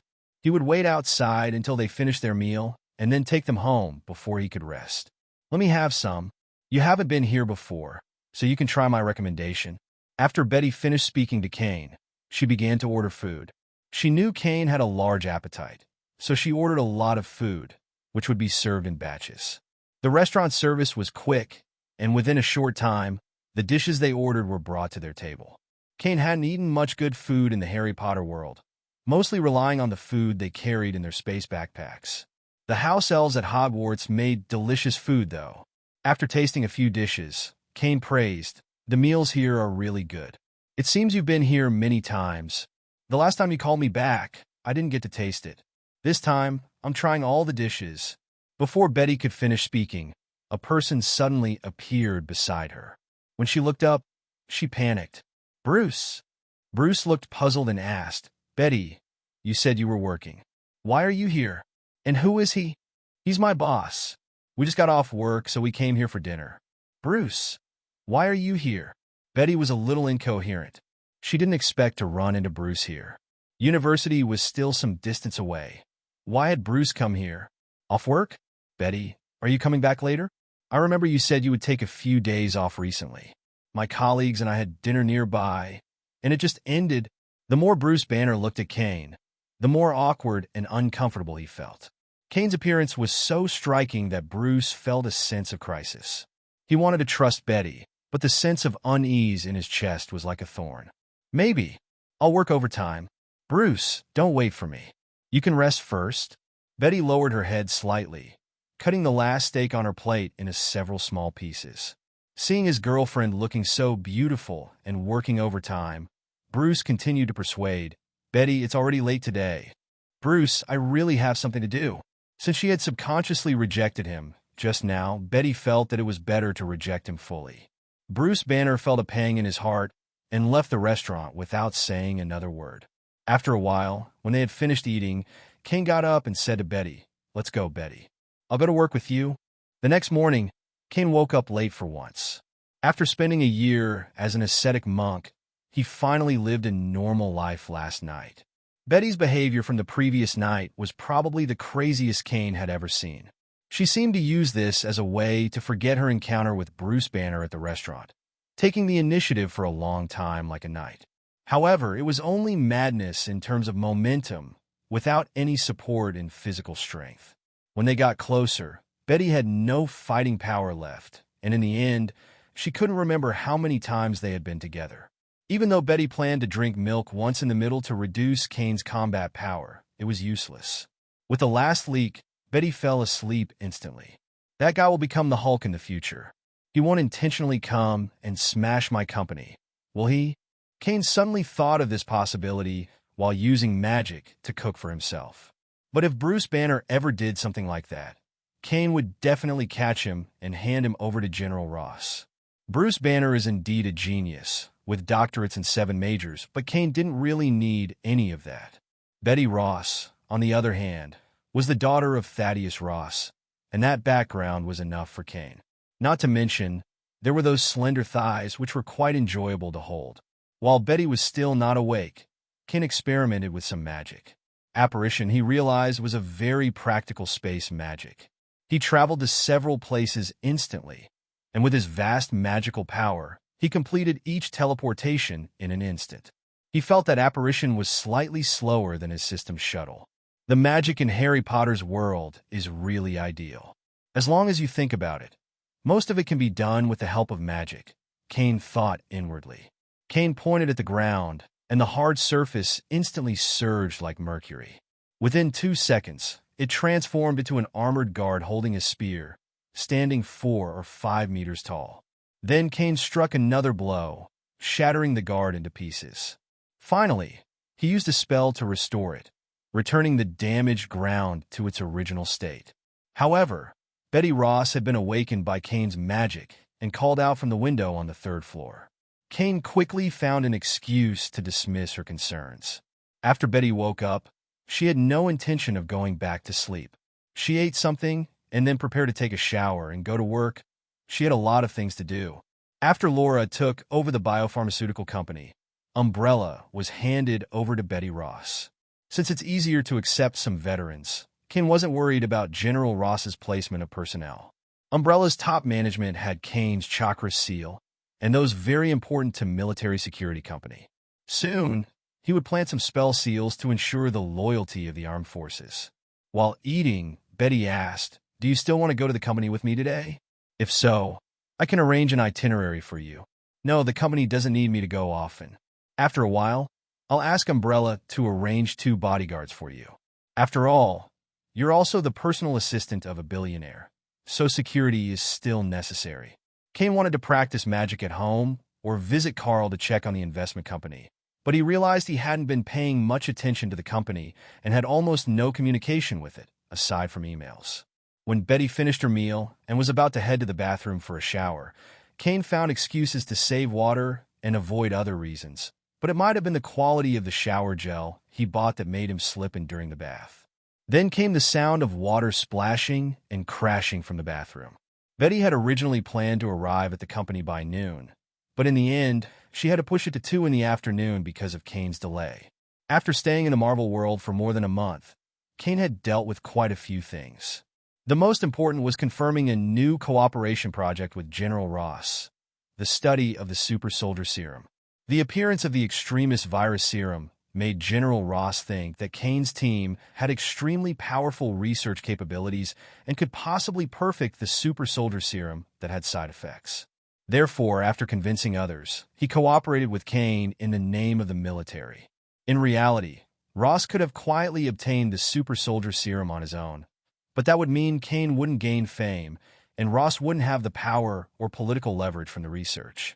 Cain had intercepted 2 small vials of serum privately and made a copy of the experimental data from that year. Although the serum formula was missing, Cain believed that Orochimaru could potentially replicate it. Unless there was absolutely no hope, Cain wouldn't invite Tsunade to join, as her current position was too delicate. This was unlike Orochimaru, whose interests and cooperation with Cain were inseparable. Back to the ninja world. I'm near Konoha now, so I'll need to use shadow clones to cover many other areas. After thinking it over, Cain made a decision.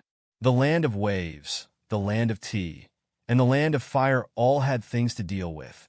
But they weren't very important, and shadow clones would be sufficient. If anything unexpected happens, Cain could apparate at any time. With his current magic power and abilities, ordinary Jonin would be no match for him. It's difficult for ninjas who rely on intelligence to deal effective damage to Cain without knowing the weaknesses of magic. Especially with flying magic combined with Avada Kedavra, Cain could easily kill ninjas with slower reactions in midair. However, these are just his speculations. He had never fought before, so everything was still unknown. Summoning technique. Cain summoned the little white snake that communicated with Orochimaru, wrote some information and intentions about the super soldier serum on a scroll, and then roughly stuffed the scroll into the little white snake's mouth. Give it to Orochimaru. The little white snake nodded weakly upon hearing the command, then quickly returned to Ryuchi cave with a soft bang. It didn't take long for Cain to receive a reply from Orochimaru, telling him that he was busy with business and it was inconvenient to visit Ryuchi cave. However, Orochimaru hoped that Cain could come to Konoha to speak with him when he had more free time. Go to Konoha? Is there going to be a war in the ninja world? At this point, the shadow clone Cain had sent to gather information also sent back memories. It seemed to be around the 43rd year of Konoha, and there were indeed many reports of war in the ninja world, with even civilians being aware of it. The war came much earlier than I expected. It seems the things I did before I left had a significant impact. I just don't know what Orochimaru's plan is. Does he intend to use this war as a way to become the 4th Hokage? Cain thought for a moment, then decided to head toward Konoha. He planned to speak with Orochimaru, and if Orochimaru had aspirations of becoming Hokage, Cain would fully support him. Cain could have cooperated well with Konoha, but those high-ranking Konoha officials, who had been complacently biding their time, kept pushing him away. If Orochimaru became Hokage, then Konoha's power would be maximized, and Cain could reap even more benefits. When Cain arrived in Konoha, he could feel the atmosphere of war even more acutely. Like last time, Konoha's gates were heavily guarded, with patrolling ninjas visible on the high walls and eaves. Even though Cain had a pass issued by Konoha, he still had to go through some inspections before being allowed entry. Cain could clearly tell that the Konoha shinobi at the gate recognized him, as if they had received special instructions regarding him. As he walked through the commercial street, aside from the drugstore and dessert shop, most of the other businesses were empty. "Boss!" When Nanami saw Cain, she immediately handed over the cashier duties to another shop assistant and followed Cain to the back room. The room was well-maintained, often cleaned by staff, so it was relatively tidy. After Cain waited for Nanami to sit down, he asked about the recent situation. Nanami, who wasn't a ninja, could only report the income and expenditures of the shops to Cain. The businesses had been doing well over the past few months, with substantial balances, but the recent tension in the village had directly affected consumer spending and entertainment. There were far fewer people around, and while the business of medicine and desserts had doubled, most of the customers were ninjas. Expenses had remained the same, but Nanami sensed that there would soon be more war orphans. Although the directors of several orphanages hadn't said anything, Nanami clearly noticed a change in the number of orphans they were supporting when she delivered the funds. However, none of the orphanage directors had asked for an increase in funding or anything like that. At the end, Nanami smiled and said, "Boss, Kushina comes here every 2 days. If there's no accident, she'll come again tonight." What made her laugh was that the boss was so charming. Even the little girl Kushina was attracted to him. But when she thought about it, it made sense. If she didn't already have a child, she would definitely be attracted to the boss, just like Kushina. "I see Nanami." After sending away Nanami, who was becoming more casual, Cain separated a shadow clone to monitor things, then contacted Yakushi Nono via message.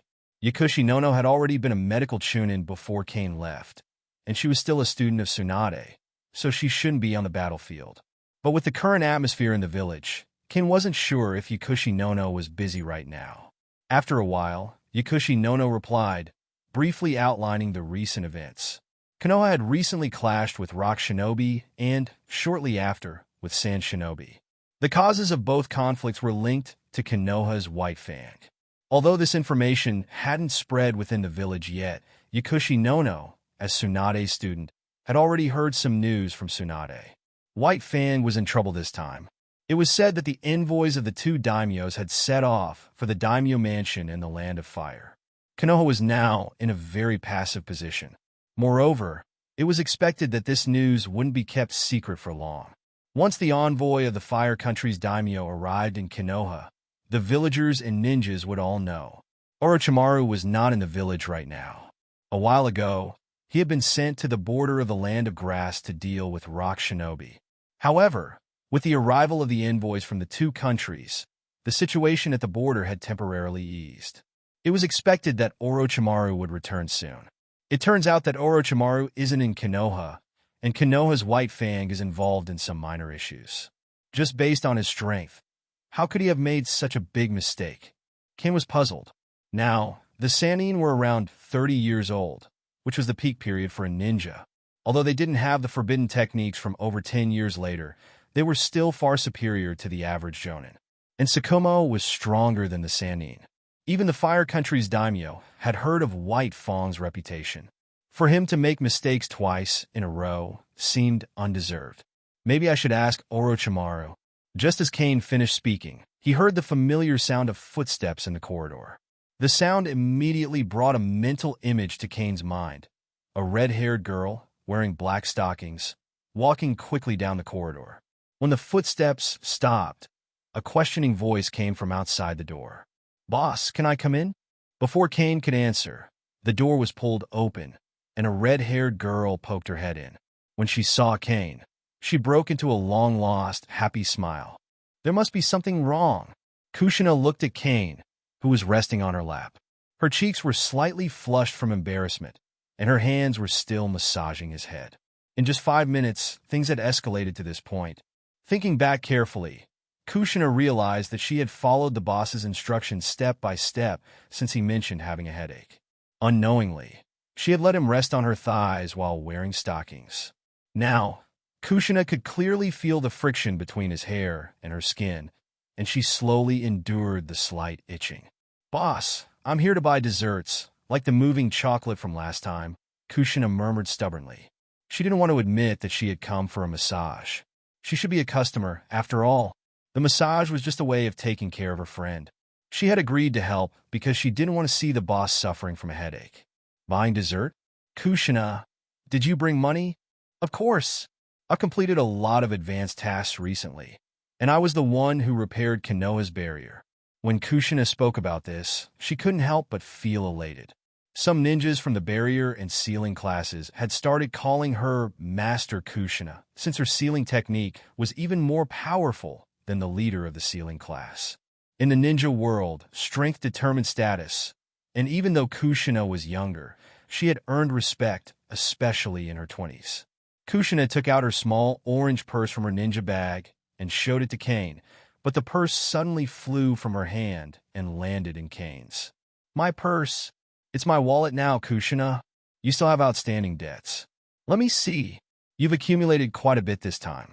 After paying off the interest, you should be able to cover the principal. Come on, Kushina." After taking all the money from her small orange wallet, Cain hesitated, feeling it might be too much, so he stuffed an additional 5,000 ryo into the purse before returning it to her. "I borrowed this from you, and it's already been added to the principal." Kushina's cheeks flushed pink as she realized her purse had become much lighter. She pouted, then began to press her hands randomly over Cain's head. She had planned on using the massage technique she'd learned, but now she was doing so almost absent-mindedly. However, Cain didn't mind her less-than-skilled pressure. He actually found it more comfortable with a little force, and as Kushina pressed, his head swayed slightly.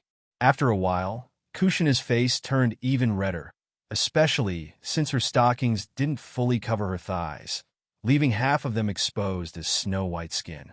The room fell silent. Kushina glanced at Cain, who was still resting, and began to think. How could a bad guy lie so defenselessly on her lap?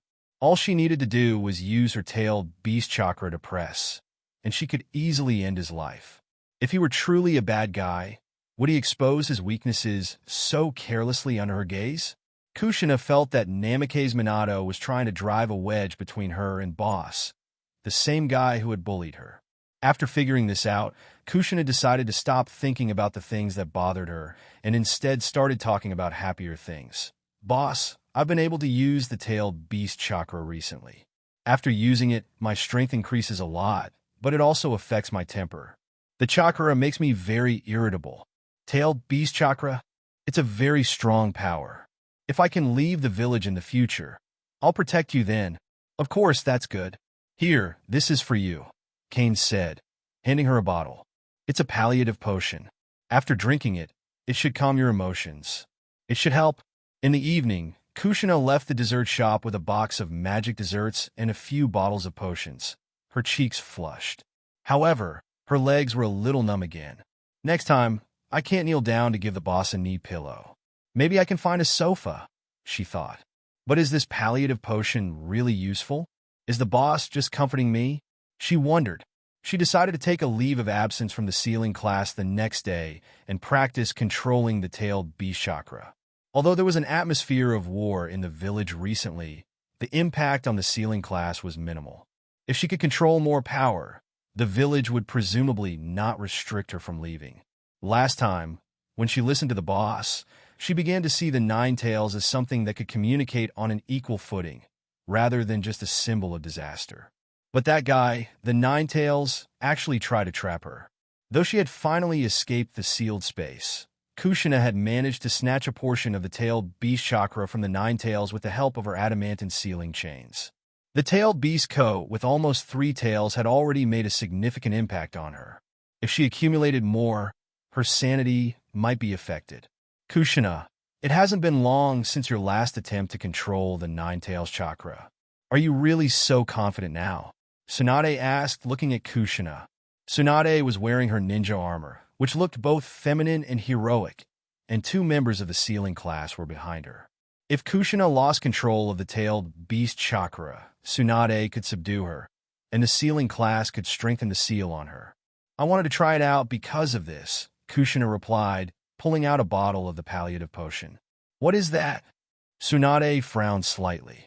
It seemed reckless to try to control the tailed beast chakra again with just a bottle of unknown liquid, and she had no idea what Kushina was holding. Kushina deliberately kept it a secret from everyone. If they knew, the palliative potion would be subjected to various tests, but she trusted Cain. That was why she had kept it a secret until now. I'm going to start, Tsunade-san. Kushina didn't answer Tsunade's question. She entered the sealed space and saw the 9 tails bound within her body by the sealing technique. In addition to the 4-symbol seal, there was also a layer of adamantine sealing chains, allowing her to freely extract the tailed beast chakra. However, drawing too much chakra would affect Kushina with the violent emotions contained within the 9 tails chakra.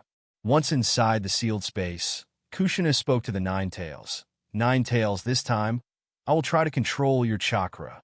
Damn stinky brat, the 9 tails roared, and the airwaves from the roar spread throughout the sealed space.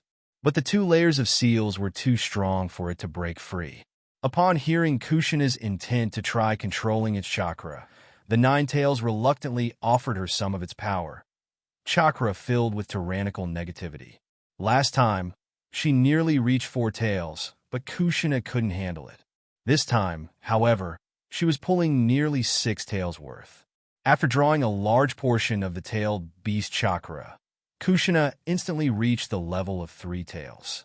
At that point, she could already feel the overwhelming negative emotions affecting her, much stronger than before.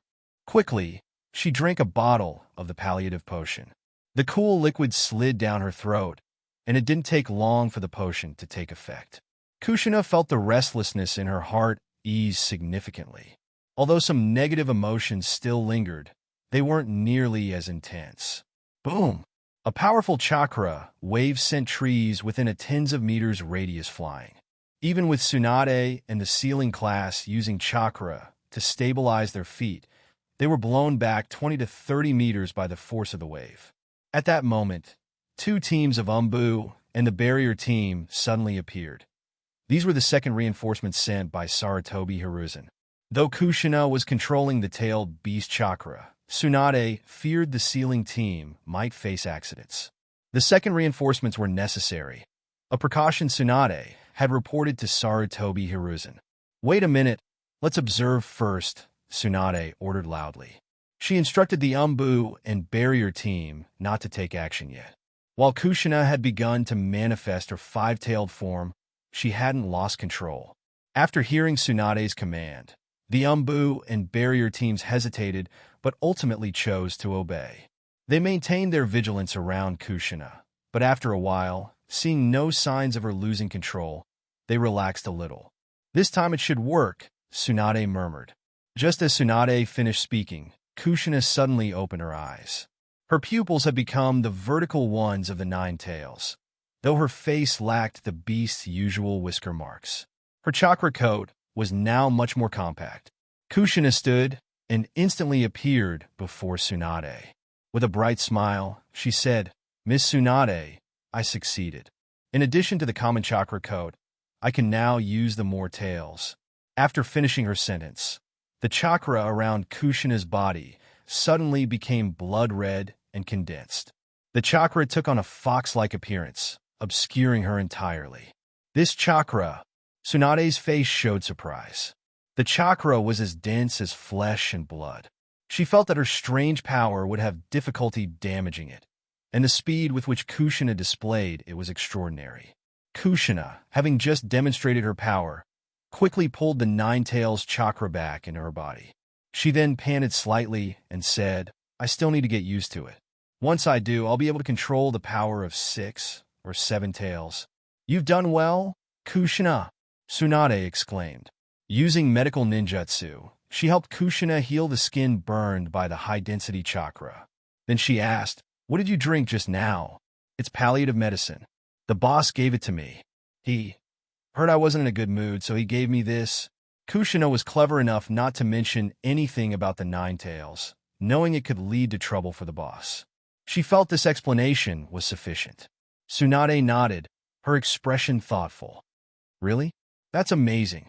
Kushina, do you have more? Can I study it?" "Only one bottle left," Kushina replied.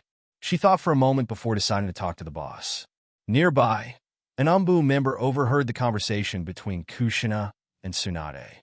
He wrote down everything and exchanged a glance with his colleague before using the body flicker technique to leave. Inside Hokage's office. "I see.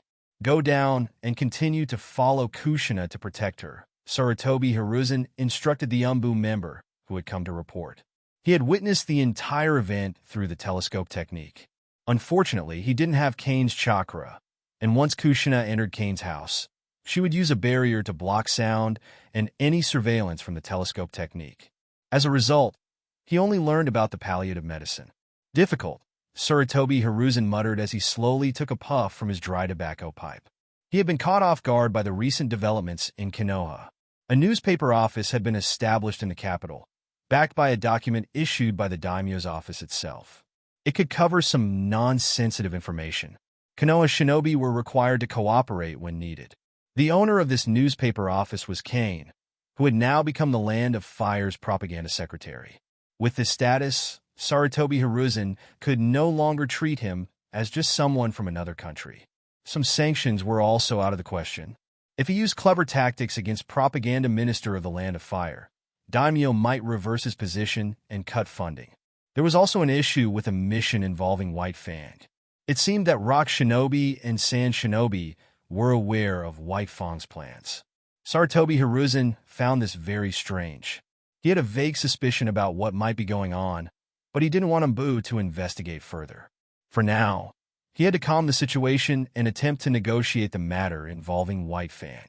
Otherwise, it would be difficult to explain to the daimyo, as this situation had already attracted the attention of the daimyo of the Three Kingdoms. Also, the relationship between Cain and Kushina was becoming too close, and Sarutobi Hiruzen knew he had to find a way to put a stop to it. The situation in Konoha was gradually escalating.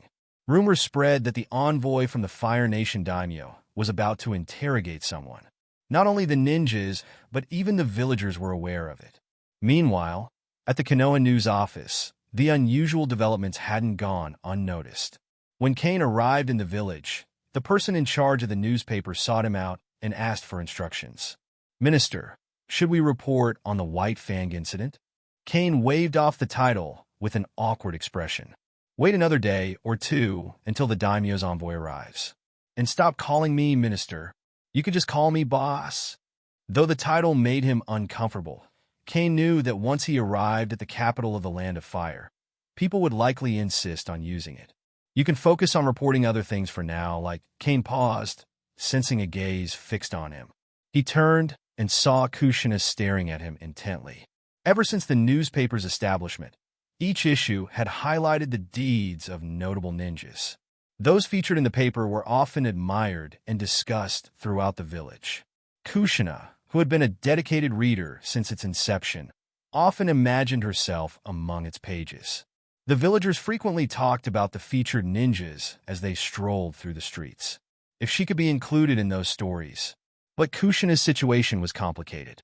Her identity made it unsuitable for public attention, and Konoha's leadership would likely forbid it.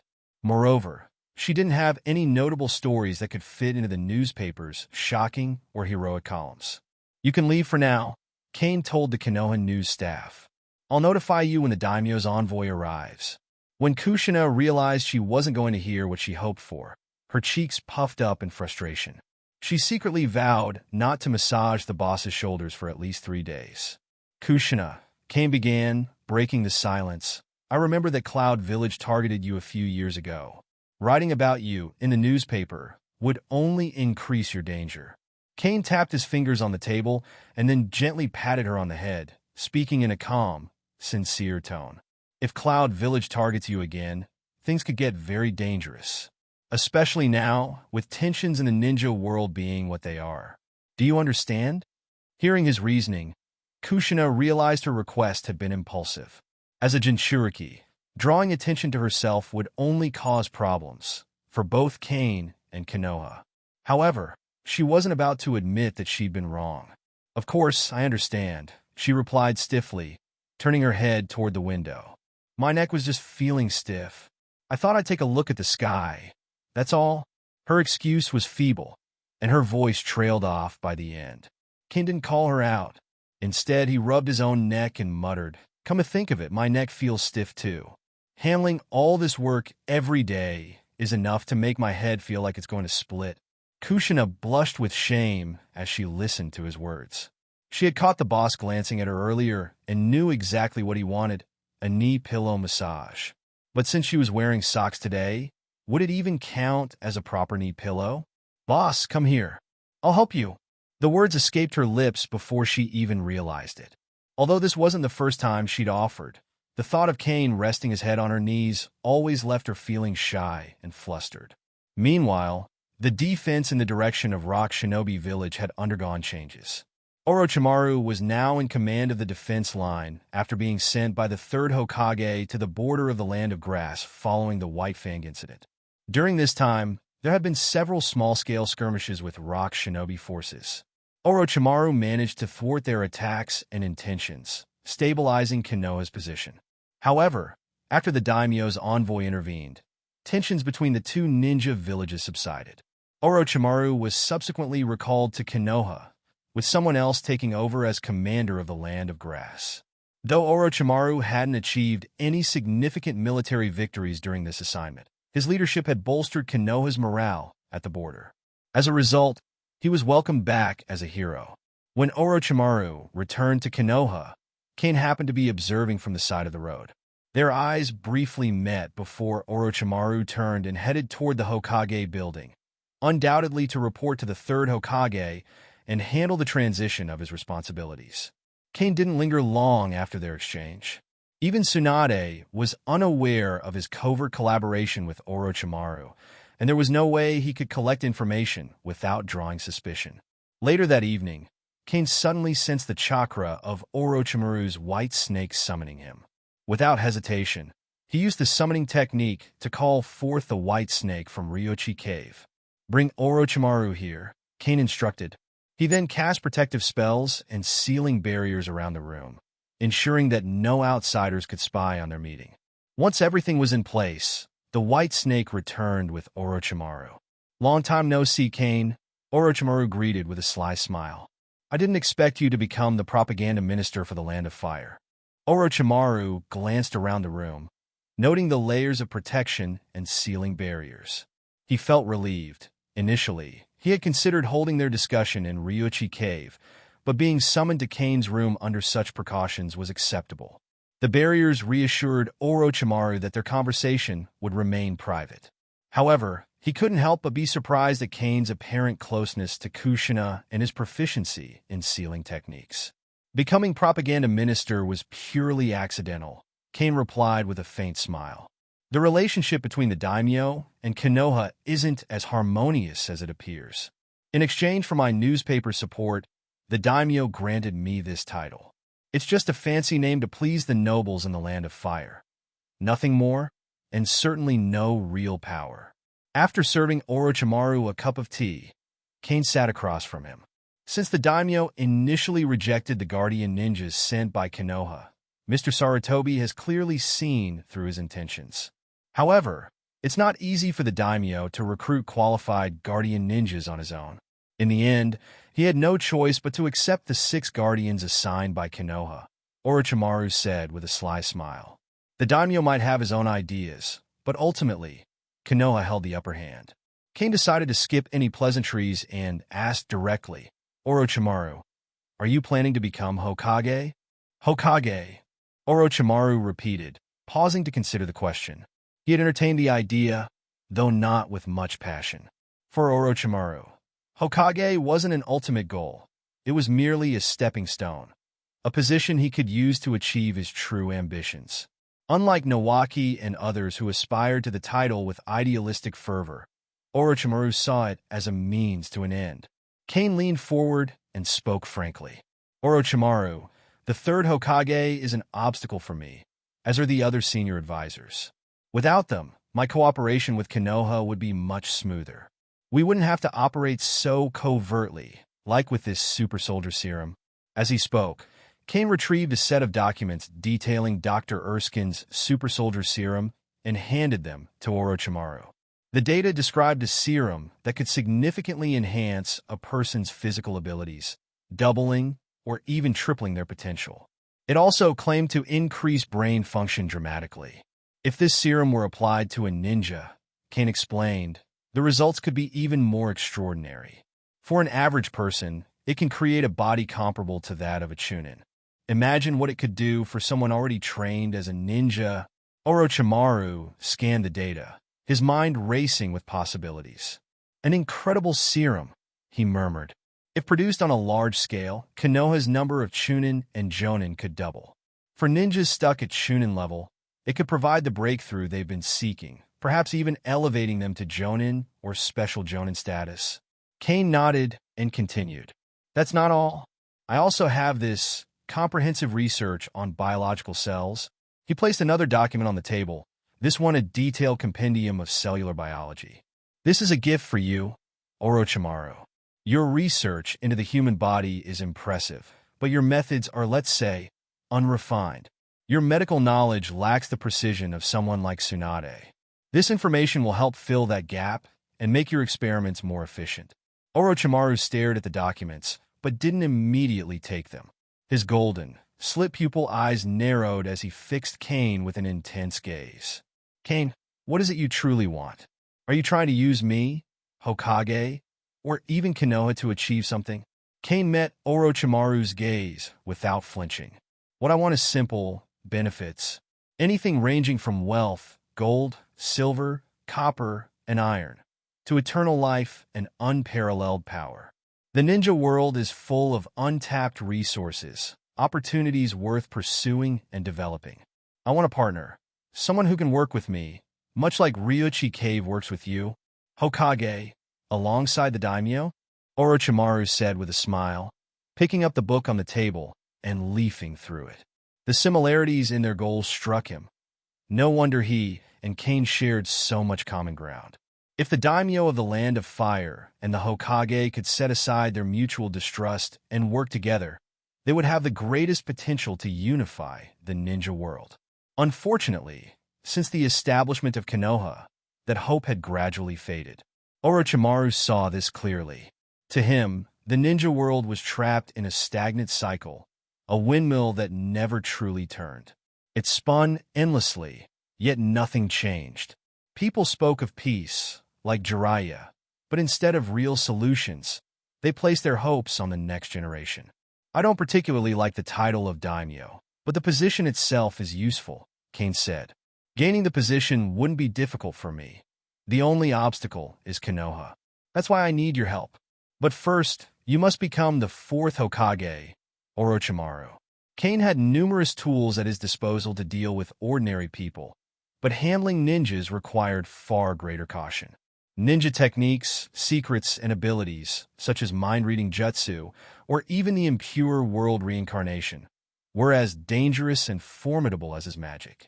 While taking the daimyo's position might be straightforward, the real challenge was preventing the Konoha shinobi from rebelling due to such a drastic change.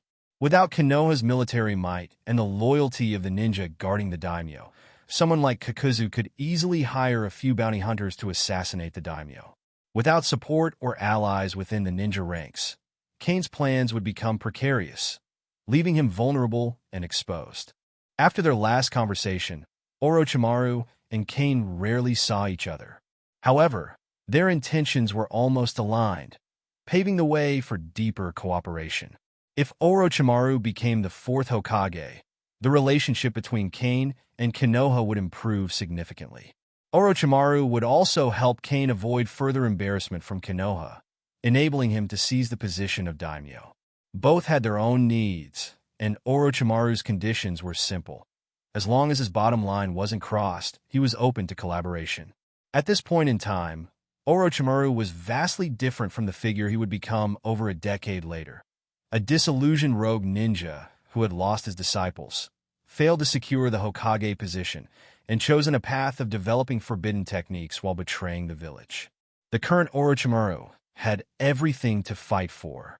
He was one of the revered Sannin, had a bright future, and was a highly respected ninja in the shinobi world.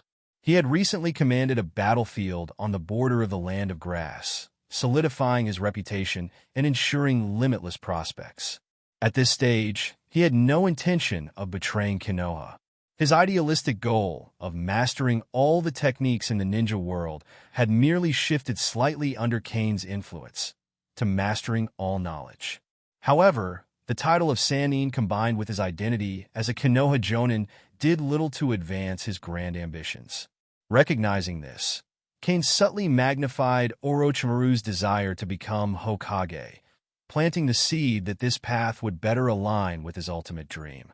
Cain, in turn, offered Orochimaru access to resources that Konoha could not provide, fostering a partnership that outweighed any alliance Orochimaru might have with the daimyo.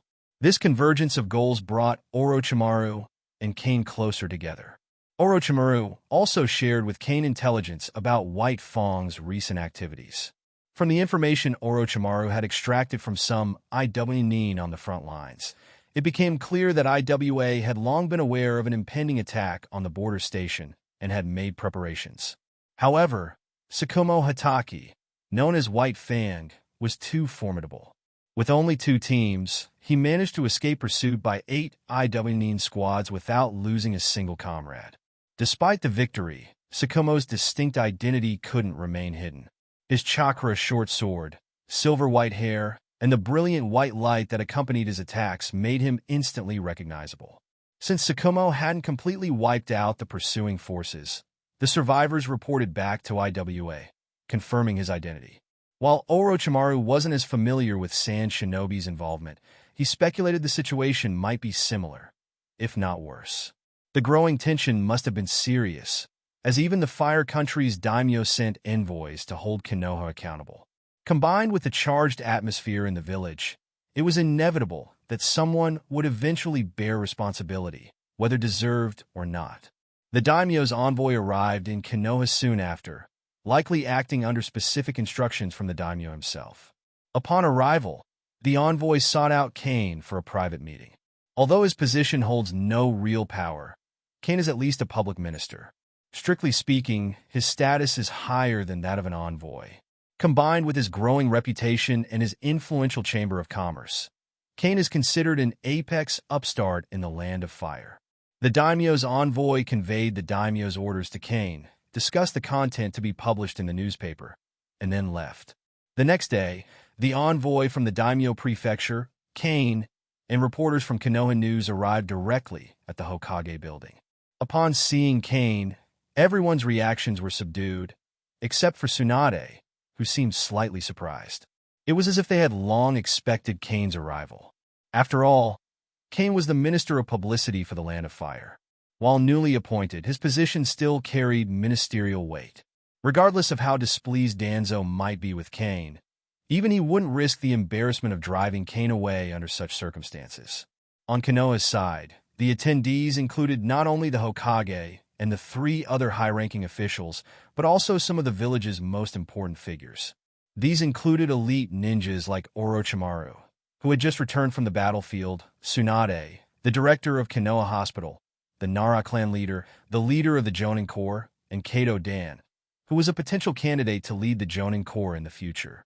However, the conspicuous absence of Hatake Tsukumo stood out. It was almost unthinkable for someone as important as Tsukumo to be missing from such a gathering. His absence might have been a deliberate act of protection, but considering everyone present was from the Land of Fire, this raised eyebrows. After all, the daimyo held Tsukumo in high regard, and Cain was, in some ways, still an outsider. The daimyo's envoy addressed the 3rd Hokage directly. "Your Excellency, 3rd Hokage, I am here on behalf of the daimyo to inquire about Hatake Tsukumo's actions in the Land of Wind." After explaining his purpose, the envoy gestured to an attendant, who presented a scroll to Sarutobi Hiruzen. "Was this task assigned by the 3rd Hokage?" the envoy asked. Sarutobi Hiruzen's expression darkened slightly. Tasks were recorded in the Hokage's archives, but such records were inaccessible to anyone outside the Hokage's office. He opened the scroll and carefully read its contents. What was written there indeed troubled him. The scroll accused Konoha of serious crimes: destroying the Sand Shinobi border garrison, assassinating the family of the Minister of Finance of the Land of Wind, and disrupting trade routes. These actions were framed as hostile provocations undermining the diplomatic ties between the two nations. The assassination of the Minister of Finance's family, in particular, was egregious. Konoha would never authorize such an act, especially knowing it could be used as blackmail or leverage. "This is a forgery," Sarutobi Hiruzen said firmly. "Konoha shinobi do not retain mission scrolls once a task is assigned. This rule was established decades ago to prevent precisely this sort of situation. It is clear that someone is trying to frame us." The envoy nodded, but replied with measured words. The daimyo's response to the envoys from both nations was the same. However, it remains a fact that a noble family from the Land of Wind was murdered. The situation is delicate, and the other party is putting immense pressure on the daimyo to take decisive action. 3rd Hokage. The envoy showed some embarrassment before asking. "Speaking of which, White Fang's reputation has reached even the great lords, and he is often praised. Why is there a problem with this mission, and why is he still being targeted?" The envoy didn't explicitly state what seemed to be an obvious attempt to frame someone. As a representative from the daimyo's mansion, he usually wouldn't be so direct in his speech, as it could be misunderstood by the 3rd Hokage as an implication of the daimyo's will. Hatake Tsukumo himself was too naive. Danzo suddenly interjected. As the Hokage's assistant, it was easy for him to speak freely. Hatake Tsukumo knew that the rescue was hopeless, yet he chose to expose Konoha and allowed the enemy to frame him successfully. If he had returned to the Land of Fire in time, the enemy could never have implicated us in this incident. We would only have a captured ninja who could later be redeemed through diplomatic means. Danzo's last sentence was overly simplistic. How could a captured ninja be easily redeemed? 10 years later, when Marino Abiki was captured by the enemy, even after his return to Konoha, he was tortured horribly.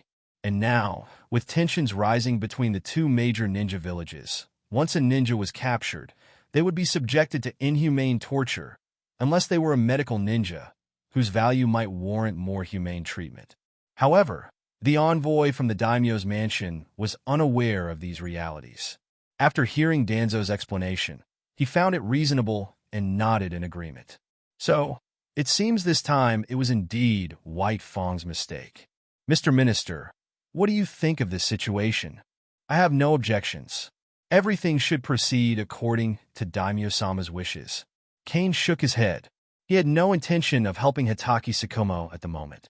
Speculation couldn't be used as evidence, and unless there was ironclad proof of a setup, he couldn't offer any assistance. Since that is the case, I hope Third Hokage will allow me to bring back a detailed report to the daimyo. Also, the daimyo of the Land of Wind has requested compensation from the Land of Fire. The daimyo has already agreed, so the next funds for Konoha Village will also be reduced accordingly. What? Sarutobi Hiruzen, Danzo, and the other two consultants were taken aback. Cutting funding? Why now? But, the daimyo's envoy said helplessly, there's nothing we can do. The daimyo of the Land of Wind is very angry.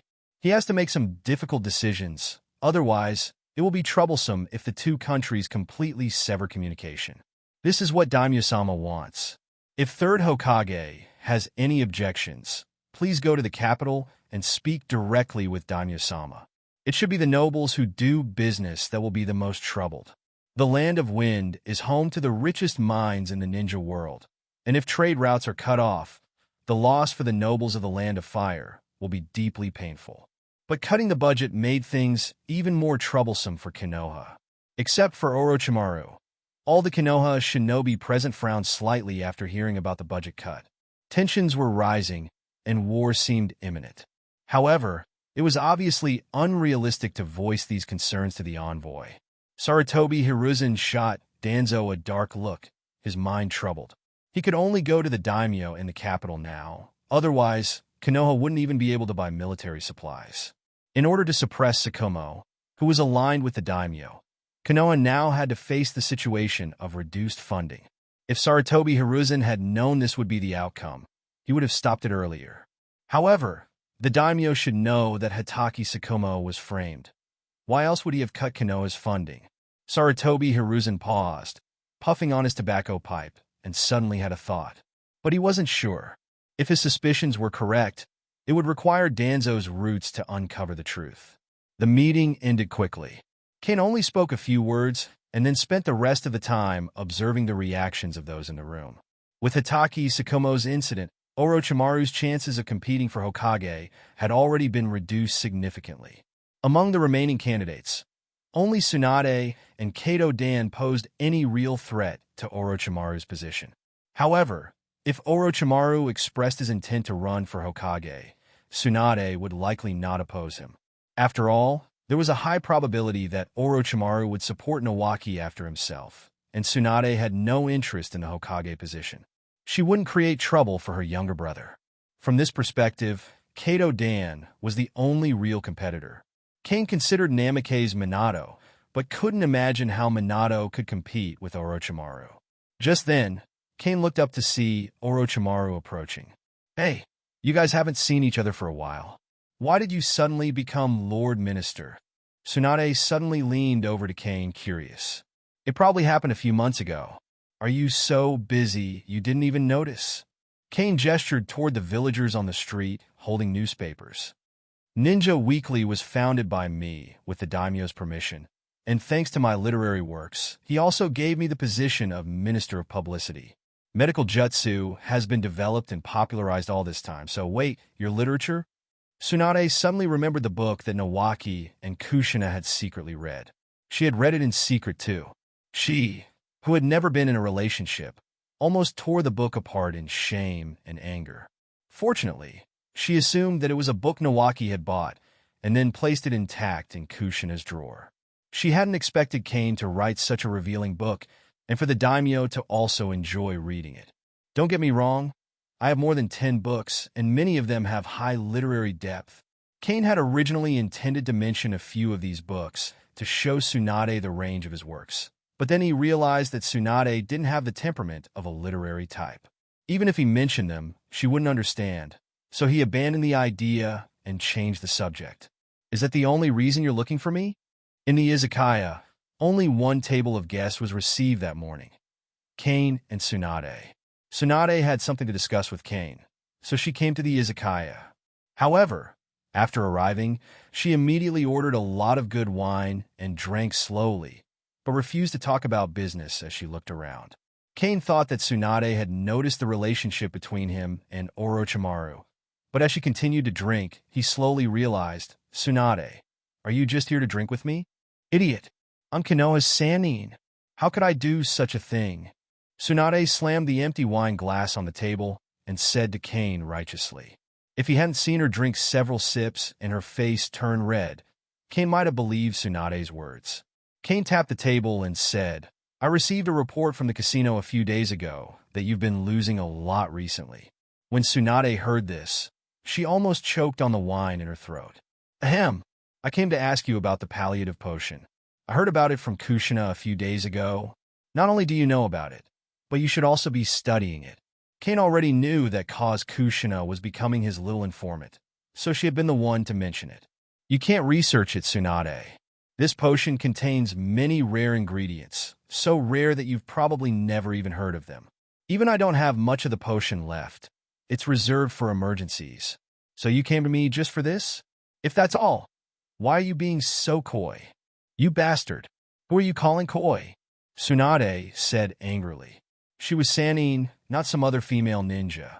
After looking down for a moment, she looked up and asked, You're now the propaganda minister of the Land of Fire, right? Can you help me inquire about the situation in the capital? What's the daimyo's intention behind cutting the funding before the war?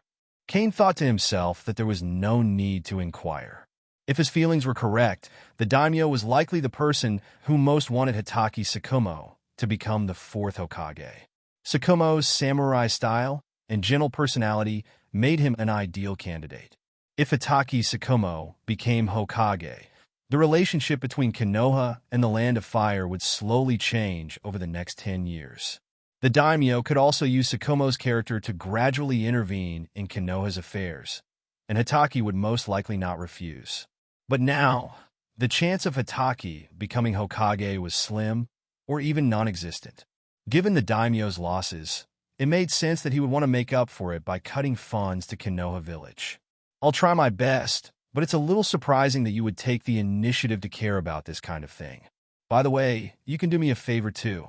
The newspaper wants to interview you, Sannin, to beautify your story and publish it.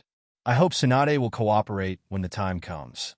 Cain couldn't tell Tsunade that his real intention was to promote Orochimaru, but it would be too obvious to promote only Orochimaru. Bringing Tsunade into the mix would make it less suspicious. No problem, leave it to me, Tsunade said proudly, then licked her red lips and continued to attack the food and drink on the table, mainly the alcohol. She had already finished 3 bottles of it in a short time. This made Cain wonder again if Tsunade had just made up an excuse to come to him for a drink. While drinking, Cain casually inquired about Konoha Hospital from Tsunade. After a while, they left, but not before Tsunade secretly packed a few bottles of high-quality shochu. Konoha Village was now facing budget cuts, and with a little guidance, most ninjas would vent their anger on Hitaki Tsukumo. However, it would be a pity if White Fang died like this. Cain thought for a while. It might be difficult to recruit Tsukumo, but he could help him a little so that he wouldn't be so stubborn. In the evening, Cain contacted Orochimaru again about helping him become the 4th Hokage. He could take care of the Land of Fire's daimyo and fame promotion. Orochimaru needed an opportunity. Currently, his achievements were still weak. In terms of strength, Cain wasn't sure about Orochimaru's power. At the beginning, he had given Orochimaru a perfect extremist virus serum. If Orochimaru used it, he would gain an extra bloodline limit. Combined with Ryuchi Cave's Snake Sage mode, Orochimaru would be the strongest of the Sannin by now. Eventually, Orochimaru proposed that he wanted experimental bodies and new research equipment. This wasn't difficult for Cain, but he also asked Orochimaru to help him continue developing the jutsu, mainly to use Sage Chakra to enhance the body and study the manipulation of Super Soldier Serum. That would be a challenge for Orochimaru, but one that intrigued him. Cain, having mastered Sage Mode, could train a group of subordinates who were imprinted with the Cursed Seal Jutsu. With the addition of the Super Soldier Serum, they could surpass most Chunin with just physical fitness. If combined with the microreactor personal battle armor Cain conceived, mass production of Jonin could become a reality. Their reaction speed would match that of Jonin, no seals would be required, and they could wield a variety of weapons, making them effective in group combat. However, that goal was still far off. Vankos and his son would continue to study the arc reactor, and Orochimaru had yet to begin his research. Boss, there are currently 46 ninjas supported by us, but only 7 are Chunin, and the rest are all Genin, Yakushi Nono said, taking out a list and handing it to Cain. This list reflects the results of her development over the years. While learning medical ninjutsu from Tsunade, she also developed a secret staff. Having reached this scale is already quite impressive. Moreover, Jonin are not easy to cultivate. Every Jonin needs approval from the Hokage personally. Only when they can stand alone in all aspects are they promoted to Jonin. Considering the short development time Yakushi Nono has had, having 7 Chunin is already very impressive. Good job, Nono. For those who really don't have ninja talent, you could suggest they switch to civilian jobs in Konoha village. Otherwise, they'll die in vain if they go to the battlefield. Cain looked at the list, noting how detailed it was, recording hobbies, habits, and when they received funding. To have done this well, Nono already had the demeanor of a wandering nun from a few years later. Nono, your strength can be properly strengthened. You only have medical ninjutsu, and if you encounter an accident, you'll be very vulnerable. Sign this. Cain took out a summoning scroll, the solo summoning scroll of Ichikishimaheim. He intended to have Ichikishimaheim help Yakushi Nono practice Sage Mode. Without hesitation, Yakushi Nono signed her name on the summoning scroll. After she did, Cain immediately used the summoning technique. Boom! A puff of smoke rose in the room, and once it dissipated, a petite girl appeared. Yakushi Nono was slightly taken aback. Is the summoning beast she just signed this girl? Alala, it took me so long to summon me? Is there no enemy this time? Ichikishimaheim complained, then looked around the room. When she saw the summoning scroll with an additional name on it, she added, a new contractor? You summoned me for just this? Ichikishimaheim hadn't finished her complaints when her petite nose twitched. She sniffed the air and noticed Cain cutting his finger. Blood flowed from the wound into a small cup. Without the cover of the skin, the powerful and attractive life energy in the blood made Ichikishimaheim long for it, and her stomach growled. Hashirama cells, phoenix and dragon blood, formed by 3 genes, was simply too wonderful for Ichikishimaheim. Cain said to Ichikishimaheim, help Yakushi Nono learn Sage Mode and Sage Arts, and I'll give you some blood in the future. That's all? Don't waste it, don't treat it. Seeing Yakushi Nono about to wipe the blood on Cain's hands with a tissue, Ichikishimaheim flew over anxiously, snatched the cup with one hand, and shoved Cain's finger in her mouth with the other. She then took a deep breath. Cain quickly pulled his hand away, no longer suppressing the extremist virus with chakra or magic, allowing the wound to heal instantly. This person looks like a petite girl, but is actually a snake. Cain then said to Ichikishimaheim with a serious expression, you are one of the 3 princesses of Ryuchi Cave. Can you stop acting like a hungry ghost? Ichikishimaheim didn't listen at all. After Cain pulled his finger out of her mouth, she went to enjoy the blood in the cup, licking it clean after drinking. Only then did Ichikishimaheim say nonchalantly, we're also snakes.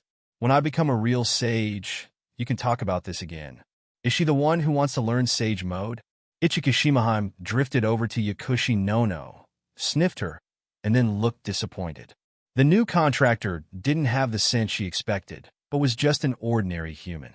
I see. When she wants to learn Sage Mode, just summon me. If it goes well, she can complete it in half a month, Ichikishimaheim said confidently. With the help of the 3 princesses, Ryuchi Cave's Sage Mode would be the fastest to learn in all of the Holy Lands. There was no doubt about it.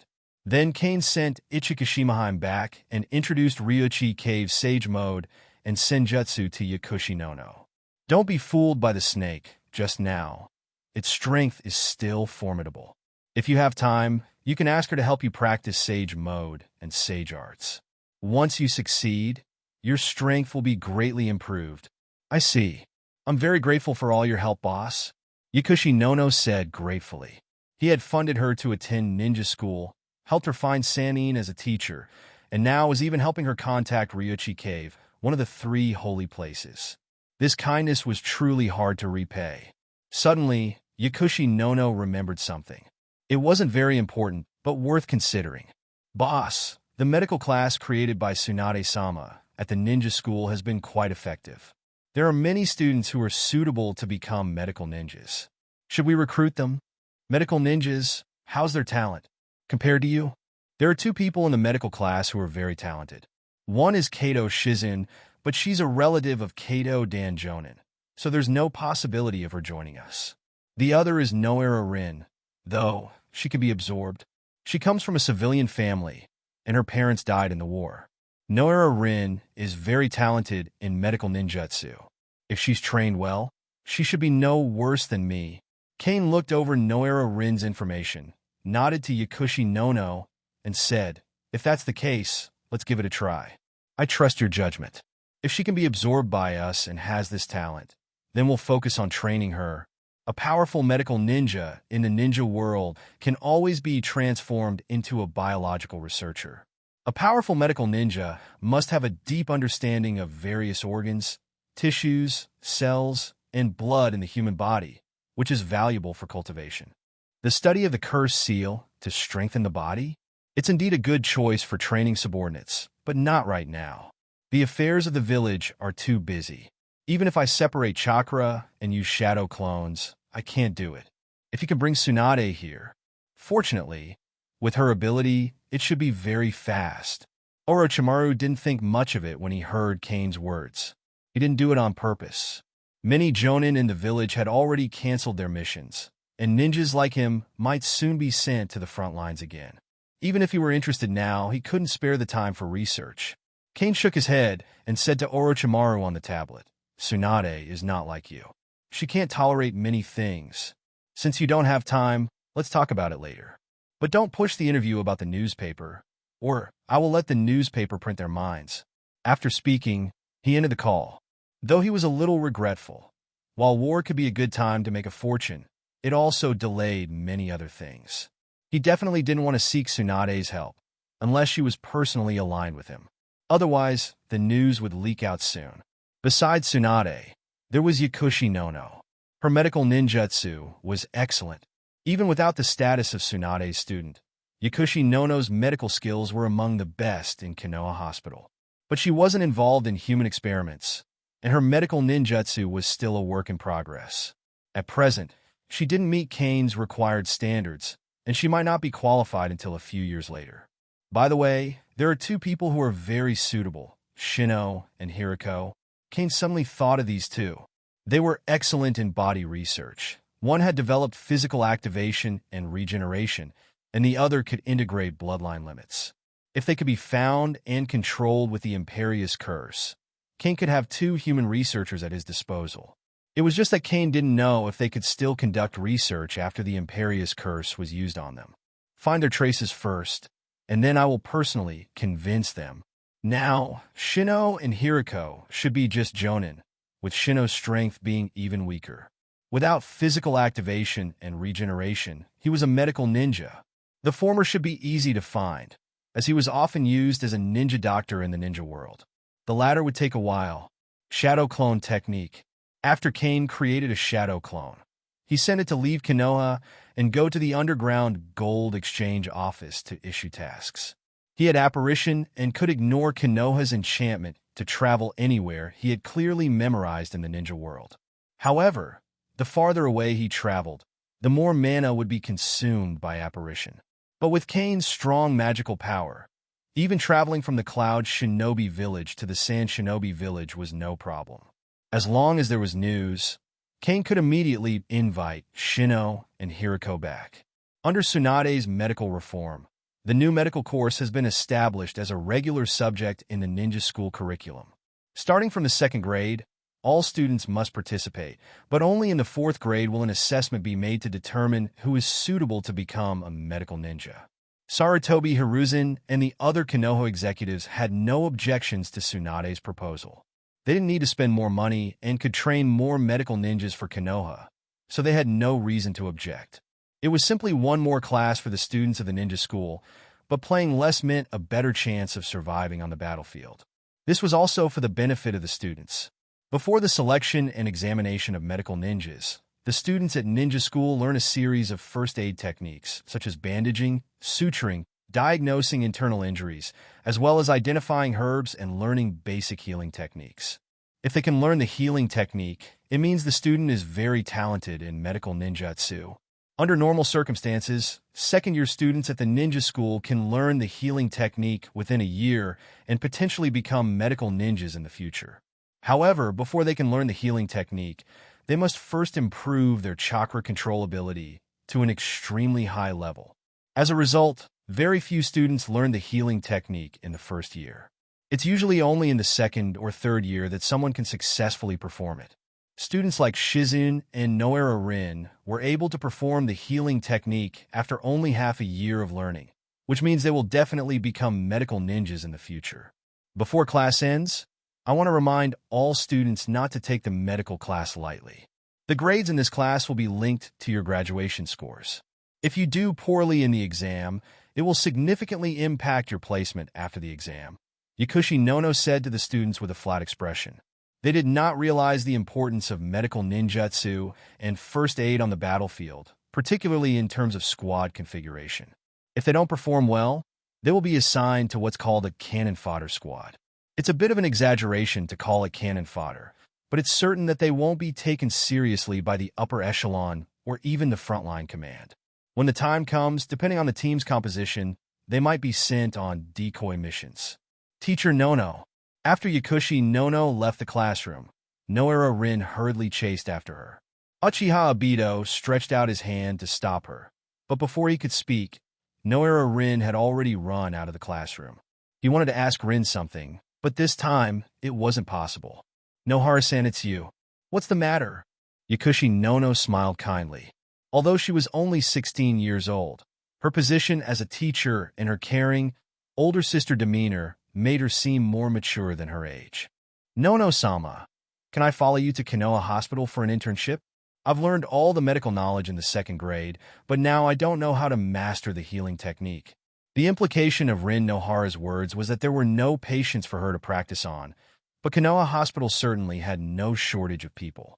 Yakushi Nono, as a student from the ninja school, could arrange it herself, but she wouldn't agree so easily.